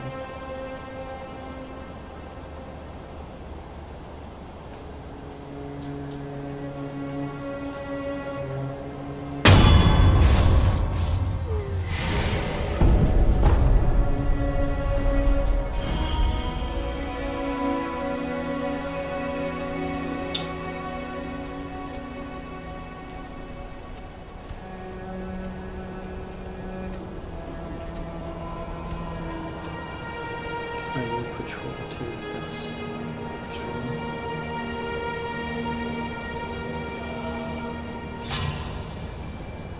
Most. Let's see. Oh, I see.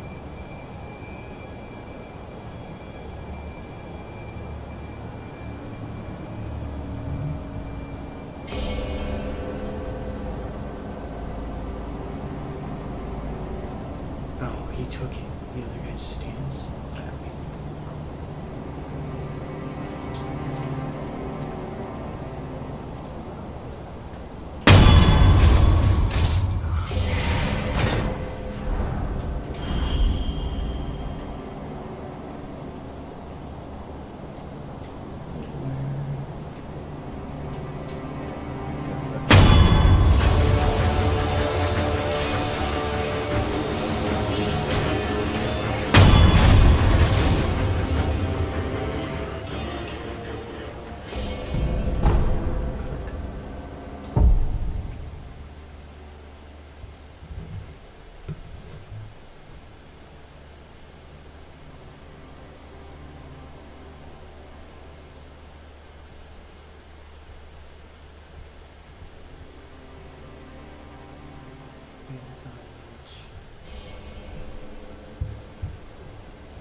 collectible bits.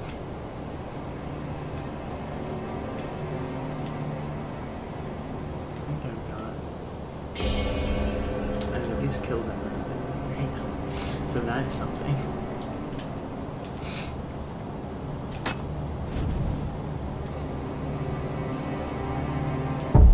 Check my notes.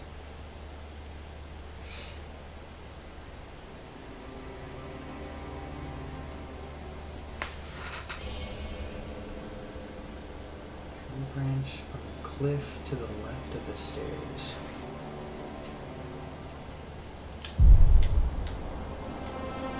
Oh, just where I just was now.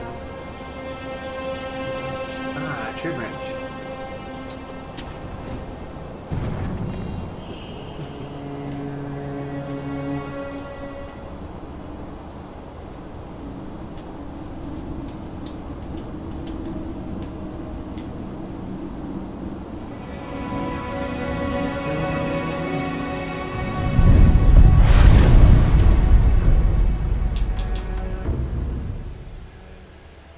Alright, so we are saving up for... Okay, we definitely want to get... Can I... Later prosthetic tool. That is nice. I want to get Tune of Ice, definitely. It's gonna come in handy for like every boss later.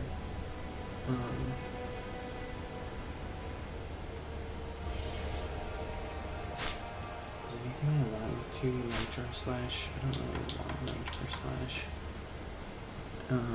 Recovers posture upon executing a successful death blow. I already do regain a bit of posture on death blows, I think.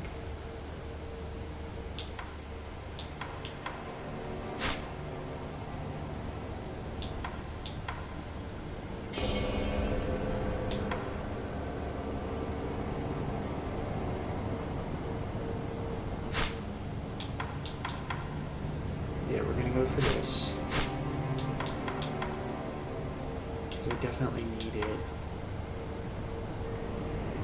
And then we're gonna go for mid-air combat art so we can unlock Shadow Rush.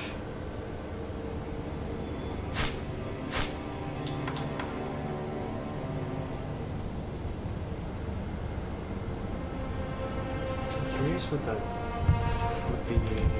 final version of the technology is, though.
Phone R and HMG double to unlock rushing across. It's like, oh, it's like an EI technique.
Union.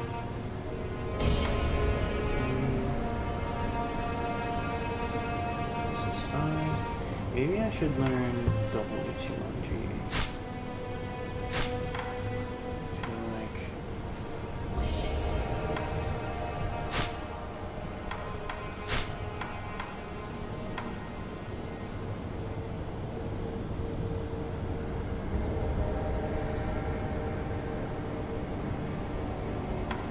Oh, that sounds cool.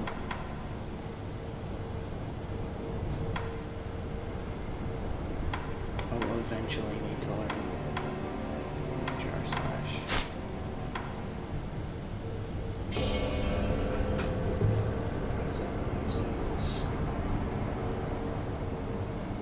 Living forward, or if I want empowered draw,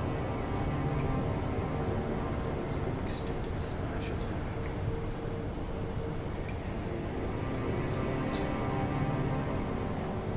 Oh wait, no, that's what. Oh, they mentioned that as like part of the story.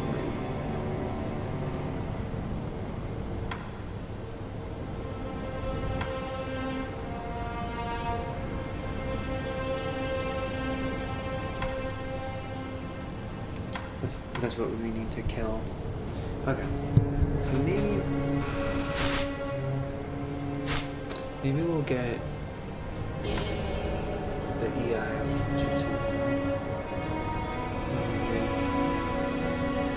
Because we need the text first, it looks like, and then we can start mastering other stuff.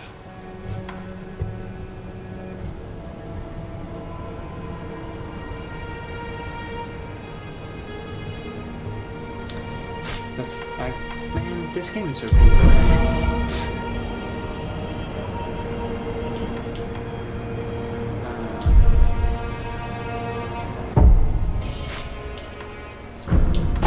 Alright. I am getting sleepy. I'm just like staring at skill trees.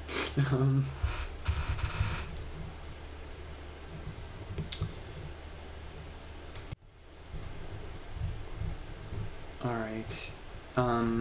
Great progress tonight. Cool stories. I like those stories. We are finished with the sketch of page 31. I'm pretty happy with how this turned out.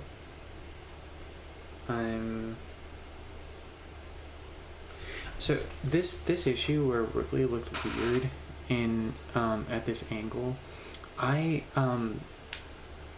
had that happen before, and I feel like figuring out that like I need to finish making the shape of her head correct was like kind of a breakthrough. I feel like there's several other spots, especially in this chapter, where I feel like it was kind of funky. I think a few pages earlier in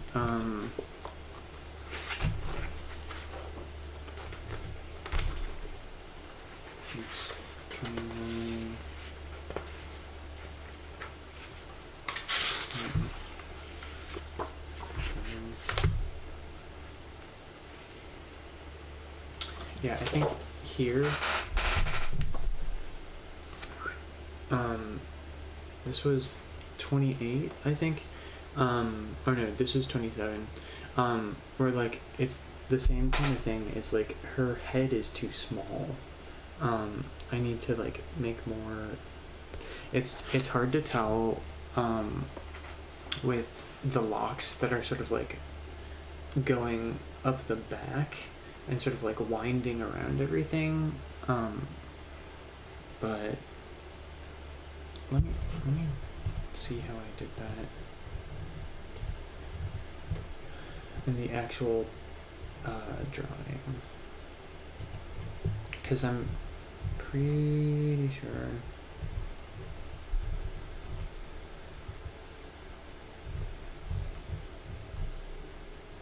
all the recent pages I think I did a good job of like making her head look like it was the right shape.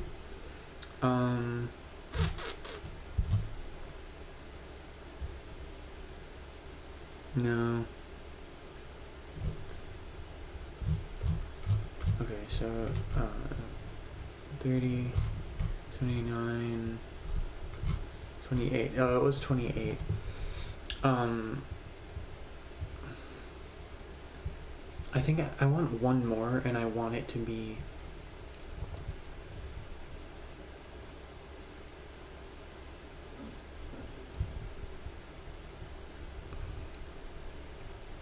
I added one more in the ink drawing. I guess it looks it looks better in the ink drawing. Okay, I won't mess with it. It looks the right shape from here. But that's one where I did fix it in the ink version.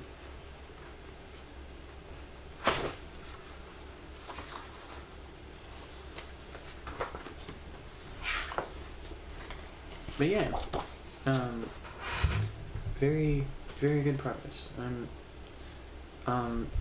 So 31, 32, 33. I already kind of have a sketch for 33, actually. I did it, back in, like, August, because I had the scene in mind, and I wasn't really sure how I was gonna do it. I'm probably gonna go over it again. There's like a specific element that I want to add to it,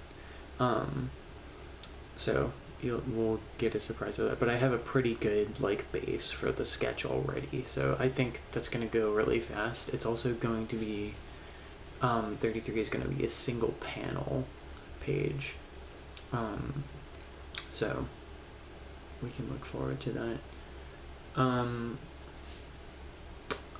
Next stream is going to be Wednesday during the day. We'll shoot for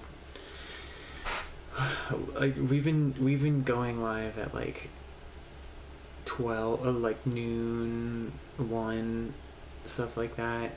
We'll see if we can shoot for 12. And with a stretch goal of 11, which I don't think is likely, but 12. Let's shoot for 12. We'll be inking more of page 31. So look forward to that. I'm gonna start inking that for a bit tomorrow and Tuesday, so we'll have a bit of that started already. But yeah, thanks very much to everyone that showed up, even the guy that was asking me to eat cigarettes. I won't kink shame, but that your viewership is welcome. I'm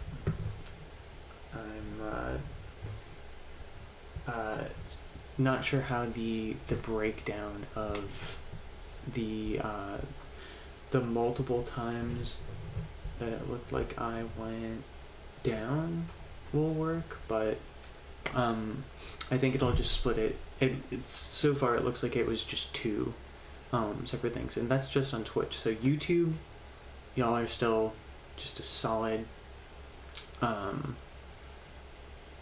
think it was about 5 hours at this point. So, oh yeah.